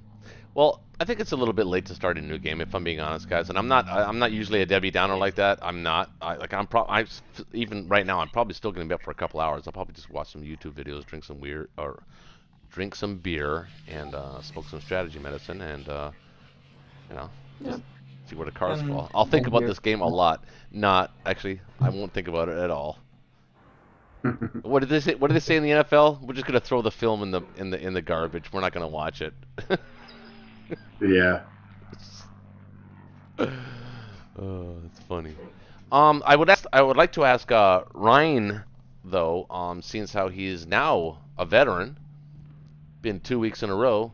What do you think, man? What do you think of the format? You have fun? Great format, bad dice, and besides that, yeah, it's a great format. Yeah, you guys are fantastic, and do you think fun to play with you guys? Do you think you're learning anything? I mean, even though the games that we played have been kind of not really orthodox, I would say, or would you say that? I don't know. I don't know. Maybe this game was kind of orthodox. The first one was not orthodox. The first one was not orthodox, for sure. Yeah, the first one was definitely not. Yeah, well, it was nice to see, like, you guys, I don't know what you guys do about ranks and whatnot. You guys are, let's say you're in the upper echelon, top 5% of players in the world. And it's nice to see kind of how you guys set up the games, even your strategies, because we're like, we were talking about in the very initial Pearl attack. A lot of people I played don't set up in East Coast Australia. Like I said, they always retreat there. So that's something I don't see ever. So I never knew how to defend against that. So the benefit of that, they have extra thought, different dynamics. But it's also great to just kind of hear your guys' thought process every single turn, how much goes into each. Well, you can skip Pearl and still protect against Season 45. You just have to put your fleet like somewhere like in a field with 48 or something. Yeah, actually, after a conversation with, I think it was Quentin, I have started skipping Pearl, and I like it a lot. I did for the longest time too, Gamia. I mean, if you watch my videos, I didn't do it for like a whole year. I didn't attack Pearl at all, and it worked out for me. But it's one of those. It's like it's hard to explain really. It's like a feeling, and it's you can't really say that as a gambler or a dice player because it's technically gambling. But it's like I have a feeling I'm gonna win. I have a feeling something's working for me and I'm gonna go with it. And sometimes it doesn't. It just keeps working for a long, long time until it doesn't, and then you go, oh no, I'm not doing this anymore. Yeah, I could relate to that. Yeah, usually my play as Axis lately has just been to try to aggressively stack Karelia as Germany, put a large amount of Japanese fighters in Guangdong, and try to stack West Russia G2. Yeah. That's another thing, too. I mean, I've been playing the last 2 weeks, not for nothing, but I've been playing the Axis, but my whole ranked stuff this year has been allies. So it does. Hold on a second. It does. Oh, I'm sorry. I got it playing on the outside here. It does. It's people don't want to admit it, but it's actually hard to transition from playing just only one nation or one the Axis or the Allies, and then trying to transition to playing the other team when you haven't played them in a while. And I started off this whole journey, this whole YouTube journey is playing just the Axis. And that's all I played was the Axis. And then I tried playing the Allies, and I went 3-2. But then I said to myself, well, I'm not going to do that. I'm going to focus on one or the other. So when I did that, I was way more successful playing as just the Axis, and I've been way more successful playing just the Allies. Do you guys agree with that? Or, I mean, do you guys have different philosophies on that? Because I think it's hard. I think it's hard to do both. I think it keeps you sharp to do both. I think it's valuable. I agree with that. Because oftentimes when you're playing, say you're playing Allies, then you remember to your Axis games, like, oh, well, this will really hurt the Axis because it hurt me when I was the Axis. There's just certain things that keep you sharp. It gives you ideas. Yeah, exactly. And keeps you aware of things that, you look for as Axis that you might forget to look for your opponent doing as allies. Yeah. My entire Axis play lately has just been strategies I've seen used against me. Yeah, and it's funny how it works out. Your rank is Axis. The problem is, and when you try to duplicate somebody else's like strategy, like even the strategy you guys used on us last week, it doesn't always work out the same way, because if you would have missed on one or two of those battles, the game looked completely different. That's what I love about this game, and why I keep coming back, is because a strategy that works and it pays off and it actually works out is unstoppable, but it's not always going to be that way. So you have to adapt to that. And does the strategy always make sense, or does it make sense only some of the time? And that's what I think the best players have figured out, that they can recognize early when a strategy is the better approach before all of us other minions figure it out. I think you're totally right. I think this game is a masterclass in the butterfly effect, and the replayability of it is what keeps bringing me back. Well, I mean, I find it especially telling that even though R1 is pretty much fully optimized, that G1 isn't, just because of that. Yeah, that's a good point. Actually, that's a really profound point. It really is. Yeah. The optimization lasts half of a turn. Even then you find some dispute. Yeah. Until Russia's turn doesn't go well, and then it's really bad. That's one of the frustrating things about the game for me, is that if you are playing the Allies, and I've noticed this as playing the Allies only this year, is that you really, really need Russia to go okay. You don't need to go great. You just need it to go okay to have a chance. Yeah. Yeah, and Ukraine is 90%, so you should win 90% of your games. Doesn't work that way. No, it's 50-50. Yeah, it really doesn't. Everything's 50-50, right? Ryan, what do you Win find? or you don't. Ryan, what is your? Get it or you don't. If you don't mind me asking, sorry guys. Ryan, if you're still with us, what is your current rank in the game? Right now I'm sitting at, gosh, where is it? Silver, 294 for Axis, 701 for Allies. Not to be the guy though. A few of these games weekends they forfeit too. So I like to say I'm like a little higher silver for those reasons. But I've gotten beat on some stupid shit on my own by my own making. Yeah, we all do. Yeah, I'd say I was silver for a while recently when I didn't deserve to be, and you definitely do not play like most silver players that I have faced. No, I agree with that too. Well, thank you. I'd put you in. If I didn't know you and I was playing you, and I was like in a ranked game, I'd probably put your opening moves probably somewhere lower gold or higher gold, depending on how you want to look at it. Maybe a higher gold player. Oh yeah, well, like I forgot who said it, but like the first round is pretty much Russia's whatever, right? Mm-hmm.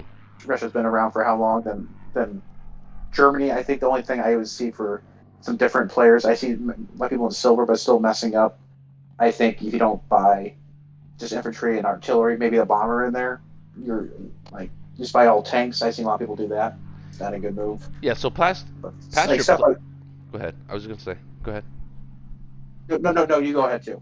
I was just gonna say, past your placement games, have you noticed any weird shit in silver level? Though I always notice weird shit, and when I play a silver level player, I'm like, what the fuck? Sometimes it throws you. It can throw you. It can throw you off. It's like, what is this? This is weird. Like, don't do this. And then sometimes it ends up being like, well, okay, I gotta be on my game here because I'm gonna lose if I don't smarten up. Like some of the weirdest one I see in my brother's game, it was really odd. He had somebody in Africa, it was I think America. He was playing the Axis. They built 4 industrial complexes in the northern part of Africa. That is no weird. idea what. That's wood stuff. That's not silver. That's wood. I think he is bronze or silver, but yeah, it was strange. This is the weirdest one I've seen. I've seen a lot of like the start off what you guys did last game. But they vacate. They just do that to they snipe some IPC from Borneo and New Guinea. Then they leave with everybody else. It's just it's not a Japan push. They're just trying to snipe some stuff. Yeah, I see a lot of that too. Finland. Yeah, I see a lot of that too. Yeah. Whereas in your placement games where they take their stab, They take their tank rush by and they realize it's not going to work and they'll forfeit, or they'll I see a lot of that kind of stuff too. Yeah. Yeah, I'm trying to think some other weird stuff, but no, it's fun. Like you said, like the first round's pretty sterile-ish, especially the first two. And then after that, it's even against the best players in the world, or like you guys, there's so many variables. It's not just tic-tac-toe or something like that. Yeah, well, you see the way that Gamia and Shaky and Connor were, they were talking, they were table talking, just like we would be standing around a table right now, back in the old days, except we can do it on the internet. Standing around arguing with each other about what we should do, and it turns out they made the right moves, and collectively they came to the right decision, which is ultimately how you played the board game back in 1984. I mean, that was how you did it. That you stood around a board and you argued and you drank beer and you pushed the other guy around and stuff like that. And it's like ultimately you came to the right decision. It's the same thing, just fast forward to 2022, and that's what this game is so appealing to me, is because back in those days it was almost impossible to find people that knew how to play the game, and not only was it hard to find people that I have heard of the game, it was even harder to find people that actually knew how to play the game. Yeah, exactly. I'm actually convinced a lot of the strategies I see now, I'm convinced that are people from my generation that used to play the board game. Like, how many times you see 2 Japanese complexes with tanks, all tank buys? That used to work in the original game. That worked. Well, they came out with the first edition. The second edition. The second edition, it didn't work. Larry Harris came out with the second edition, and they kind of did away with all that. They sort of fixed it, nerfed it, I guess you could call it for today's term, nerfed it. Yeah, but I don't think that Larry Harris version came out until like early 2000s. So for a good decade or two, that strategy was viable. I think a lot of those people just found this game and they're like, "Oh, I love that game. I'm gonna play that." And they do what won them back in the day. Yeah, back in the Larry Harris days, I remember tank because rush. Yeah, exactly. It wasn't the German tank rush. It was the German infantry push mechanic. No, Japanese tank rush. Oh, Japanese tank rush. There's always a Japanese tank rush. Yeah. But for Germany, it was always the infantry push mechanic. It was the infantry and maybe a plane in here and there, but it was always infantry, infantry, and push slowly with infantry out. That was always the strategy for the Axis back in the day. You guys ever play it with, the instructor booklet that you like do research and development or extended bomber? I think you spend 5 IPC and you get a die roll, and if you got a 6, you get to roll again on the technology chart. Yep. It was a lot. Was it a lot of randomness. I think it was a 6. Yeah, you're right. So you had to pay $5 for a dice. You roll a 6, and if you roll a 6, chance, you get a chance. Then you roll to see what technology you get. You don't even get to choose the technology. No. But anything, you know what though? You were excited. You were excited if you got there. Super excited when you got there, for sure. Actually, the super subs would be great in this game. Their subs attack and defend it 3. +1. So yeah, it was 3 and 2. It was 3. Attack and defend at 3. I'll pull the board down. I have it up in that closet. I wish, I got sort of, Julius has sort of hinted towards the fact that they're working. He said his official comment to me when I private messaged him was, they're working on a whole bunch of different things, is what he said to me. Because I asked him the direct question, I said, you guys working on a G40 version of this game? And let me tell you this. If they can figure out a G40, how to implement a G40 with all of the different rules into this game will blow up. Because it would be by far and away the best turn-based strategy game on the internet. Because G40 is a difficult game to play. Yeah, I wish that game was the one that was on here. Yeah. That'd be so nice. G40. Connor, weren't you the one telling me that you played that, like with your dad or something? Yeah, we play every Wednesday. Oh, that's so awesome. Nice. My dad and my cousins. It's a lot of fun. There's a lot I of wish rules, I had people though. to play in person. There are a lot of rules though, and I don't know how they can implement all of them and make it like, for instance, in that game, I mean, you can actually land Allied fighters on Allied carriers. We could do that in this game too, just not in the online version. Well, they haven't implemented that. They haven't figured That's out how to do it. It's part of the rule set, yeah. Yeah, it is. They haven't figured out how to do it. So, by the way, it I seems think a little I think that would It unfairly. seems a little suspect to me. I think it will. Like it's not that hard to code. But then you got kamikazes. You've got Convoy disruption. Yep, convoys. I mean, you got the Anzacs, you've got the French, you've got the Italians. I mean, there's all kinds of stuff. National bonuses. National Is there bonuses. paratroopers? Hold I love C Zone the 5. paratroopers. Is there paratroopers? Well, you can do. There's a research for Yep. it. And there's Really, like a bomber can pick up a troop and move them or Mhm. something. Well, mechanized infantry can travel with tanks, that kind of stuff. Isn't there a railroad system in that too? Yep, you got the Trans-Siberian Railroad. In some versions. You got the Some Burma. versions. Is it the Burma Road? I think it's the Burma Road. I think it's like Trans-Siberian. Well, you got the Trans-Siberian Railroad, but you've got the Burma Road. If you can hold the Burma Road as the Allies and the Chinese, you get, I think it's 2 extra, or I think it's 6 extra IPCs yeah, if 6 you for- hold the Burma Road at the start of China's turn. Right, exactly. Of China's its own faction. No, that's Well, China doesn't have a central location. They're tribal, so they can build them anywhere. You can build your units anywhere, which makes China that sounds fun. awesome. So the strategy typically is that Japan has to kill China first. So it's the first thing, like normally, like kill Japan first, kill Germany Yeah. first. Instead, it's kill China first, usually. And isn't there a version where Italy has its own faction? Oh yeah. Yeah. Italy's there. Oh, Italy has a navy. I wanna play this game so bad. Italy has a navy and a good one. Get Tabletop Simulator. That's hard to play though. Play it on there. Too much work. Yeah, does AAA still exist? Do they have it? Yeah, it does. That's AA why. guns? Yeah. That's how I not found. AA guns, That's how I found this Ah. game. Was looking for Axis and Allies board gameplay, online board gameplay, and there was AAA, and I looked at it and I Yeah. watched videos of it, and I'm like, oh my god, it looks way too fucking much work. And then I found this game on Steam early release. It was an early release thing, or no, it wasn't early release. It was season 4 or 5. I can't remember. Probably season 4, I think. Maybe season 5. I don't know. And then I started playing it, and I'm like, oh my god, I suck at this game. How do I suck at this game so badly? I used to be awesome at this game.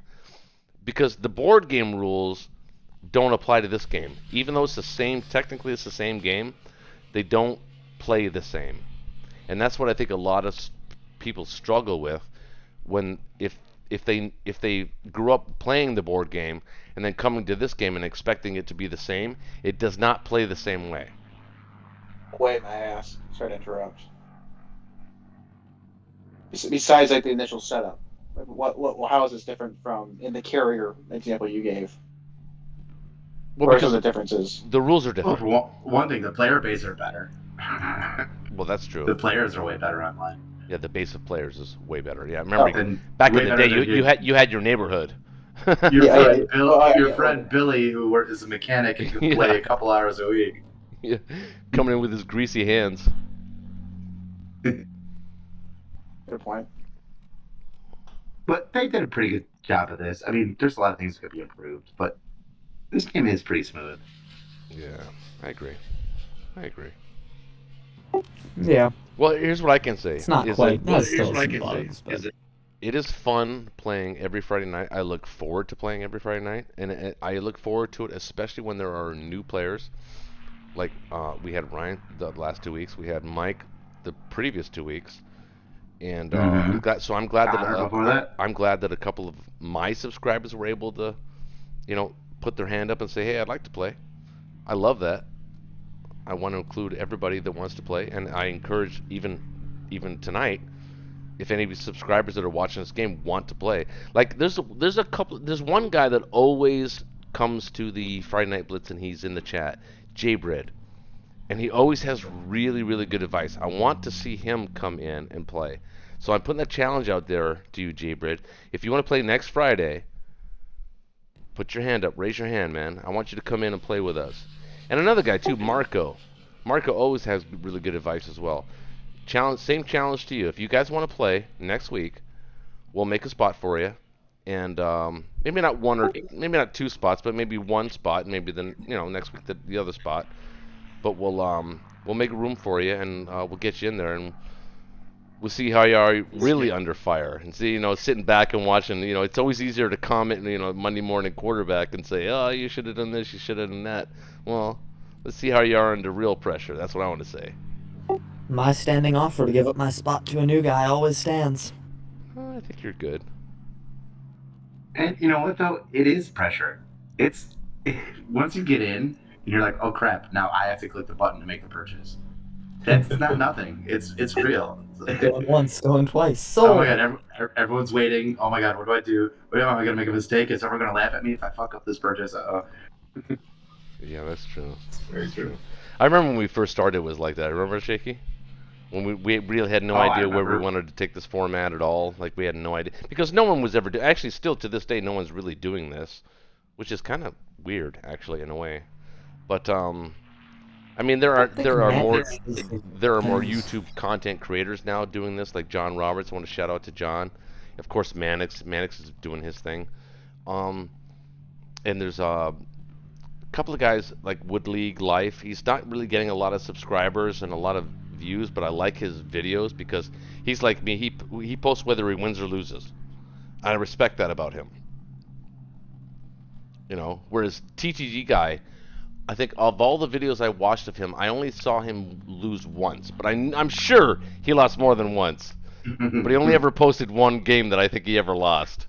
Are you accusing him of being a selected poster? Well, maybe. I don't know. I'm not sure. I don't even know. I enjoy talking to him. He's a gentleman, and I've heard people. Yeah, he's a gentleman, and I'd love for him to play because he's the guy who got me into this. He's the guy who inspired me to do videos. Well, actually, it was him and Mannix, actually. Because I love the way Mannix used to deliver his and Mannix was also another guy who was fearless about posting posting his videos even though he lost. So I kind of respected that because like you don't see that all the time, right? Like when you watch videos of like people playing whatever game they're playing, they're always winning the game and they're always doing great. It's always edited and they're doing great, right? You never really see players that play the game and lose the game online. You don't really see that. It's kind of rare to see that. So that's the honesty of it. Yeah, it's like social media. Everybody just shows how happy they are. Yeah, so it's like Instagram culture, Snapchat culture. I'm doing fantastic. Look at me, I'm sexy. But we don't get you when you're not sexy, and we all go through periods where we're not sexy. Me, not so much, but you guys maybe. I don't know. Nah, I'm always sexy. Ever. So. I lose all the time. Anyway, I think we've been blessed with the fact that we've had Connor with us the last 4 weeks at least. Probably, yeah, about 4 weeks, right? Connor, you've been with us about 4 weeks? I think. Yeah. Sounds right. Connor, great guy. 5. Smart. Oh, thank you. Articulate. Sexy as fuck. Sexy. We've had Shaky with us since the beginning. I don't even know how long we start. When did we even start this, dude? Do you even remember? I don't even remember. It was like months ago. April. Was it that long ago? It wasn't that long ago, was it? Yeah. We've been doing this Friday night every frickin' since April? That's right. Oh, I'm such a loser. I've had nothing to do on Friday night since April. I don't think we've missed a night. That's pretty sad. I think we missed one. Now that I think about it. That's right. That's right. Well, like you said, I look forward to it. I reserve my Saturday nights for stupid stuff. Yeah, I look forward to it too. Yeah. And then we've had. There's a point in my life where games are where it's at. Friday night games are better than Friday night bunkers. We've had the benefit of Ronald. I'd really like to do it if you guys are watching this video. If you happen to along this video, I'd like to see some of the top 10 guys say, hey, you know what? I can take a break from playing my ranked games on Friday night and join these guys, and it'd be fun. And so my challenge is, if you're watching this game, or if you're watching this video and you're one of the top 10 Axis or allies in Platinum, or even Gold, and if you want to play, take a break from your rank play on, I mean, take your turn, but take a break from your rank play on a Friday night and come join us. I mean, it's fun.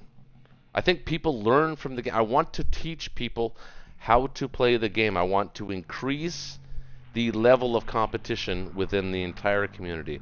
That was my entire goal from the very beginning, and I know Shaky agrees with me because we actually talked about it when we started this whole video series, is that we wanted to up the game of everybody that watches this series.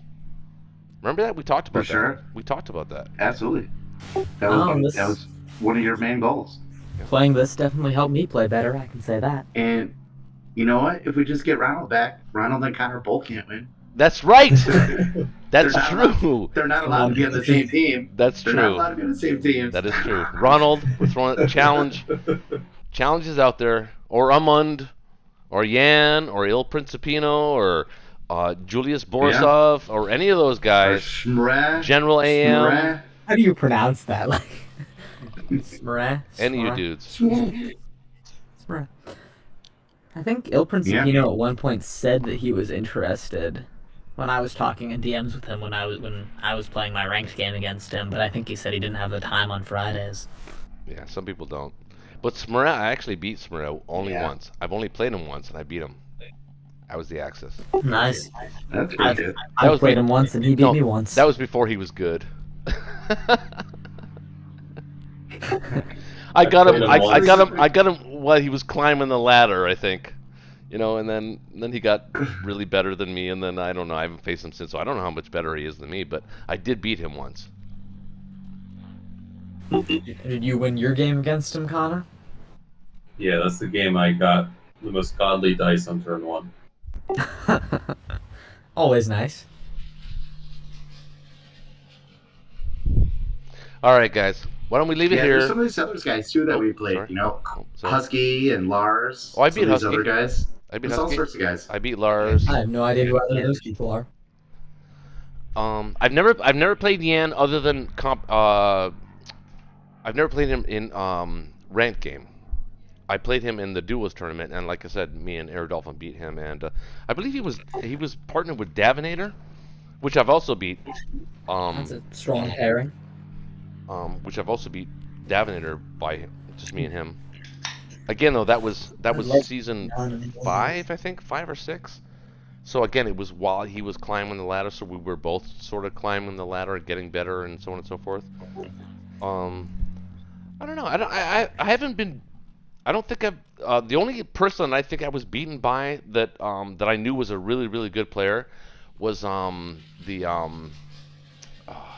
he's done like a few. Jose. Is Jose's? Is it Jose's? No Jose's? It's Jose. Jafus? Yes. No, not Jafus. It's H, like Jose, with a Z on the end. And he's got a couple of YouTube videos. I think he's like 3. I think he's got 3 YouTube videos that he ever did. And he plays. He's like me. He plays like 10 to 15 games a season. But he's really good, and he beat me. And I was so pissed off because I should have won the game. Like I was one turn away from getting my Japanese fighters to fucking Berlin, and it pissed me off because he got Berlin right before I was able to get my Japanese fighters there. Unfortunate. Yeah, it pissed me off. All right, fellas. That was fun. I appreciate you. Yeah, me too. Indeed. Me too, That guys. was fun. Thank you so Thank you, much. John. We'll catch up next Friday. We'll try to add at least maybe one new blood. You know, Sure. so if you know anybody wants to, you know, give up their turn or whatever, we'll try to factor in somebody, and I'm not trying to be unreasonable or unfair about that because I like playing with you guys, all of you guys. It's just that I think it's important to try to add new people to the game as that was kind of the purpose to begin with, is to add new people and get everybody involved so that they can all become included in that kind of thing. But yeah, I don't know.